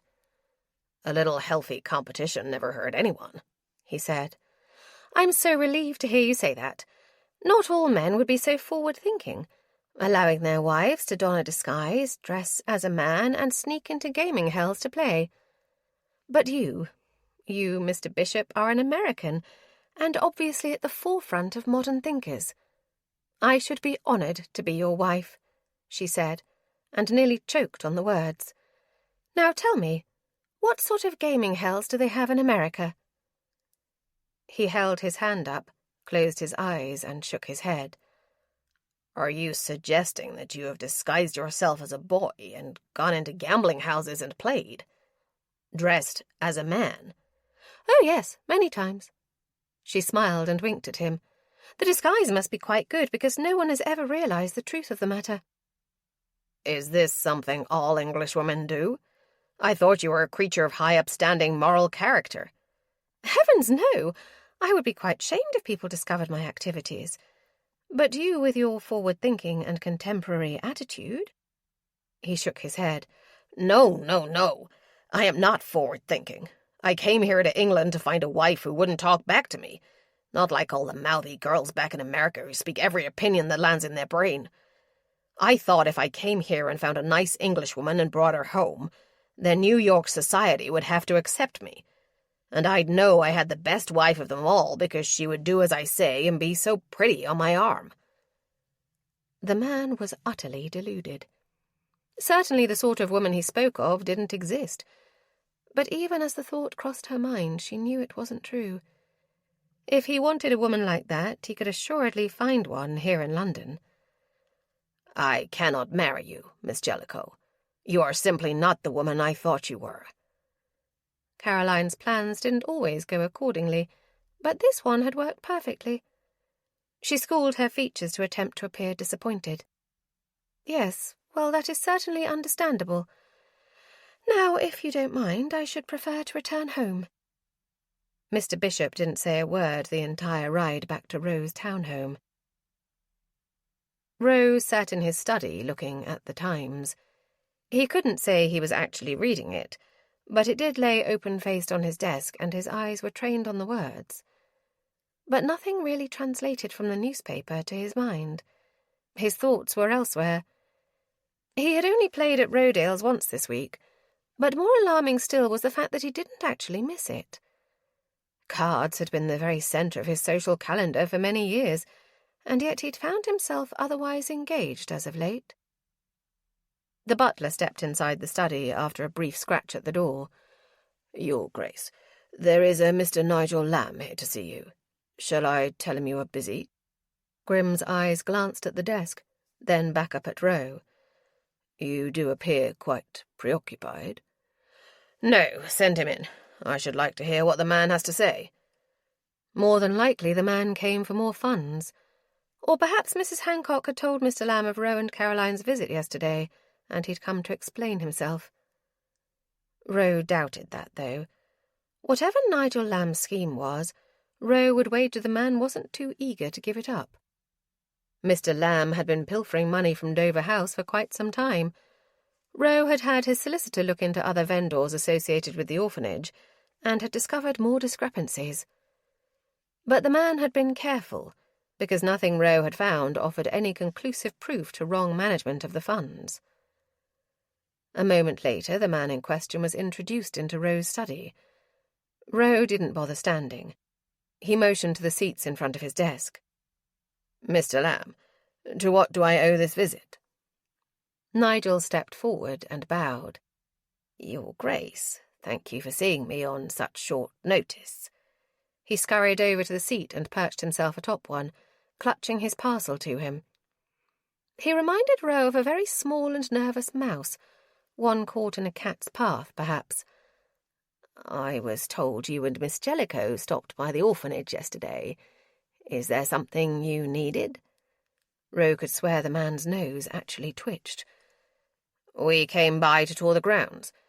Since I am to become more active with my board position, I want to see what my money is funding. Yes, very good. Perhaps we can schedule such a tour for you then, Mr. Lamb said. Evidently Mrs. Hancock had mentioned their visit, but hadn't detailed that she'd already shown them much of the orphanage herself. It is those funds you speak of that brings me to your door today. Nigel shifted in his seat and looked around the room. Lovely home here, Your Grace. Thank you. The attempt at flattery was laughable. This room had been decorated when Rowe had taken the title, and he hadn't bothered to look around much since then. It seemed a great waste of time in his mind. When something needed replacing, he'd purchase a new one, but other than that, he had no real interest in upholstery and wall coverings. Funds for what, Mr. Lamb? Right, well, it would seem we have a few of the girls who are sickly and are in need of medical attention. Doctors are quite expensive, as you can imagine. Also, we should like to open a new wing, and doing so would require a hefty sum to purchase furnishings and clothing for the girls. You are expanding? That had not been mentioned at the board meeting, which seemed a grave oversight. We were contacted by another orphanage over in Liverpool that has to close its doors. There are girls who will end up on the streets if we cannot take them in, Nigel said. It is quite a worrisome situation. Indeed. Roe knew he could probably unsettle the man enough to garner a confession, but it wouldn't prevent him from doing it again. If they could prove he was embezzling funds, though, he would be arrested.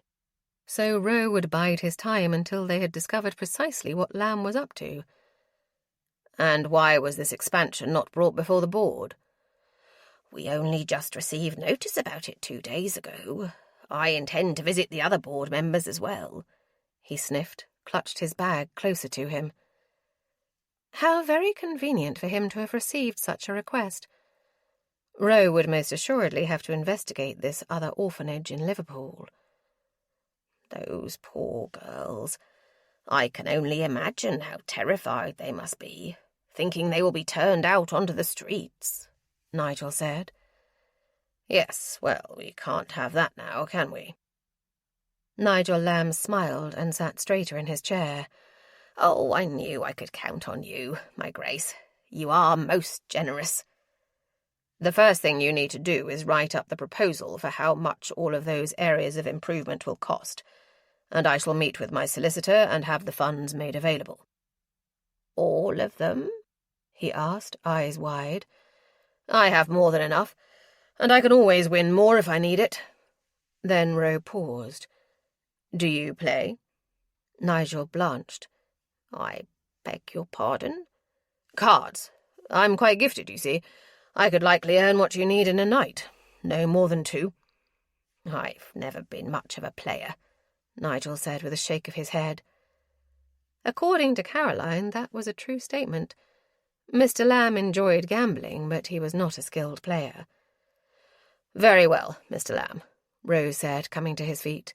You prepare the proposals, and I shall get your moneys. Now, if you will excuse me, I have many other things to attend to this afternoon. Yes, Your Grace, of course you do. I shall work on those proposals straight away. Thank you. He clutched his bag and skittered out of the room. Yes, it was most definitely a mouse that Nigel Lamb reminded Roe of. A scrawny, twitchy rodent. Caroline burst into Roe's study, ready to tell him precisely how angry she was that he had given that idiot American permission to marry her. But as she threw the door open, she found the room empty. She entered nonetheless and made her way over to his desk and sat. Everything was orderly. The books he had out sat like little soldiers all in a row to her right, whereas the parchment he had was neatly in a pile on her left. Chances were whatever information he'd gathered about Mr. Lamb would be on that paper. She pulled the stack to her and thumbed through it. But instead of finding notes on Mr. Lamb's financial activities, she found pages and pages of handwritten notes regarding Rose's search for Constantine's shield.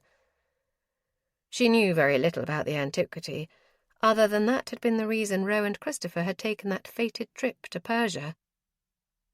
The notes covered everything from the research to where the artifact might be found, to what he planned to do with it once he found it. Cabot was mentioned too.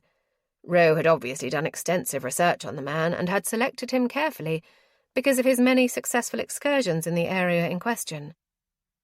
She flipped back to the page where Roe had made notes about Christopher. It had been her brother who discovered the initial information about the shield, and had been fascinated with the notion of discovering a real artifact. It appeared that no matter how long it took Roe to find the thing, once he did, Christopher would get the credit for donating it to the museum. Without another thought, she grabbed the piece of parchment where Roe had scrawled Cabot's address, Then she left. Not 20 minutes later, she found herself on the steps of Mr. Cabot's address. She knocked and waited. Cabot himself answered the door, still holding a cane, though it seemed he wasn't quite relying on it to assist his walking so much as simply carrying the thing. "Can I help you?" he asked. Then it dawned on her that he knew her as Grey, not Caroline. She did the only thing she could think of. She looked him straight in the face and lowered her voice. "You might recognize me from Rodale's. I've come for a favor." His eyes narrowed, then rounded, and then a slow smile spread across his face. "Well, I'll be damned. Come in, Grey." Caroline smiled in return. "Thank you. I promise I won't take up much of your time." For the second time that day, Caroline had revealed her secret, but by the time she left Cabot's, he had agreed to at least meet with Roe regarding the search for Constantine's shield. Roe had previously made plans to follow Mr. Lamb again that evening. Though he hadn't seen Caroline all day, when she came down to meet him for the carriage, she was dressed as Grey. But now, as they sat in the dark confines of the rig, it seemed as though Caroline's disguise would be unnecessary that evening. They followed him first to a residence not far from Roe's. Lamb went inside, and was there for several minutes before he returned to his hack. "Who do you suppose lives here?" Caroline asked. "I believe this is Lady Wingard's residence," Roe said. "It would seem that Mr. Lamb is making the rounds of all of Dover House's benefactors. He came to see me earlier today." She eyed him from across the carriage. Her brows rose. "He asked for additional funds." He told her what Lamb had said about the orphanage in Liverpool that was closing its doors. "Perhaps he's not planning to play tonight," Caroline said. And as they followed his hack through the streets of London, it seemed as if he might not. They were most definitely not going to Rodale's. Instead, his hired hack dropped him off in front of a different gaming establishment, this one in a less savoury part of town. Roe sat across from her in the carriage, which had stopped across the street from Mr. Lamb's hack. Caroline and Roe did their best to peer through the small windows. Another carriage rolled down the road, temporarily blocking their view of Nigel Lamb. When it had cleared, the man stood on the sidewalk. He paid the driver, then assisted two other people down from the carriage. "What is he doing?" Caroline asked. "I don't know. He has some companions with him, though it's hard to tell in this lighting." The street lighting was poor, and the clouded sky didn't provide enough assistance. The two other figures were considerably smaller than Mr. Lamb, though they wore similar attire. Trousers, shirt, suspenders, though they wore no overcoat as he did. "Young men," Caroline said. "Boys, even." "It would appear so." Mr. Lamb spoke to the two boys, and they both bobbed their heads. Then he slipped inside the gaming hell, a place called Pollard's. The two boys disappeared into the darkness against the building. "Strange, that," Caroline said. "Why would he bring boys with him and then leave them so carelessly on the street?" "I suspect we'll know that in a moment," Roe said. He pointed to the group of men who were coming out of the gaming hell. They stood on the side of the street, trying to hail hacks. A few walked up the street, and one went in the alleyway. The two smaller figures appeared. The taller one began to exchange with the other men, starting some sort of conversation. "Did you see that?" Roe asked. "What?" "Watch the smaller one." She did as he bade and saw the smaller boy get close enough to slip his hand into one man's coat pocket. He withdrew something, then went on to the other man.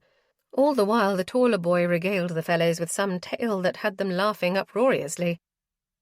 "They're stealing," Caroline whispered. "Do you suppose Mr. Lamb brought them here to do that very thing?" "Yes," Roe said. A hack stopped and picked up the remaining men on the street, leaving the boys alone. The taller one stepped forwards toward the road to look down a ways, and the light caught his face. Caroline gasped. She knew those big green eyes. "Those are not boys. That's Gretchen and Fiona. He has brought those poor girls out here to steal from those men. What if they're caught? What if someone tries to hurt them? She put her hand on the door to leave the carriage. He stilled her from moving. Might I remind you they are not the only ones dressed as a boy tonight. You are safer in here, and we shall stay right here until they leave. If anything untoward happens, I shall get out and rescue them," Rose said. He might claim he wasn't a hero, but he was certainly acting in such a fashion. "Thank you." She watched the girls, her heart pounding for them. That man is a monster. "Yes, it does appear that Mr. Lamb is a very naughty boy, on many levels. I should think we'll need to discover some proof before we can do anything about these injustices," Rose said. "And how do you suggest we do that?" "I believe our first step is calling a meeting with the rest of the board members. Rest assured, we'll catch him and make certain that he isn't in a position again to use children for his personal gain." Caroline's heart fluttered. Damnation if she wasn't falling in love with Roe. And this time she wasn't a foolish young girl. Chapter 12. They rode in silence back to Roe's town home, and Caroline made a decision. It was time to seduce Monroe Grisham. She'd wanted him for years, and keeping her distance wasn't appeasing her desire. Perhaps the only way to rid him from her mind, and heart, was to make love to him. Once she'd had him, the illusions about him would certainly be shattered, and she could go back to her regular self, the Caroline who had plans for her family's townhome, a plan that would take her out of Roe's life for good. But before any of that could happen, she needed to seduce him. She bid him good night and went up to her bedchamber. She had to get her plan in line and then go to him. She stood in front of the mirror and finished unpinning her hair. She raked her fingernails over her scalp. She'd taken so many deep breaths she was surprised she hadn't floated to the ceiling. She knew what went on between a man and a woman in the bed. She was not ignorant of the facts. She'd read a book on the subject once. One couldn't read only mathematical texts. She tucked and smoothed her hair back into a presentable nature, and didn't bother changing her clothing, since he'd made comments earlier about how the trousers moulded to her legs and bottom. He seemed fascinated with the length of her legs. Tonight she could show him precisely how long they were. "You can do this," she said to her reflection. The look in her eyes wasn't one of confidence, but rather uncertainty. She closed her eyes, took a few deep breaths, and turned away. There, on her bed, lay an envelope. Curious, she didn't usually receive anything in the post. She opened it and withdrew the letter inside. It was from Mr. Murdoch. The letter went on to say that he was sorry he'd caused her any inconvenience. He had located another place to live, and wouldn't need her town home after all. There was also a signed document officially releasing her from the lease agreement. She held the letter to her chest and nearly squealed with delight. At least that was one battle she had won. The victory gave her renewed courage to step into the corridor that led to Roe's bedchamber. The hall was quiet as she made her way to his bedchamber. She raised her hand to knock, then paused. What would happen if he refused her? Walked away from her? Nothing. Her feelings would be bruised, her pride wounded, but she would not die. She would persevere, just as she had the first time he turned her away. Knowing that calmed her nerves enough to knock on the door. It took a few moments before she heard his footsteps approaching. He pulled open the door, and her breath caught. Standing there with no jacket and his shirt undone nearly to his waist, Roe looked so handsome, so roguishly masculine that she nearly forgot why she'd come to his room. Crisp, dark hair sprinkled across his chest. Her mouth went dry, and her palms itched to touch him. "What's the matter?" he asked gruffly.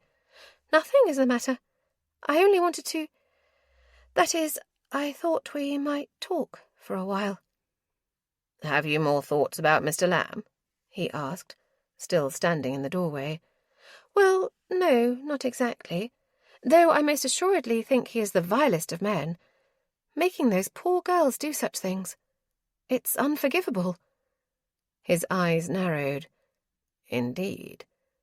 But we discussed that in the carriage. Caroline, what do you want?" "Oh, for heaven's sake, Ro, let me in." She pushed her hand against his chest, moving him out of the way. "I want to speak with you. Certainly you can spare a few moments to entertain me." Caroline was surprised she got all those words out, and coherently. The warm, hard, and sinewy expanse of his chest had nearly rendered her speechless. This wasn't going to be as easy as she'd hoped. She spied a decanter with amber-coloured liquid across the room.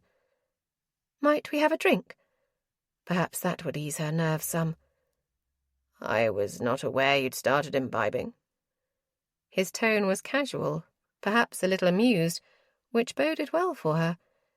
He moved to the dresser and poured them each a drink. She stood silently while she waited for him to bring her the glass. "I thought I deserved a little celebratory drink." "What are you celebrating?" He handed her the glass, and she brought it to her lips. He watched every move she made, so she did her best to look as sophisticated as possible. She took a large swallow, and then almost choked as the liquid burned down her throat. Her eyes burned and watered, and she coughed twice. He smacked her on the back with a chuckle. "Slow down. You're supposed to sip the brandy. Enjoy the smooth flavour as it warms your throat." "Right," she said through the burn. "I received a letter from Mr. Murdoch. He's found another residence and has released me from our previous agreement." "That is worth celebrating." She took another hearty sip of the drink, glanced around his bedchamber. "Are you nervous about something?" he asked. "Yes." Her voice came out in a whisper. "You need not disguise yourself again to play Mr. Lamb," he said, but he continued, not waiting for her to respond. "It's understandable you'd be concerned about seeing him again. We will find another way to prove he's stealing from Dover House." "It's not that. No, I really came here to talk to you about something else." "And what would that be?" She took another drink of the brandy, but this time did as he'd suggested and sipped slowly. It went down much smoother. She levelled her gaze on him, tried to focus on his eyes and not allow herself to stare at his chest. "I believe we should have an affair." It was Ro's turn to choke on the brandy. He wiped his mouth on the sleeve of his shirt. "Have you gone mad?" Perhaps she should have timed that better and waited until he wasn't taking a drink. Or at the very least she could have waited until he'd actually swallowed it. "Of course I'm not mad," she fidgeted. "I've considered this thoroughly, and I think it is a good idea. It could just be one night, if you prefer. It need not change anything between us." "You've certainly figured it all out, then." He tipped up his glass and downed his drink. His eyes closed as he swallowed. Then he quietly walked back to the decanter and poured himself another drink. "I am fairly certain I know what you're thinking," she said. "You are no doubt concerned about me getting hurt, but I can assure you that won't happen. I am not interested in a marriage proposal." Especially after the one she'd received earlier that day. She knew she should look at him to see how he was taking her argument, but she was afraid to see his expression, so she kept talking. "I desired to have a passionate affair. With you." He said nothing, so she continued. "I believe that it is the very least you could do, considering the fact I will never marry. It would be an act of kindness on your part. Generosity, if you will." That was a terrible argument. Even she knew that. She was surprised he hadn't started laughing. She ventured a glance at him. He leaned against the wall, glass in hand. His eyes watched her quizzically, but still he said nothing. "Could you say something? Anything? Your silence is causing me great distress at the moment, and I would greatly appreciate your alleviating my suspense." "You're quite serious?" Of course I am. She frowned. I would not jest about such a thing. He downed his drink, then set the glass aside. Caroline, he said, shaking his head. He walked the length of the room a few times. Are you considering my offer? She asked hopefully. He eyed her for a moment, and she expected him to say yes, and then he uttered, No. He motioned between them. We cannot have an affair. He didn't sound completely certain. Perhaps she could still persuade him. Still, she walked over to him and put her palm on his bare chest. Ro, give me one good reason why we shouldn't. He could say it now, and she'd have to accept it because she'd asked. His eyes followed her hand as it moved up his torso. You are an innocent. That could be a moot point tomorrow. She tilted her head to look up at his face. He stepped away from her touch. We are not married, nor do we intend to marry. Are you trying to suggest that you've never participated in such an activity since you haven't been married before? Or that only married people do such things? Ro, I might be an innocent, but I'm not a fool. No, you know that is not what I'm saying. His eyes narrowed slightly. I'd wager that some married people don't like each other enough to enjoy one another in the marriage bed. She could have sworn she saw him grin a bit. She was getting closer. I've known plenty of married couples who don't like each other at all. But we like each other. Don't you enjoy my company, Ro? He met her gaze and didn't look away. You know that is not the point. Then you don't want me? You don't desire me in that way? It was a risk asking him that, because if he didn't and told her so, it would hurt. But then she'd know, one way or another. She'd know, and perhaps that alone would make her forget about wanting Ro. That is not the point, either. That was most assuredly not a denial, which meant he did desire her. He wanted her. Ro Grisham wanted her. It would seem it is quite the point. If you cannot say you do not desire me, then there is no argument you can make for my proposition. Is that what you think? She took a step closer to him. It most certainly is. Admit it, Ro. She ran a finger down the trail of hair at the centre of his chest, all the way to the top of his trousers. Tonight he would be her lover. The thought sent lust surging through her body.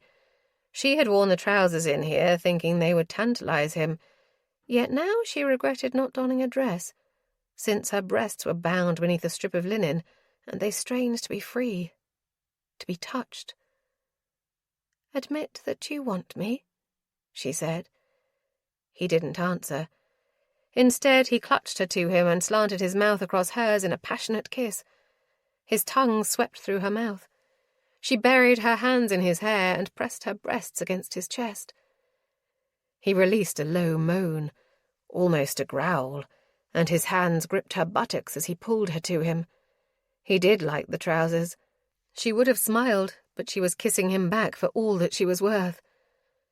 You have no idea how much I want you, he said, his voice low and deep. But I don't want to hurt you. His words sent shivers across her skin. Tonight only, Ro, she said. I promise you won't hurt me. I want one night. He pulled her to him again and kissed her fiercely. She separated his shirt the rest of the way, then ran her hands across the warm hardness of his chest. You are so very handsome, she said. Beautiful, really. Men are not beautiful, he said, all the while tracing kisses down her throat. That's not true. You are. And obviously Adonis was, and probably Achilles and Eros.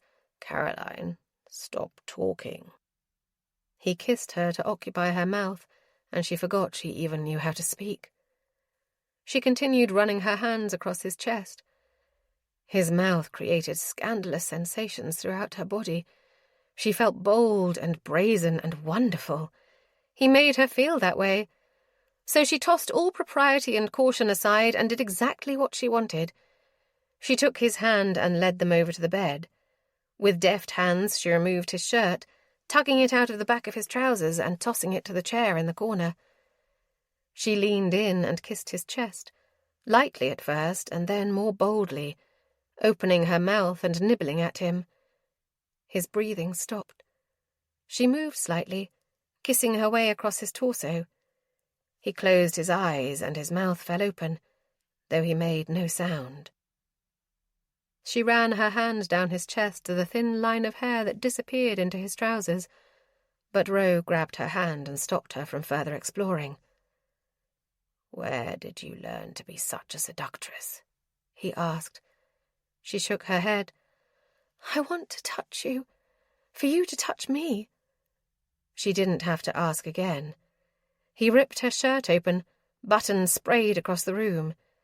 She'd need another one of those if she were to disguise herself as Grey again, but tonight she didn't really give a damn about that. Ro was tearing her clothes off. Desire made her limbs feel heavy, and she stood still, waiting to see what he would do next. "This is a travesty," he said, fingering the linen that wrapped her breasts. He began unwinding the fabric, slowly, deliberately, and her breasts tightened in anticipation. When he was done, his eyes locked on her breasts. Then he lifted his hands to them, cupping them gently. The warmth of his hands soothed her weary flesh.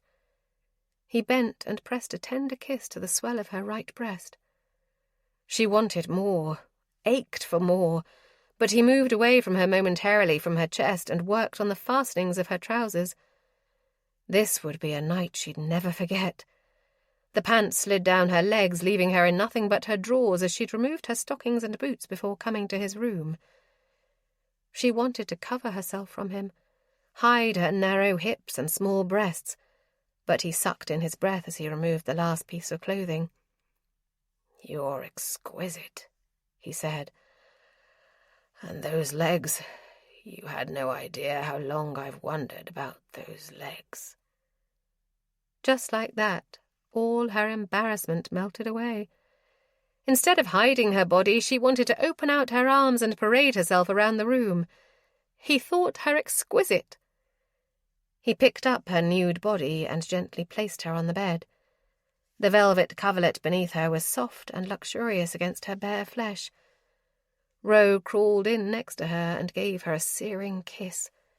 His tongue caressed her own, and she grabbed onto his head and held him firmly in place, taking all he would give her. After several minutes, he ended the kiss, leaning down and trailing his hot mouth across her neck down to her collarbone. Sensations fired all over her body, fighting for dominance. Lust and desire shimmered through her, and she didn't know what to focus on, so she closed her eyes and ceased thinking. Feeling was what she should do. Only feel. Every sensation he gave her was new and exhilarating, and she wanted to imprint it on her mind. This would be her one night in Ro's arms, and she knew that. He'd never start a long-term affair with her, so tonight was what she would get. Slowly he ran a hand from her ankle, up the side of her leg, over her hip, across her abdomen, until it rested on her right breast. He leaned his head down and took her nipple into his mouth, suckling it, rolling his tongue around it. She nearly levitated off the bed. Moisture, hot and slick, pooled between her thighs. His hand rubbed against her left breast while he licked and nibbled her right. She squirmed about the bed, never knowing exactly what position was perfect or where to put her hands. She felt out of control and disordered, as if only he had the power to make her body obey, as somehow she'd lost that privilege. His hands and his mouth on her breasts felt so good. She would have allowed him to do that for the rest of her life. But his hand moved away, trailing down her torso and moving slowly to her belly. Then down further, further, until he passed his fingers softly through the hair between her legs, and she cried out. His fingers moved, explored, tantalized. He toyed with her entrance and she opened her legs to him wider. Then, slowly, he slid one finger inside her. The invasion was simultaneously strange and wonderful. He moved the finger within her and she bucked against him. She wanted to open her eyes, look at him, but she was so afraid he'd come to his senses and ask her to leave his bedchamber. His finger continued to move, building tension inside her abdomen. Then his thumb brushed across the nub at her core. "Oh, my," she managed to say. "Ro, oh, yes, that's—" She wanted to say more, but words were becoming increasingly more difficult to string together into coherent sentences. Her thoughts weren't even coherent. That spiraling sensation built, swirling through her, growing. She kept trying to catch whatever lay at the end of this crest, but then he'd change his rhythm, torment her more. She was panting now, words gone. Simple breathing had become a challenge. He brought his mouth back down on her breast while his hand continued its torment of her nether regions. Her climax was mounting, and as much as she wanted to chase it, she feared it would dissolve if she got too close. "Stop thinking, Caroline. Only feel." She rocked against his hand, using his rhythm as he sucked hard on her nipple. And then waves of pleasure rode through her, and she tossed back her head and cried out in pleasure. His hand stilled, and his lips moved from her breast to her throat, to her ear.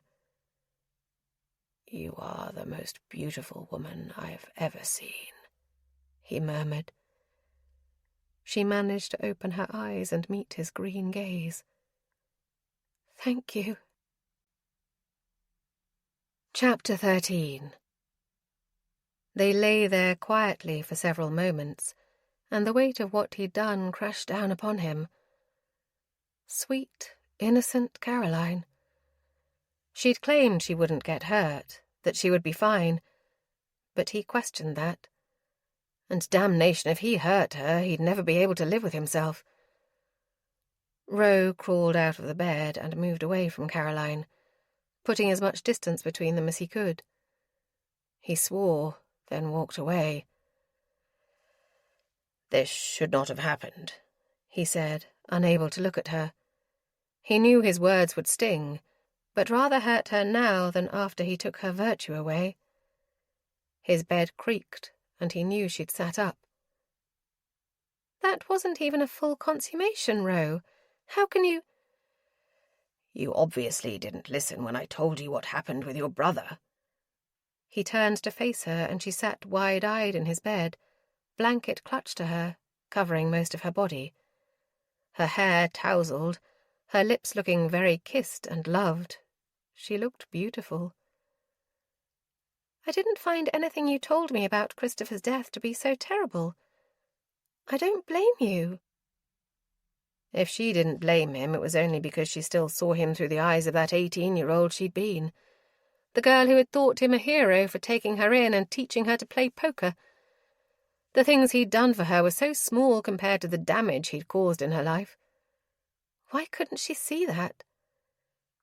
"It doesn't matter, Caroline. I can't be with you." "I only asked for one night, Ro. Not a lifetime." Her features set with indignation.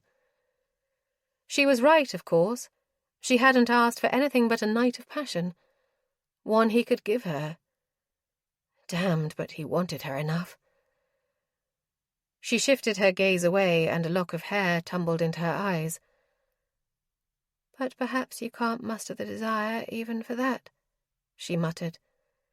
He could only gape at her in shock. Not muster the... In a single swift movement, he was back by her side. He tipped her chin up so she had to look at him. "You are beautiful and extremely desirable. You—" He could hardly think about how lovely she was without wanting to ravish her. Talking about it was impossible. "But you are also very innocent in the ways of the world. I know you want to be stripped of that innocence, but I will not be the man to do it." The only question was, how could he allow another man to do it? He didn't know. After all this time, he still didn't know how he could bear to let another man have her. But he did know this. Christopher had not left her to his keeping so he could defile her.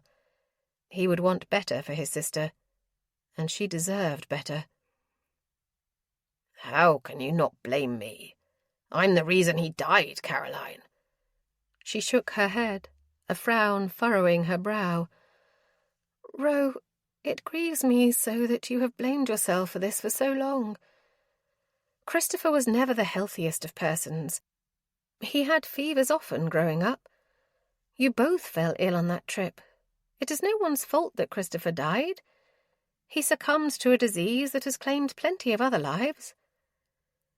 He wanted to believe her words, wanted to cling to them and let them wash over his battered soul, absolving him of his guilt. But without this guilt standing between them, then Ro feared he'd have no legitimate excuse not to be with her. He knew that no matter how things might seem, he'd succumb to his true nature, become like his father. He'd hurt Caroline, and she'd grow to hate him. I don't want to hurt you the way my father hurt my mother, or the way I hurt Penelope, he said. I thought Penelope left you for Lord Granger. She found respite in his arms, but I couldn't even be faithful to her during our courtship. A marriage would have been worse. What happened? Certainly you don't want the sordid details, he said. No, I merely want to understand what troubles you so. I had another woman in my arms. Your arms or your bed? What does it matter? It matters a great deal. There is a significant difference between bedding a woman and sharing a brief moment of passion. Yes, but I would have brought her to my bed. But you didn't. Therein lies the significance. Still, you don't know what I'm capable of. He shook his head. I didn't want to do that to her or any woman, especially you.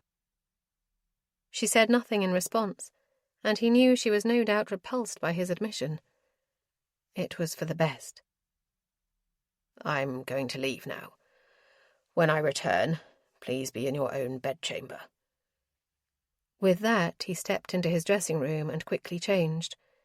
He needed to be away from her, needed space. She had proved far too tempting for him. Had he allowed her to seduce him completely, he would have no choice but to marry her, and he couldn't do that. She deserved so much more than the likes of him. He left the dressing quarters and made his way outside. He needed a drink and a distraction. Before he knew it, he was heading in the direction of his brother's townhome. Justin could be at Rodale's, but ever since marrying Clarissa, the two lovebirds stayed close to their nest in the evenings. As luck would have it, the Rodales were home. His brother's butler brought Ro into Justin's study.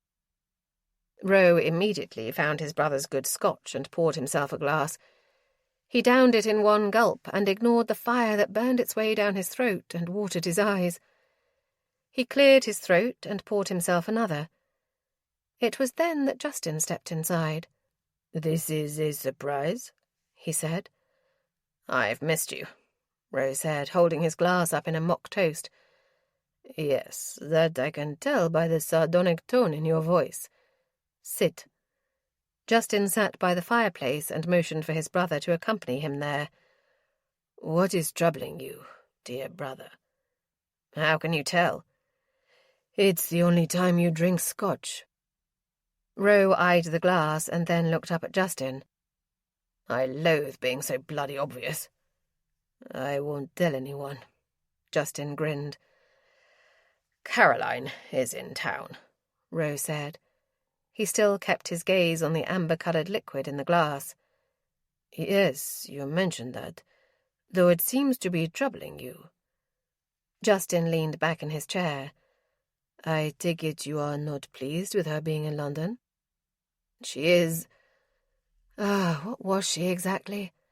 Irresistible? Reckless? Infuriating? Seducible? Distracting. "I imagine she is. She was always quite pretty." Ro grunted a response and took a sip of the scotch. Quite pretty barely covered it. However, if it was only her looks, he could have easily ignored the temptation. Pretty girls practically littered London, and he didn't want to toss all of them into his bed. No, it was Caroline's quick wit and sharp mind that he couldn't ignore, her clever determination, her desire to help others. Those were the things no other girl had and that he couldn't resist. "Yes, it is quite troubling when women are so pretty," Justin said. "Have you considered finding her an appropriate husband?" "Of course I have, but the girl refuses." Justin studied Roe. "Interesting that you refer to her as a girl. Caroline is the same age as Clarissa, isn't she? 23? She is 24 now. She is hardly a girl anymore. She is a woman." "Of course," he said offhandedly. He was all too aware that she was a woman, but somehow using the word girl made her feel off limits. It helped keep him in check. When he thought of the girl she'd been when she first arrived at his home after Christopher's death, when he thought of her as a grief-stricken 15-year-old, he felt nothing but protective. But she was not that girl anymore. Many women her age had been married for years. Regardless, no matter how old she was, he still felt decades older. She deserved so much more than him. She deserved someone as fresh and full of hope as she was, someone who would love her and treat her with the respect she deserved. Not someone who fantasized about ripping her clothes from her body and devouring her. Of course, if such a man existed, Roe would have a hard time not beating him to a pulp. But he would try. Roe had never told his brother about Caroline's request that Roe marry her himself. It seemed pointless to mention. Justin had seen Caroline as a younger sister, the way that Roe should see her too, yet that had never been the case. Damned if it still wasn't. But he had to do something. Marry her off or get her the hell out of his house. Perhaps he should check in with those architects to see how the progress was going. The sooner he could get her house completed, the better. She would still be in London, but she wouldn't be under his roof. She wouldn't be slipping into his bedchamber, offering herself to him. "How's married life?" Roe asked, making a sad attempt at changing the subject. "Perfect." Justin flashed him an obnoxious smile. "My wife makes me very happy." "Indeed. You could find a wife? I suspect you have a candidate in mind," Justin said. "I highly recommend marriage. It has a way of soothing the soul." He raised his brows. "I won't tell anyone you said that. Besides, Caroline deserves better than the likes of me." "Deserving one's wife has nothing to do with it. I suspect most men don't deserve their wives." "Be that as it may, I am much more similar to our father than you are. I will not do to Caroline what that man did to my mother." "You are an idiot," Justin said with a shake of his head. "I won't argue with you because I know it is pointless. You won't listen. Suffice it to say, I know you're not like our father, despite your reckless lifestyle. You've always had a generous spirit." "Stop. You're making me blush," Roe said with a roll of his eyes. "I should probably go. I didn't mean to intrude into your evening." Justin stood. "Going to Rodale's?" "I might." Frankly, he didn't know where he wanted to go, but he knew he couldn't go home. Caroline was there, willing and eager, and he'd already resisted her once tonight. He wouldn't be able to do it again. Roe had retrieved Caroline from the parlour where she'd sat reading while his mother stitched on the settee. He said nothing to Caroline about the night before, and she asked no questions. Perhaps she'd realised he'd spoken the truth about his character. They had nearly arrived at Belinda's townhome. "I asked Belinda to contact the rest of the board and have them all meet us at her townhome." Caroline said nothing in response. Instead, she gave a nearly imperceptible nod, then looked out the tiny carriage window. 10 minutes later, they arrived at Belinda's, and he assisted Caroline to the ground. The rest of the members had already arrived, everyone save Mr. Harcourt, who evidently was on holiday. "Thank you all for coming," Belinda said, coming to her feet. She sauntered over to Roe, placed a hand on his arm. "I shall handle matters from here," Roe said. He motioned toward a chair and waited for Belinda to sit before continuing. "I asked Lady Fairfax to gather the board because I want to discuss some concerns. I did some investigating, and I have discovered some discrepancies in the funds collected for Dover House and the claimed expenditures." "What are you suggesting?" Lady Green asked. "I inquired about expenses from a certain vendor, and they claim to have not provided services to Dover House in nearly 6 months." "Why ever did you look into these matters?" Lady Wingard asked. Roe levelled his gaze on the older woman. "I had my reasons." "You're suggesting Mr. Lamb is doing something unethical with the funds we provide for the orphanage?" Belinda asked. "I'm concerned about some inconsistencies, and want to see if any of the rest of you have had any similar concerns," Roe said. He eyed Caroline, but she sat quietly, as if merely another bystander at the meeting. "I've never had any reason to be suspicious of Mr. Lamb," Lady Green said. "He appears the perfect gentleman." "I would have to agree," Lady Wingard said. "There is no reason to call his actions into question. I'm certain the vendor is mistaken." She came to her feet. "With all due respect, Your Grace, I find it rather offensive that you would join the board and then readily assume the director of Dover House is being insincere in some fashion. The rest of us have been quite pleased with his performance." She glanced around the room, and one by one the other board members, save Caroline, nodded in agreement. Caroline shot to her feet, primed to say something, but Roe held up his hand. "Very well. I shall respect the consensus of the majority.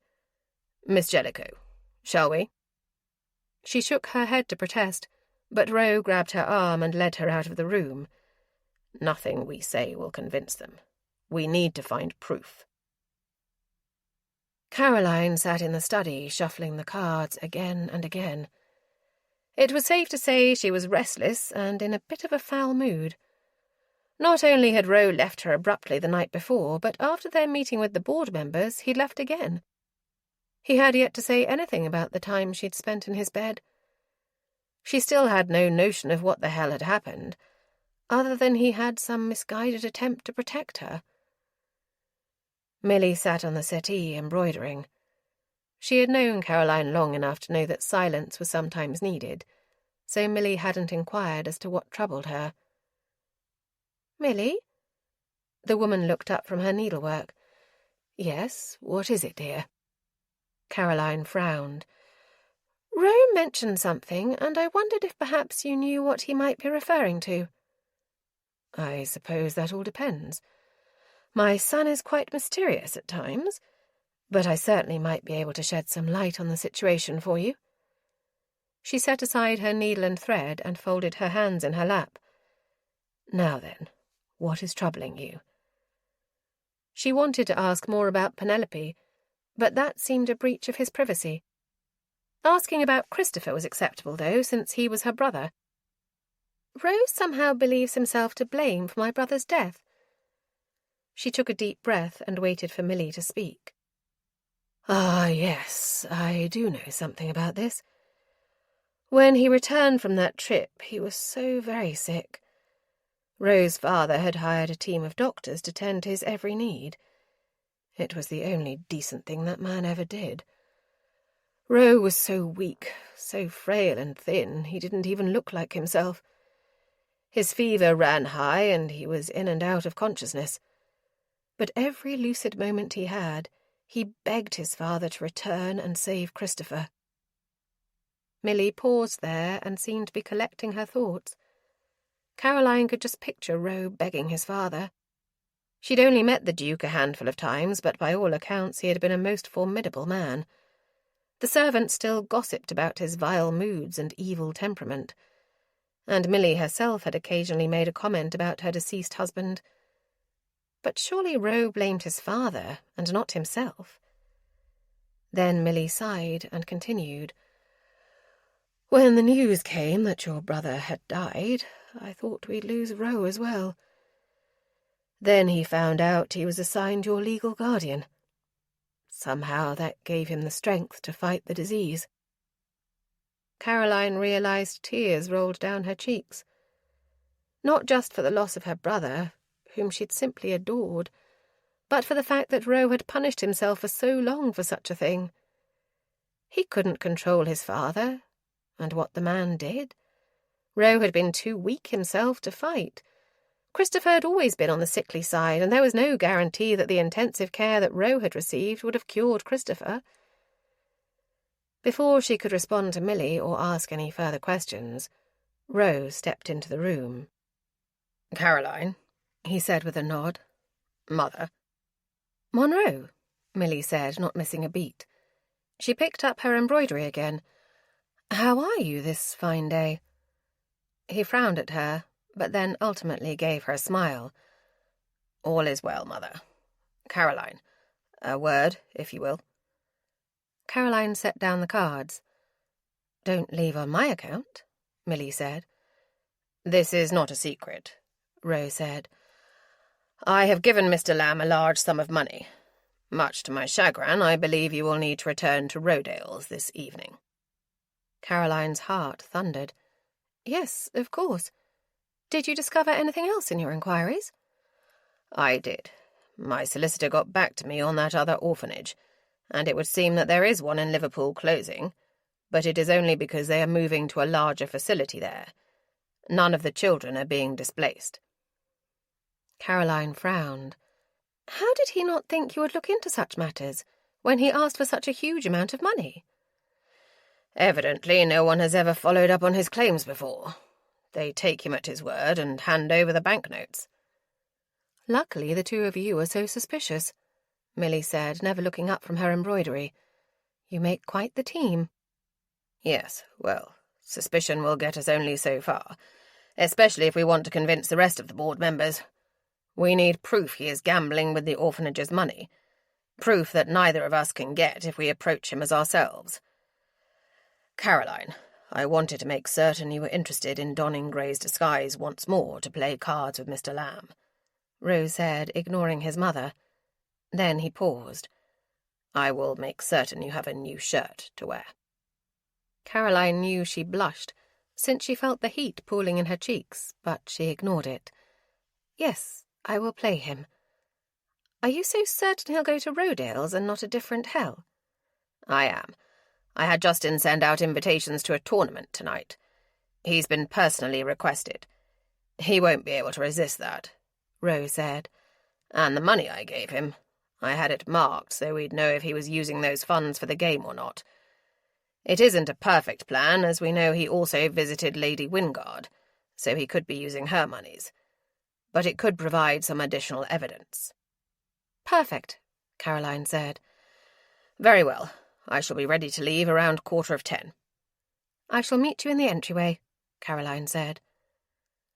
Once Roe had left the room, Caroline still stood where she was. She'd intended on speaking with him about Christopher, but they obviously needed to resolve the issue with Mr. Lamb first. Besides, she wasn't quite so certain what she'd say. "There is no shame in wanting something more than life has afforded you," Millie said. Again, she did not look up from her embroidery. "It seems to me that when two people are so well suited, well, it's a shame when they're too proud to admit it."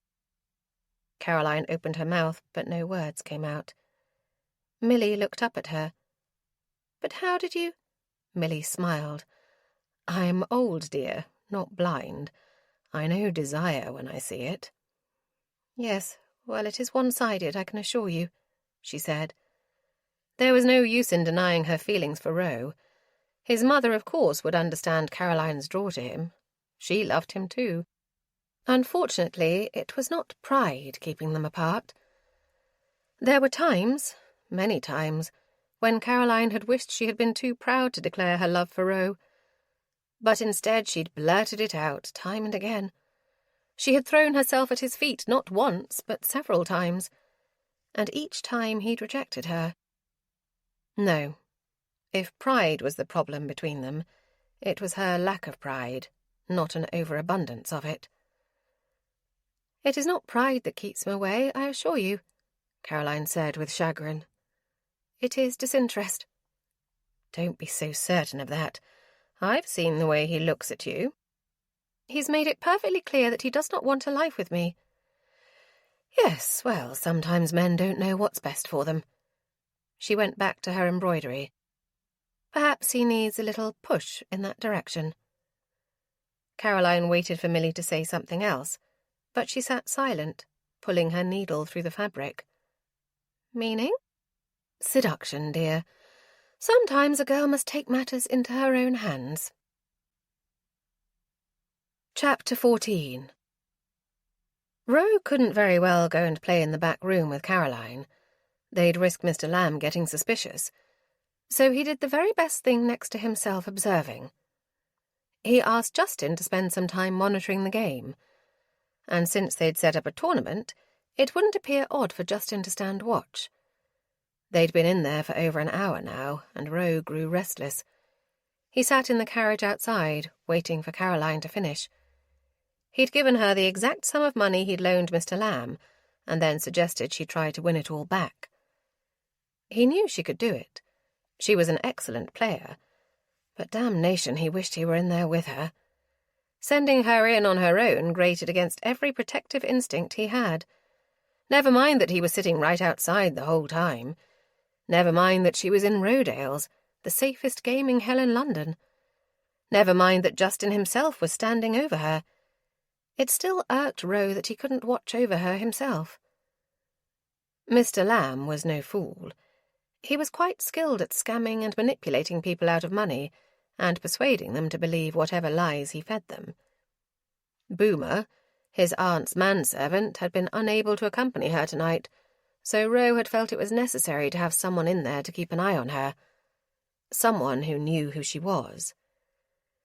20 minutes later, Justin slid out the back door and stepped into the carriage. "I think we might be in trouble," he said. "Why is that?" Roe asked, ignoring the wave of nerves that assailed him. "Where is Caroline?" "She's fine. I have Mr. Clips watching her for a moment until I return. But I think Nigel Lamb suspects something. He's watching her too closely this evening." Roe swore. This was a bad idea. I should have simply accused him of stealing the money from the orphanage and left it at that. To hell with proof. "You need the proof if you want to ensure he doesn't wind up in another position of authority, where he can pilfer funds from children. Tonight I've documented precisely how much he spent. He's losing, too. Badly. He's already dropped nearly £500. And Lamb is definitely using the bills you marked. I've seen several of them move across the table. That's about half of what I gave him. Bastard." "Caroline, on the other hand, is winning." Justin smiled. "She's quite good." "Indeed. I taught her." "Serves you right, then, that she's so talented." Justin held up a finger in protest. "But let me tell you, this disguise of hers is causing trouble at my house. My wife is begging me for a pair of trousers, and has used Caroline as an excuse. If the two of them start a new fashion trend of women wearing pants, we'll both lose our heads."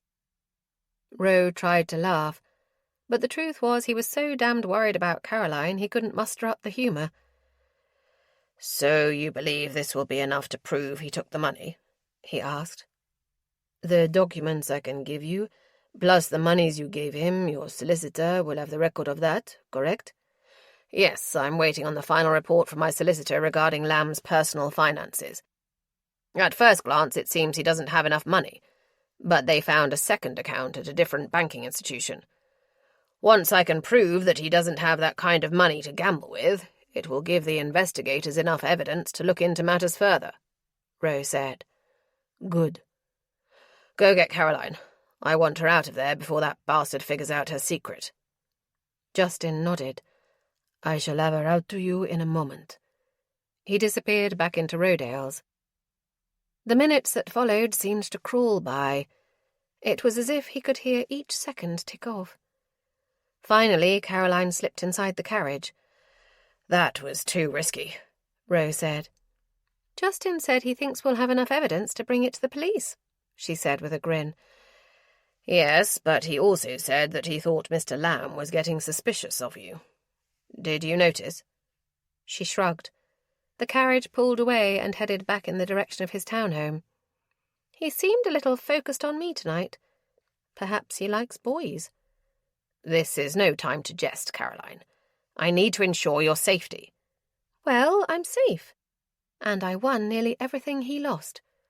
She tossed him a bag that jingled full of money. We can give this back to Dover House. Perhaps we should wait until we find a new director to care for things, though. She was safe now, but he'd put her in danger. He was a damned fool. How was he supposed to protect her if she moved into her townhome across town? The answer was clear. The only way he could protect her was for her to stay in his house, and the only way for that to happen was to marry her. He didn't want to do it, but, well, that wasn't true. If he were honest with himself, he'd wanted a bloody excuse to marry her. He hadn't really acknowledged that before this moment, but he knew it was true. He wanted Caroline more than he'd ever wanted another woman. He knew she deserved better, a hell of a lot better than him, but his hands were tied. He couldn't send her off to live on her own in London, and she'd said herself, though years ago, if she couldn't marry him, she didn't want to marry. So if he wanted her under the protection of a man, it would have to be him. His logic seemed faultless, but how could he trust his logic when he didn't trust his motives? They rode back to the townhome mostly in silence. Rose seemed irritated, but there was no reason for that other than he was suspicious of Mr. Lamb recognizing her. Lamb had been more attentive in tonight's game, but she figured it might have been his way of trying to distract her. She thought back on what Millie had told her earlier that day about seduction being the way to go. Her previous effort had failed, for the most part, when Roe had come to his senses. Perhaps she needed a slightly different tactic. Roe was competitive, that much she knew to be true. Tonight it had certainly irritated him when she had got into play, but he hadn't. It seemed as if a friendly competition was in order. As they climbed the stairs into his townhome, she decided on the stakes. Every time one of them lost to the dealer, they had to discard a piece of clothing. It would put them on even playing grounds, and then she could see what happened. "Let's go to the study," she said. "Do you need a drink too?" he asked. He marched into the study and went straight for his decanter. He poured 2 glasses, took a healthy sip from one, then turned and handed her the other glass. He walked back toward his desk and leaned against it. He took a long sip of his brandy and closed his eyes. Grim came in the study and bowed to them both. He carried a silver tray and brought it over to Roe. "Your Grace, this came for you while you were out." Roe took the note and read it while Grim left the room. He looked up at her with an odd expression, then gave her a smile. "You went to see Cabot?" She shrugged. "I thought it might be worth it, so I took a chance." "What does he say?" "He wants to meet. Says he'll listen to my proposal, read through my research, and see what we can agree upon." Rose's face filled with such earnest gratitude that Caroline nearly had to look away. "I don't know what to say." She waved her hand. "You don't need to say anything. It was something I wanted to do." She reached behind her and retrieved the deck of cards off the occasional table. "Shall we?" she asked, holding them up.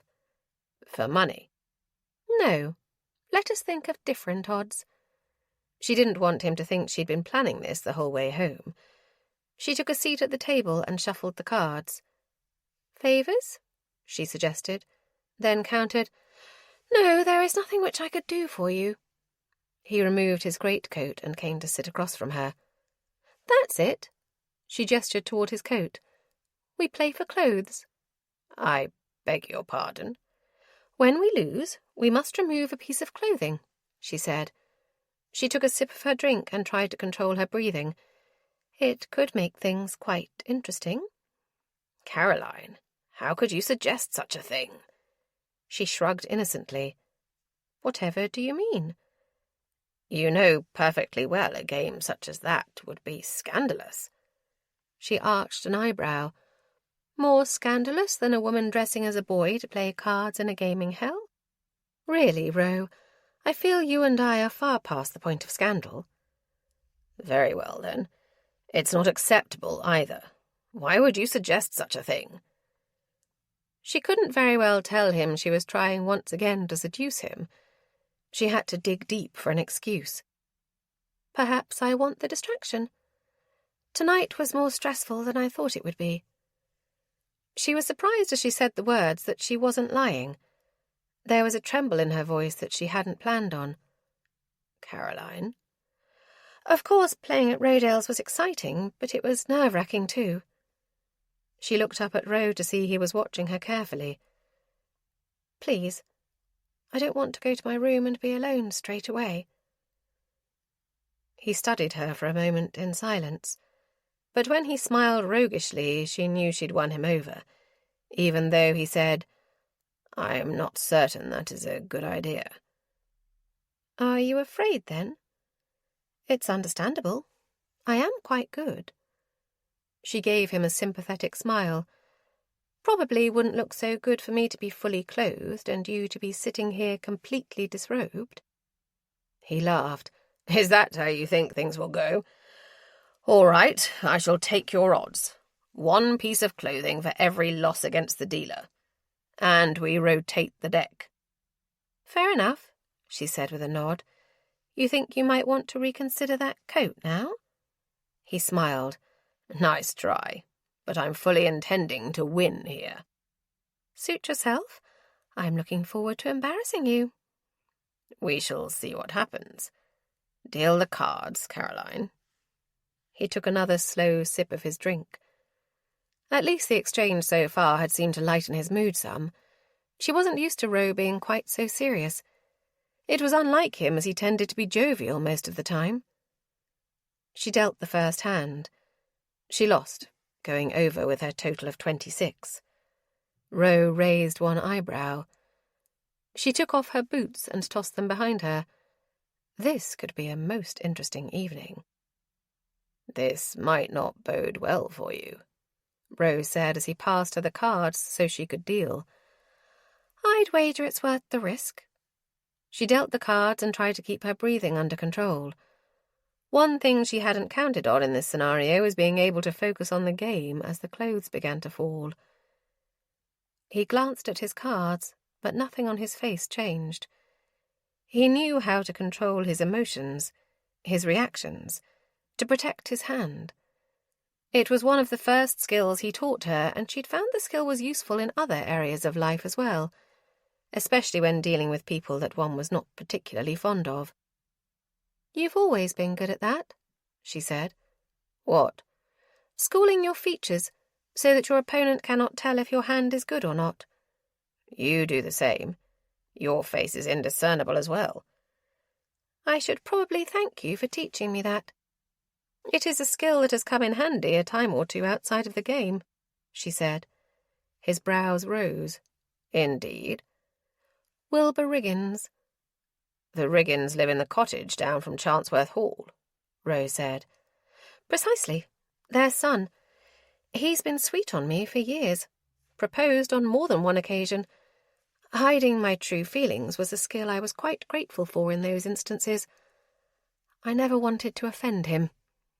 Ro chuckled. Glad I could be of assistance. He took a card, then flipped his over. 19.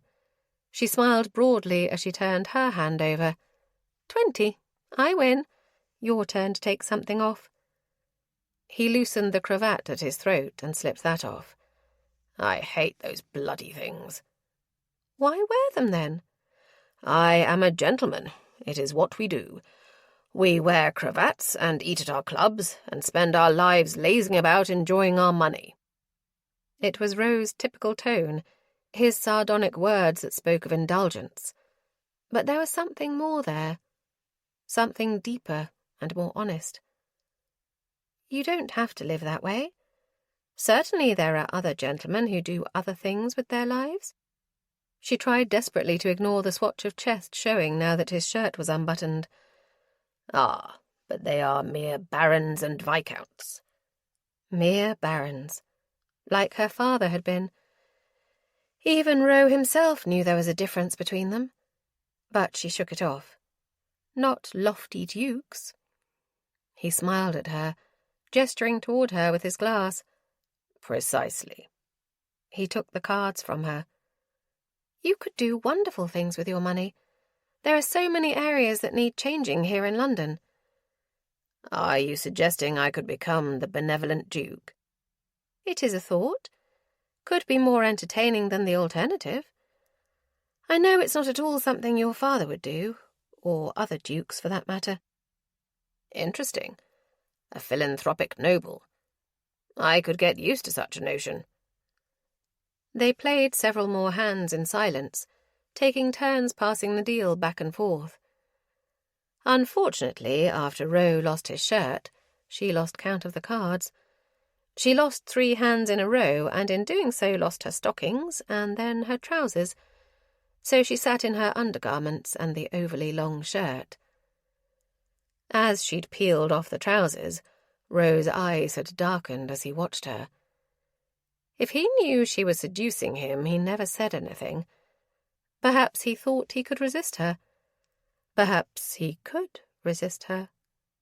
She took a seat, crossed her bare legs over each other. Roe's eyes slid down the length of her.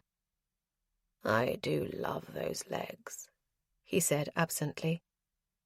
She didn't know what to say. She wanted to prance across the room and give him a good long look, or perhaps she should simply climb up on the table and give him an up-close look. They made their way to the end of the deck, and she was able to shuffle. Now she could keep a better count of what was going on with the cards. She doubted it, though. After Roe had lost 2 hands in a row, purely by luck, as her skill had seemed to disappear completely, he'd removed his boots, and something about the sight of his bare toes had her curling her own.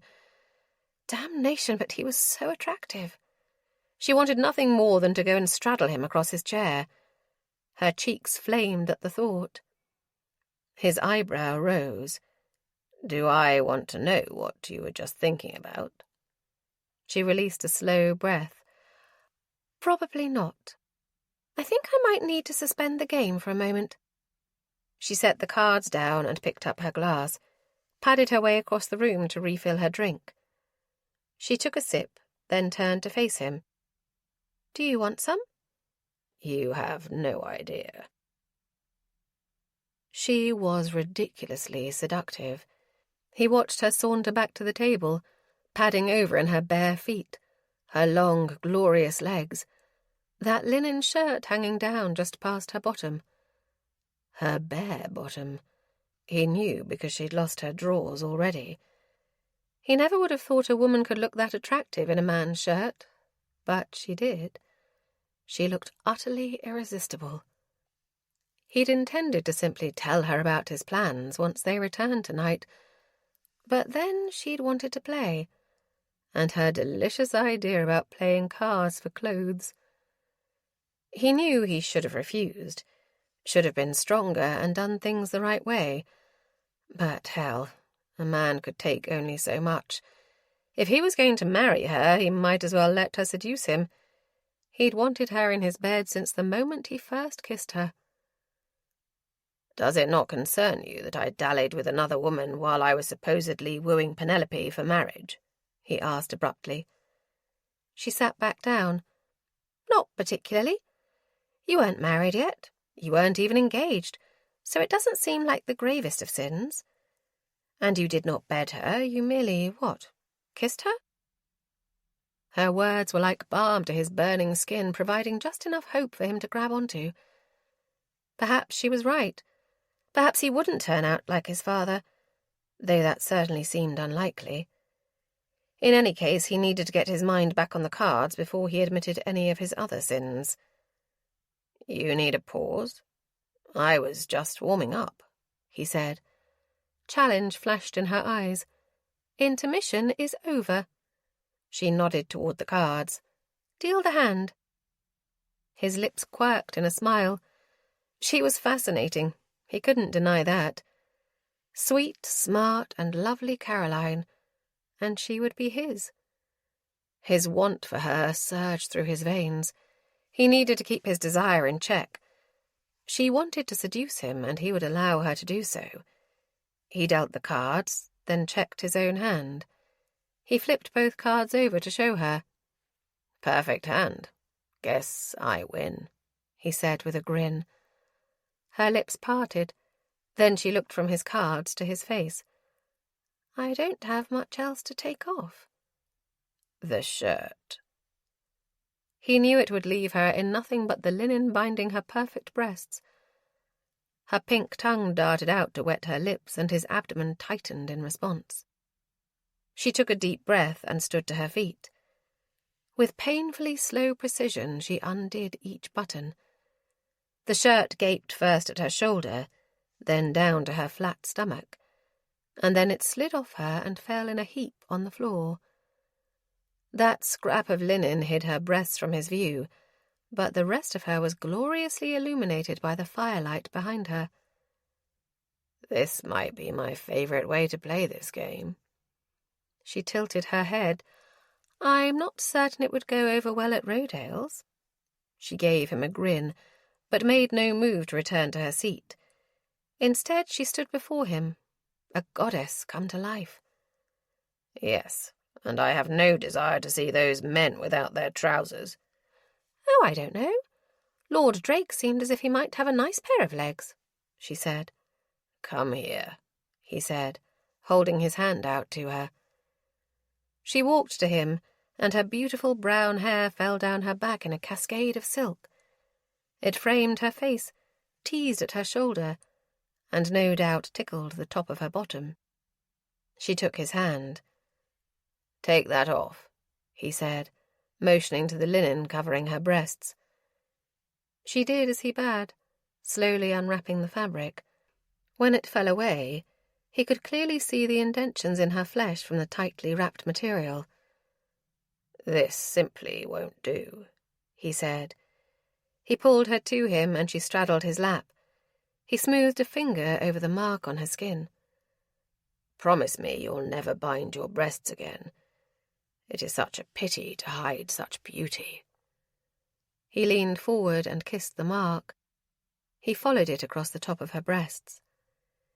He grabbed her legs and pulled her forward so she was further on his lap, his erection pressed against his trousers, and he knew she could feel the hard ridge of him beneath her.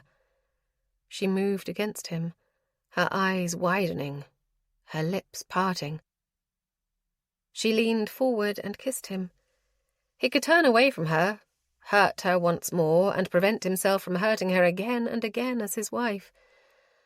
But damn, she felt so good pressed against him. And frankly, he'd never been much for convention. Perhaps he would disparage his father's memory by becoming a good husband. With that thought, he threaded his fingers through the back of her silky soft hair and pulled her closer. He deepened the kiss. She opened her mouth to him, and their tongues moulded against each other. Lust forged through him. Her fingers dug into his arm, and she released small sounds of pleasure as she continued to grind herself against him. Still they kissed, their lips melded together, their tongues intertwined. She drove him wild. Her touch, her taste, the feel of her on top of him. He wouldn't be able to stand her sweet torture much longer. He left her mouth and kissed the column of her throat. Her pulse leapt beneath his tongue. She moaned again. He slid his hand up her torso and cupped her breast. Her nipple beaded between his fingers. Caroline arched into his touch. He kissed her again. Her hands gripped at his shoulders, pressing herself further onto him. She wanted him. The notion was heady and intoxicating. He reached down between them. He brushed lightly across the apex of her legs, and she released a primal groan of desire. His own need poured through his veins and settled heavily in his groin. He found his way to her entrance, where her flesh was hot and slick with her need, and she trembled when his fingers brushed against her. She continued to moan softly. He continued his exploration. He slipped one finger inside her and slowly began his rhythm. Her pleasure mounted as he moved his finger within her. He found the nub beneath her folds and stroked across it. Her mouth fell open, her eyes squeezed shut, and she arched toward him, giving him perfect access to her breasts. He leaned forward, put his mouth on her and kissed her breasts, laving his tongue across her nipple. Closer and closer he brought her to the edge. Then he would pull back. She was fascinating to watch. Undoubtedly, she was the most passionate woman he'd ever touched, and he longed to be inside her. His own desire was becoming increasingly difficult to ignore. So he kissed her deeply. Then he leaned back as best he could to watch her climax. His finger dipped in again as he flicked across her folds. She tightened around his finger as the pleasure shot through her. "Ro," she whispered. "Yes." Quickly he unfastened his trousers and guided himself into her before her climax subsided. She sucked in her breath and opened her eyes. He found himself lost in their chocolate-brown depths as he pushed himself deeper into her. Oh, God, she felt good. Hot, tight, and so slick. Her climax started again, and her walls squeezed around his shaft as he increased the depth of his thrusts. And then, as his own release rocked through his body, he released a primal moan that matched hers, and collapsed against her. Caroline hadn't even realized she'd fallen asleep until she woke to the feel of Ro's hands on her body. She smiled and stretched, a contented cat after a nap in the sunshine. "Such scandalous things I want to do to you," he said, his voice deep and seductive. Her heart beat an uneven rhythm. "Is that so? Such as?" "This," he said. Then he put his mouth to her breast and tortured her tender skin with scandalous kisses. She clutched his shoulders. "Yes, that is quite scandalous," she managed to say. "And this?" He moved one finger and slid it around the nub hidden between her folds. He made wickedly slow circles until she cried out, "You are a wicked man, Monroe Grisham!" "But even more than those things, I want to do this." He slid down her body, leaving a trail of heat with his tongue, and then he found her center with his mouth. Oh, good heavens, what his mouth was doing to her! It was hard to determine precisely where his tongue was, as the pleasure was too intense and spreading through her so rapidly. She arched against him and lifted one of her legs to brace it on his shoulder. That simple movement drew his mouth closer, his tongue deeper, and she thought she'd go mad from the torturous pleasure. As his tongue laved across that little nub, his finger slid back inside her and her muscles contracted in response. The feelings intensified, and she knew her release was near. She could feel it rising and building until she was certain she would explode into tiny pieces at any moment. And then it crashed into waves and waves of pleasure that rocketed through her as she clutched at his hair. He kissed her tenderly on the thigh, then slid up her body. He looked up at her, a wicked grin on his face. He waggled his eyebrows at her. "I'm not quite done with you yet." There was so much promise in that one statement, and it filled her heart with so much hope. She knew it was futile. Still, for tonight, she'd cling to it, to the hope that there might be a tomorrow for her and Ro. He knew before he'd decided to bed her that he would marry her. He couldn't not marry her. He'd ruined her. But more than that, it had come to the point where he wouldn't trust her safety and care to anyone else. He supposed there were worse things that could happen. But for the first time since Caroline had become his ward, Ro was nearly thankful that Christopher was dead. They'd been good friends, but he felt certain he'd never intended for Ro to marry Caroline himself. Now Ro needed to let his mother know so she could begin making the preparations. Caroline deserved the big wedding with the big party, not a quiet ceremony meant to hide her. She was to be his duchess, so she should be introduced as such. After the first time they made love, Ro brought Caroline up to his room, to his bed, where he thoroughly scandalized her. 2 more times. He left her sleeping soundly in his bed and now was in search of his mother. He found her in the dining room, eating her breakfast. "Good morning, Monroe. I was not aware that you arose this early." She frowned. "Imagine, 2 breakfasts together since I arrived in London. I was not even aware you ate breakfast." "On occasion." He poured himself a cup of coffee and sat across from her. "Well, Mother, you shall finally get your wish." She chewed thoughtfully and then took a sip of her tea. "And which wish is that?" "You have a wedding to plan." When she said nothing but merely raised her eyebrows, he added, "My wedding." Her smile nearly blinded him. She clapped her hands together. "You finally asked Caroline? I am so very pleased." "Wait, how the devil did you know it was Caroline?" She waved her hand dismissively.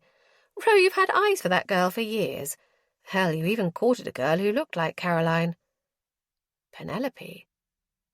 Damn if she hadn't haunted his life lately like an unwanted ghost.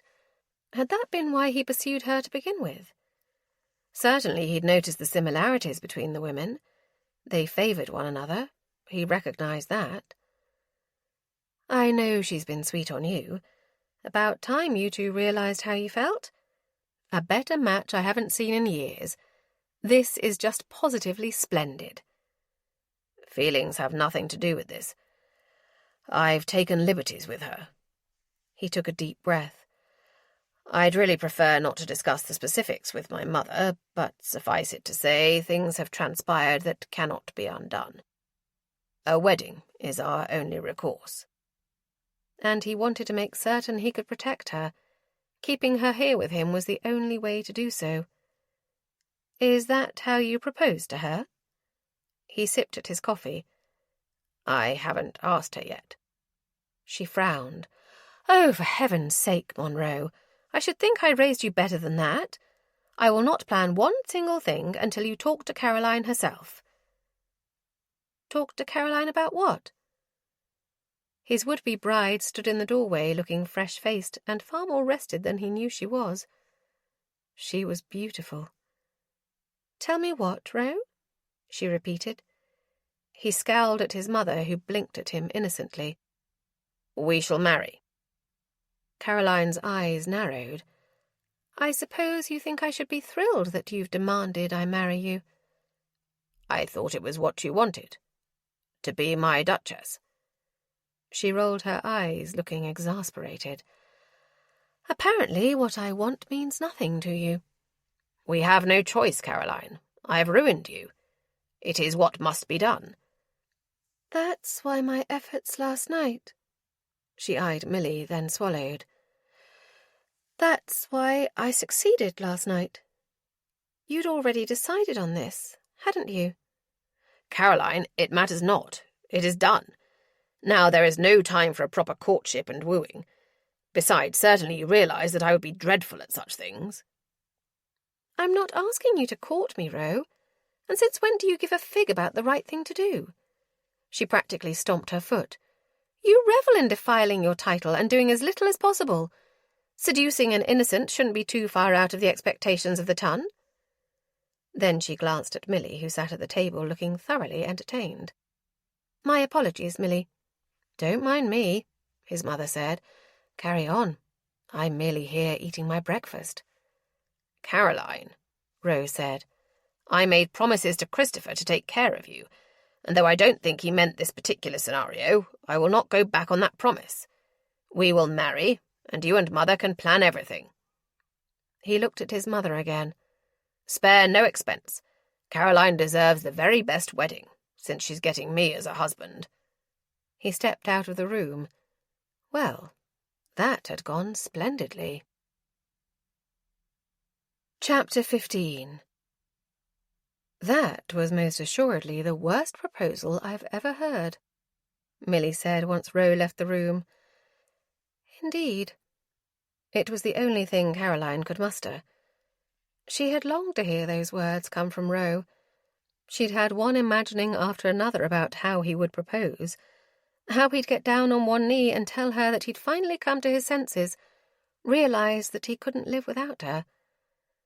She'd imagined plenty of romantic scenarios like that, but never once had it gone like that. There were no declarations of love, only talk of practicality and duty. And she knew that she was doomed. She would never forget about her feelings for Ro being his wife. She'd only grow more and more in love with him, and it would be her demise. After all, she was the daughter of a mere baron. Milly covered Caroline's hand with her own. "How are you feeling?" "Honestly?" "Of course," Milly said, inclining her head. "I would expect nothing else from you." "I'm furious." So angry she truly wanted to scream, to go and find Ro and pound on his chest and demand he take it back. She'd wanted to marry him. She still did, and she couldn't deny that. But not like this. Not as a duty. She wanted him to love her. She hated that about herself, but it was the truth. When he looked at her, she wanted him to see the woman he'd chosen, not the woman he was responsible for. Milly inclined her head knowingly. "I would be angry too. In fact, I shall be furious on your behalf." She nodded once more. "Most indignant," Milly sighed. "I suppose you are going to refuse him?" Caroline looked up. "Of course not. Why ever would I do that?" Milly smiled. "Good girl. Very practical of you. Now then, what shall we do about it?" "I haven't any notion." "I do." Milly leaned her head closer as if they were conspiring on a most dangerous secret. "I suggest we spend a great deal of his money. If you are to be a duchess, you will need an entirely new wardrobe. Not to mention you probably want to redecorate some of the house. It hasn't been changed in so long." Caroline tried to smile. She did, but found it impossible to pull off. "It sounds like a magnificent plan, Milly, and I suspect that tomorrow I shall be delighted to do that very thing. At the moment, though, I need to be alone." She paused before leaving the room. Milly smiled warmly. "I know it does not seem so right now, but trust that all will be well. I do wish my dear son had been a little more tender with his words, though I couldn't be more delighted to have you as a daughter-in-law. You know I already think of you as a daughter." Caroline kissed Milly's cheek and then left the room. She couldn't say anything else. She was already dangerously close to breaking down into tears, and though Milly had seen her cry before, she'd never seen her cry about Ro. At least she hadn't, and known that Ro was the cause of her tears. Caroline grabbed her cloak and reticule, slipped out the front door, and hailed a hack. She gave the driver the address, then sat back and looked out the bare window. London bustled about around her as if nothing had happened, as if she hadn't had the best night of her life in Ro's bed, only to wake up to find everything had turned upside down. He'd been so tender in bed, whispering naughty things to her. They'd laughed and touched until the early morning light, at which point she'd fallen into a very sated and exhausted sleep. She thought that night had meant something to him, something other than duty or responsibility or consequences. She didn't want to be anyone's consequence. She felt as important as a tea kettle, something to be passed along from one family member to the next. She was a burden, and it was all she'd ever be. Of course everyone would call her Duchess, but she'd know the truth. She'd know why Ro had actually married her. Caroline stood in the entryway of her family home. The men Ro had hired to do the repair work here were off work for the day, so she was able to be alone with her thoughts. They had done an excellent job repairing the stairs. She couldn't even tell anything had ever been wrong with them. They looked lovely. What would she do with this house now? She wouldn't need to live here, as she'd live with Ro. But this was hers, truly the only thing she owned in the entire world. Certainly there was something she could do with it. She made her way around the house, checking each room and hoping the solution would pop into her head. In a way, she felt relieved she wouldn't have to live here. She'd been uncertain about it, nervous, perhaps a little frightened about the entire ordeal, but she'd been in such a hurry to get away from Ro and this perpetual feeling that she had no real place in this world, that she'd only ever be a burden on the people closest to her. Now it would seem that would always be the case for her. The work the men had done upstairs was equally as impressive as the fixes downstairs. Ro certainly knew what he was doing when he hired them. She could at least thank him for that.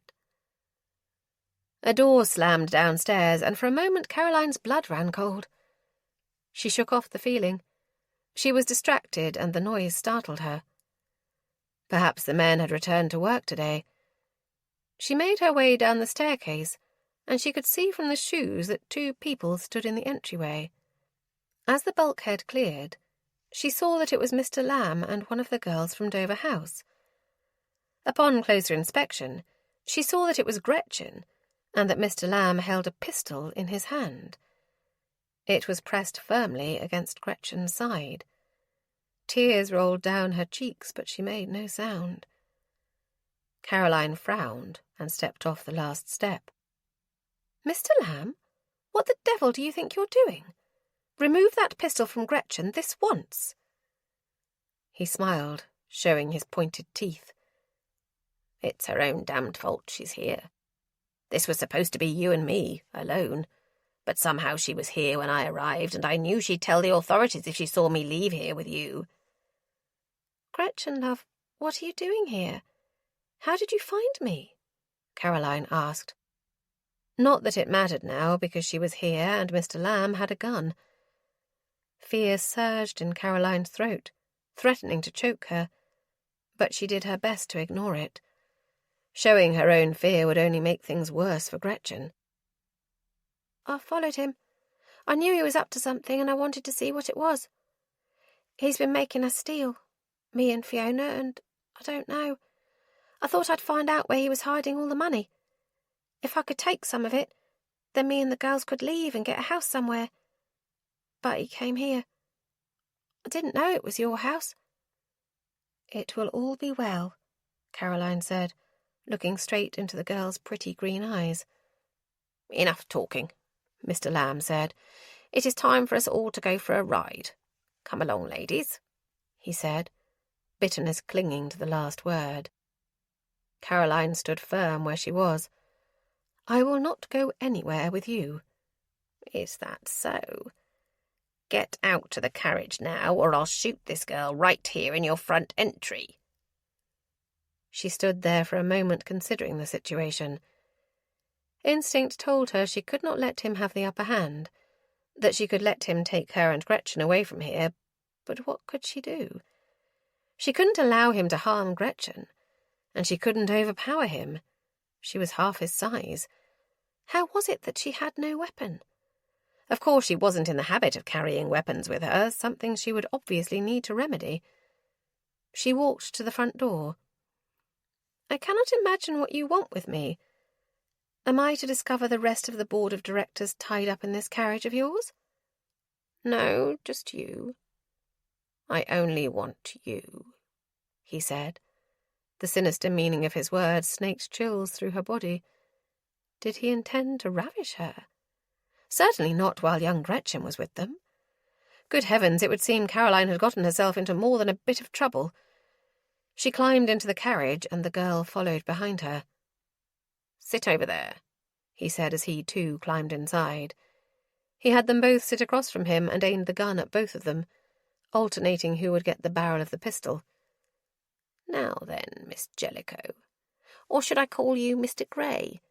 I don't appreciate what you've been doing. I received notice this morning that I was no longer welcomed to play at Rodale's. What do you suppose that is about?"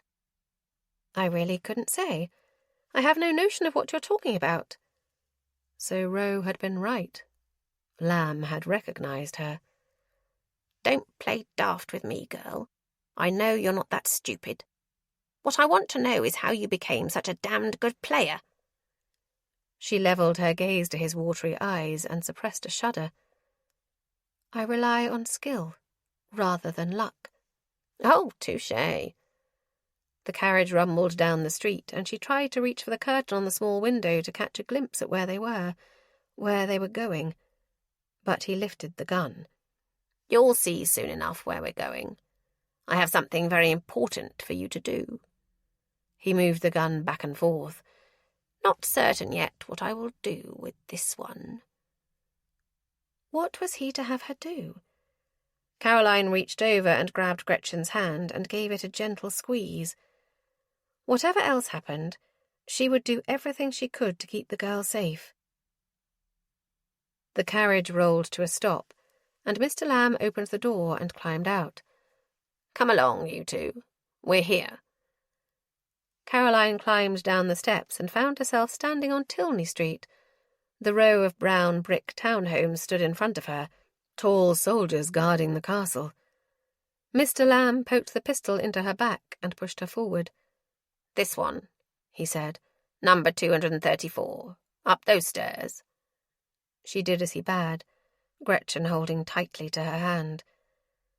Perhaps this would be her moment to escape.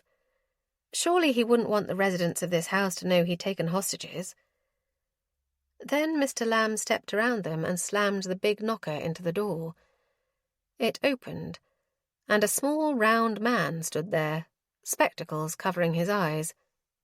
"Ah, Mr. Lamb," he said in a voice too deep for his stature. He didn't so much as glance in the direction of the pistol. "Her ladyship is in the yellow parlour. You and your guests," he eyed Caroline and Gretchen with suspicion, "can go and see her in there." "Very good," Mr. Lamb said. He moved them toward the last door of the corridor that opened to the right. "Lady Wingard, I've come to discuss our arrangement." "It is about time, Nigel. My patience wears thin." Caroline recognized the voice and looked around Mr. Lamb to find Lady Wingard sitting there. Sweet Hildy, as she'd introduced herself to Caroline at the board meeting. "Hildy, I'm so pleased to see you," Caroline said. "It would seem Mr. Lamb has seen fit to kidnap me and Gretchen, and I would greatly appreciate your assistance." Hildy looked at her and smiled sweetly, but there was nothing kind about her eyes. She said nothing to her, rather looked back at Mr. Lamb. "What is Miss Jellicoe doing here?" she asked, ignoring Caroline's question. "She is the answer to my problem.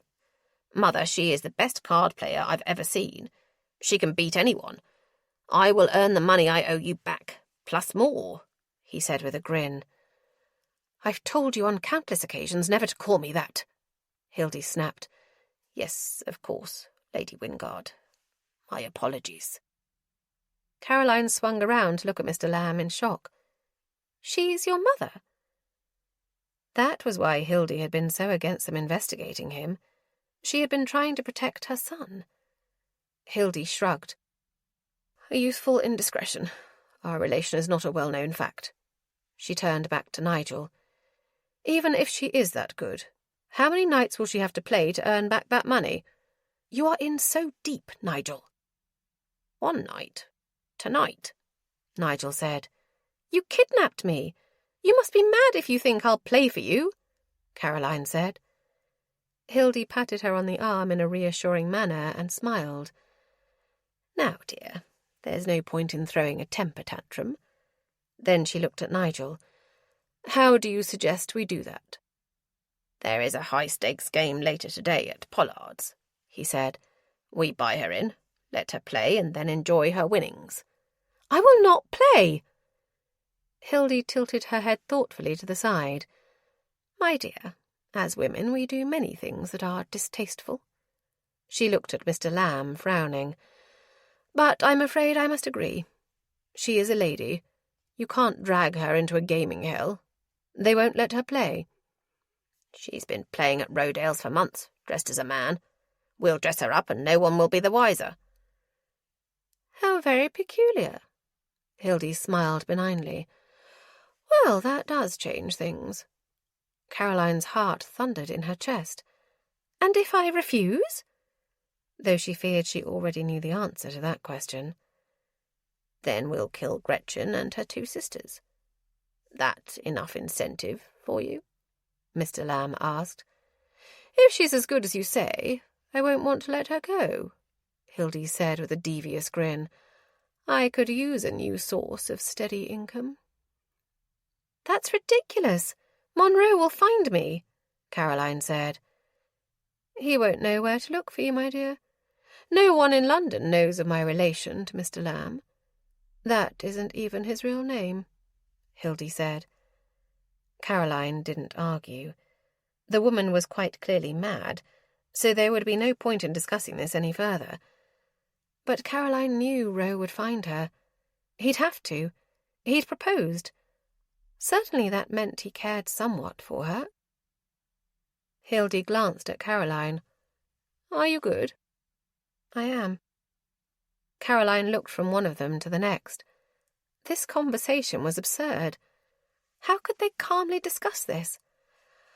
"I can count the cards, figure out the probabilities, make my plays based on that," Caroline said. Hildy waved her hand. "I don't care how you do it. I just want you to do it." "So if she earns back your money, then you shall give me my inheritance?" Mr. Lamb asked. "Allow me to purchase a decent house? I tire so of living in that tiny, dirty flat." "We shall see," Hildy said. Later that evening, when Caroline still had not returned home, Roe's mother came to him quite concerned. "She was very distressed this morning after your wretched display of masculinity. Honestly, Roe, she deserves much better. You said so yourself." "It is done now, Mother. There is nothing I can do to rectify it." Had he to do it again, he would have brought up marriage in a slightly more sensitive way. But he'd been so damned afraid she'd tell him no that he hadn't given her an option. Once he'd decided to marry her, the thought of not having her for his wife filled him with dread. But now she seemed to be gone. So it was that Roe found himself standing in her darkened townhome. She was not there, nor was there any sign of her. He went to Rodale's and made a quick run through the back room, but she was nowhere to be found. In fact, the room was rather empty. So then he quickly made his way to his Aunt Aggie's house. As he walked into the blue parlour, he spotted Boomer sitting in a wing-backed chair, reading. "Just the man I wanted to see," Roe said. Boomer looked up at him over his book. The man looked at Aggie, and she shrugged. "Have you seen Caroline?" Boomer shook his head. "Is she missing?" Aggie asked, a frown furrowing her brow. "Is Millie simply beside herself with worry?" "Yes, my mother is quite concerned. But I don't think Caroline is missing. I suspect she's gone to play again." Perhaps she'd decided she needed to win the rest of the money she needed, so she could follow her plans of moving out and living on her own devices. His mother had told him earlier, when he'd returned from making arrangements for their wedding license, that Caroline had left and she'd been distressed, claiming she wanted to be alone for a while. That had been more than 6 hours ago, and no one had seen her since. Damn her stubborn hide. He would find a way for her to continue to play if it was that important to her. And she could keep all her bloody winnings.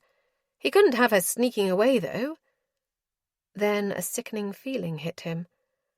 What if Justin had been correct and Nigel Lamb had recognized her? He could have come after her, and she could very well be in danger.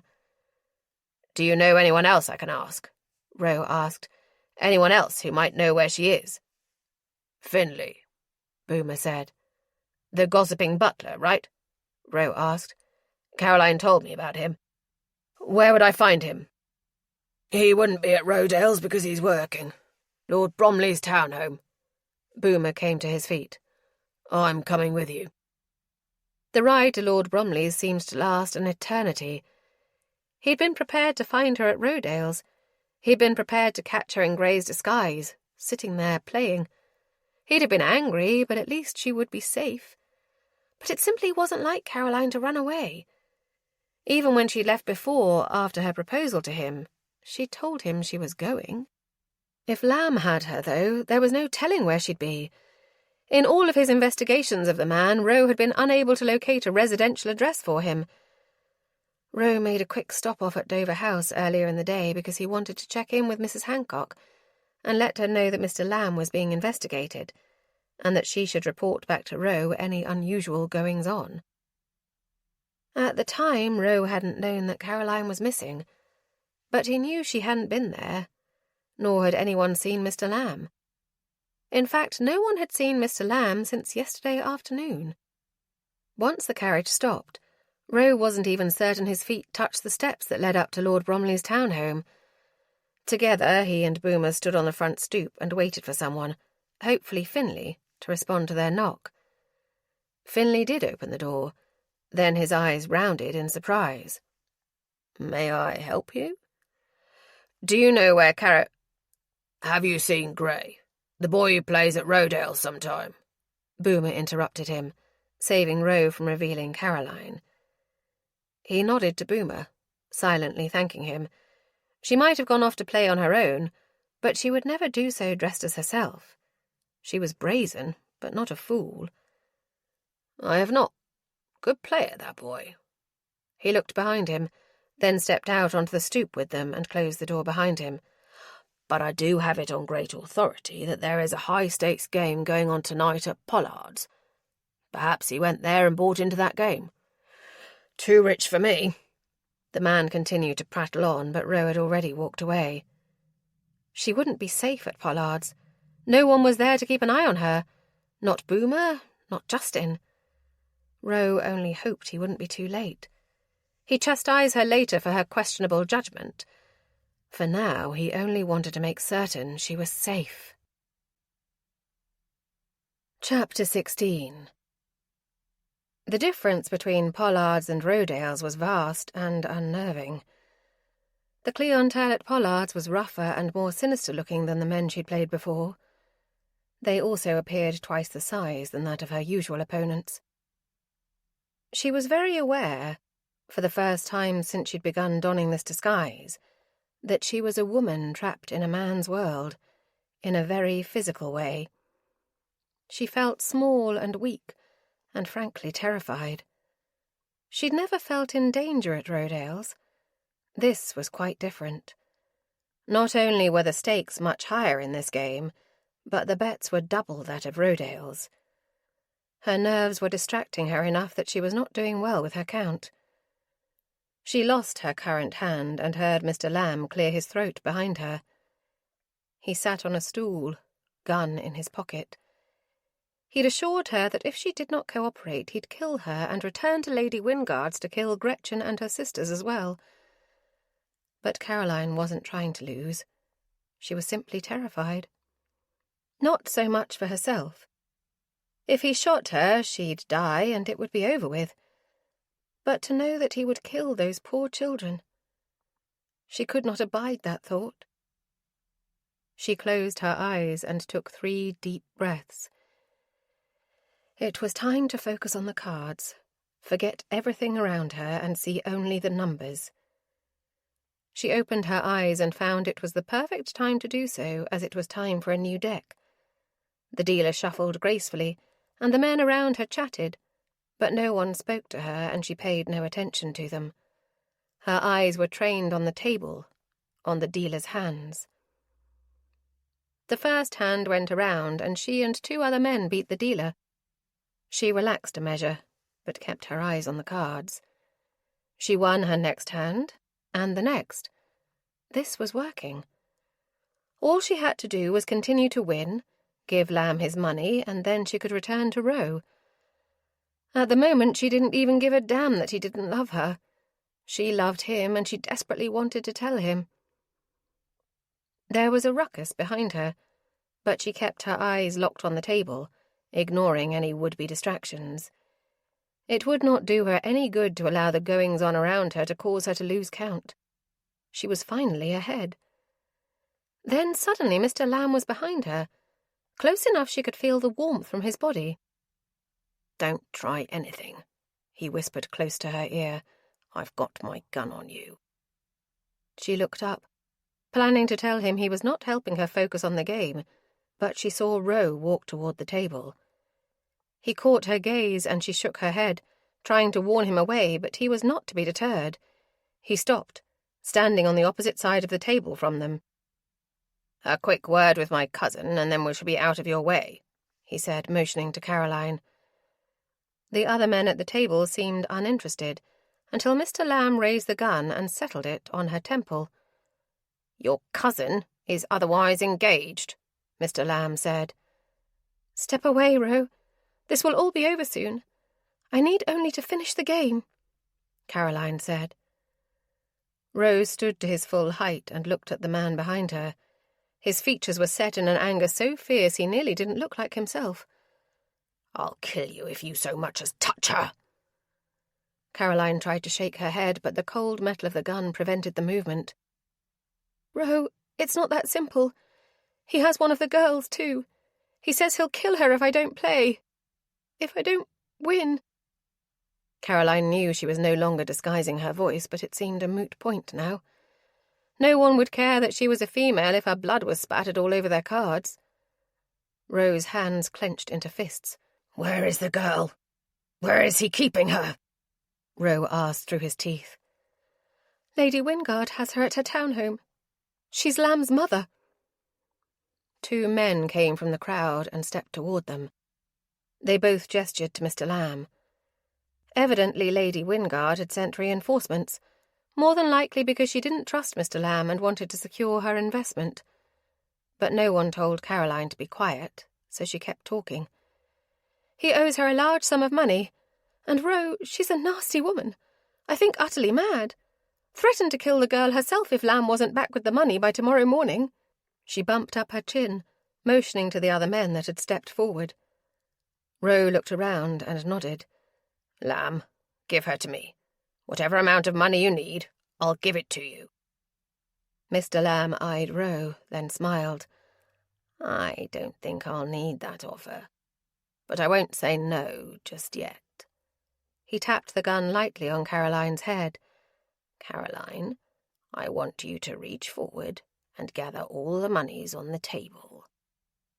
The other men who had quietly observed until this point stirred. "I'll kill you all if you touch one single coin," Mr. Lamb told the men. He waved the other men forward, and both of them retrieved guns of their own. Of course, Caroline wouldn't be surprised if the men at the table also had weapons, but so far none of them had reached for one. "Caroline, collect the money," Mr. Lamb said. She looked up at Ro. He shook his head so she didn't move. "Mr. Lamb, consider this for a moment.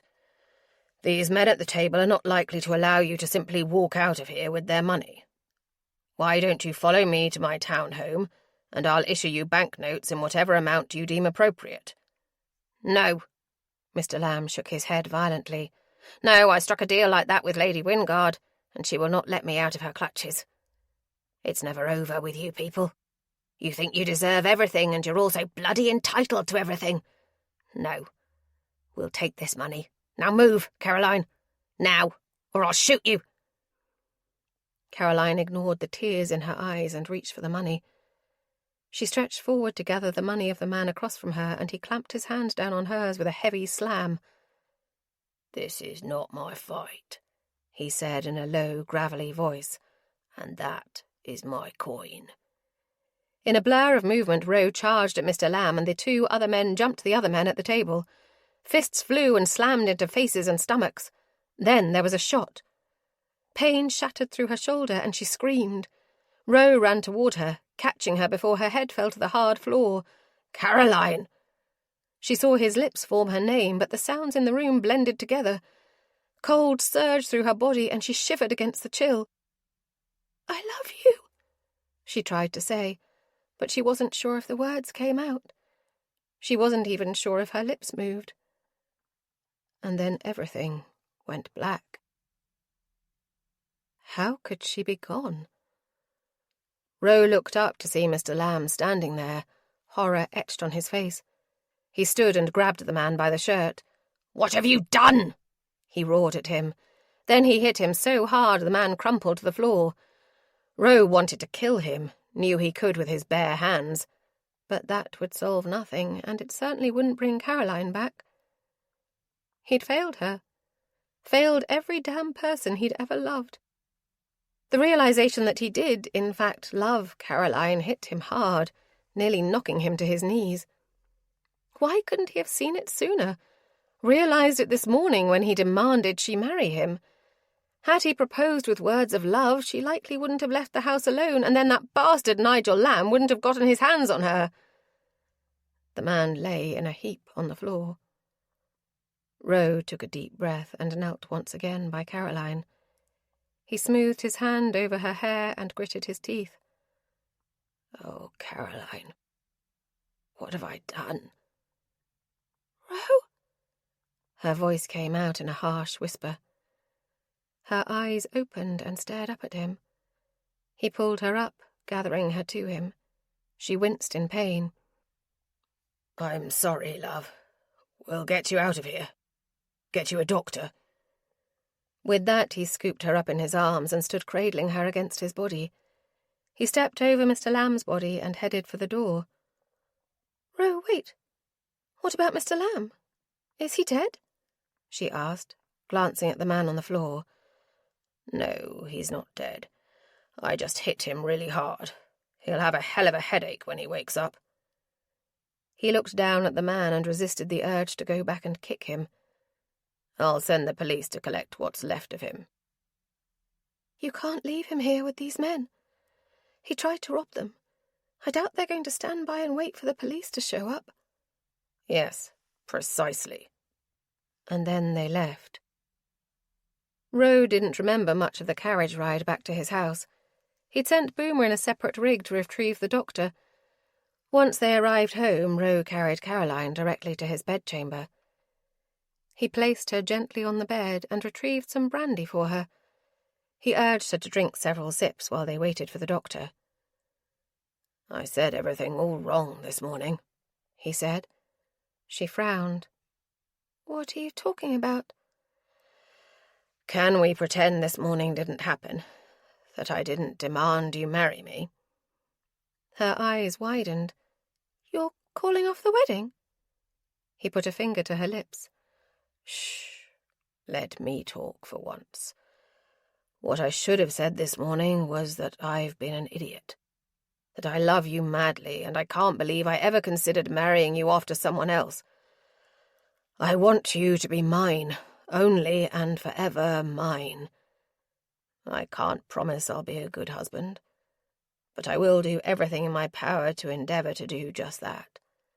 I shall never even look at another woman, which shouldn't be hard considering you've ruined me for them in any case. Caroline Jellicoe, will you do the honour of marrying me and becoming my Duchess?" She winced a little, and he thought she might faint again. But then she gave him a small smile. "I'm not certain I'm up for the task to redeem you. It's going to take plenty of work." "I have no doubts about that," he said. "But if anyone can do it, it will be you. Because for you, I would do anything." "And you don't mind that I'm only a baron's daughter?" "What? No, I never even considered it. I don't care who your father was." "Roe, I love you madly. I fear I always have, and I know I always will. Of course I shall marry you." "It's about damn time," his mother said from the doorway. Epilogue. 3 months later. Caroline sat in the dining room with her mother-in-law, the Dowager Duchess of Chancworth. "What do you think of this one?" she asked Milly, showing her yet another sample of upholstery. "That one is lovely. I like that blue quite a bit," Milly said. You don't care, though? Millie shook her head and smiled. It's your home now, my dear, so anything you choose will look perfect. Besides, I'm quite busy refurnishing the other house. I still think that was such a perfect idea. I'm so pleased you suggested it. My old family home will make a perfect new boys' asylum. Do you know when you'll be ready to start accepting children? Caroline asked. She was so happy that she feared her face would actually break from all the smiling she'd done lately. She finally had everything she wanted. There was a loud commotion in the corridor and then trills of laughter. What the devil? Caroline said. She and Millie stepped out in the hall in time to see Ro, on all fours, crawling through the corridor with a squealing Fiona and Beatrice riding on his back. Gretchen leaned against the wall, doubled over, giggling. Go, pony, go! Fiona yelled. Caroline's eyes filled with tears. Ro had brought the girls home to be theirs, only a day after the two of them married nearly 2 months ago. It had taken them several weeks before Fiona started talking, but now that she'd started again, she was quite verbose. You can't let your daddy get all your giggles. Come with grandmother now, and I shall read you some stories, Millie said, stepping into the hall. Ro kissed each of the girls on their prospective heads. Then they all scampered up the stairs on his mother's heels. He pulled Caroline into his arms. I am a disgrace of a duke, crawling around on the floor like a common fool. She kissed him hard. You are the most perfect of dukes. This concludes A Little Bit Scandalous by Robin de Hart, narrated by Esther Wayne. Copyright 2013 by Robin de Hart. This unabridged audiobook is published by arrangement with Entangled Publishing LLC and was produced in the year 2022 by Tantor Media Incorporated, a division of Recorded Books, which holds the copyright thereto. Please visit tantor.com for more information on our growing library of unabridged audiobooks.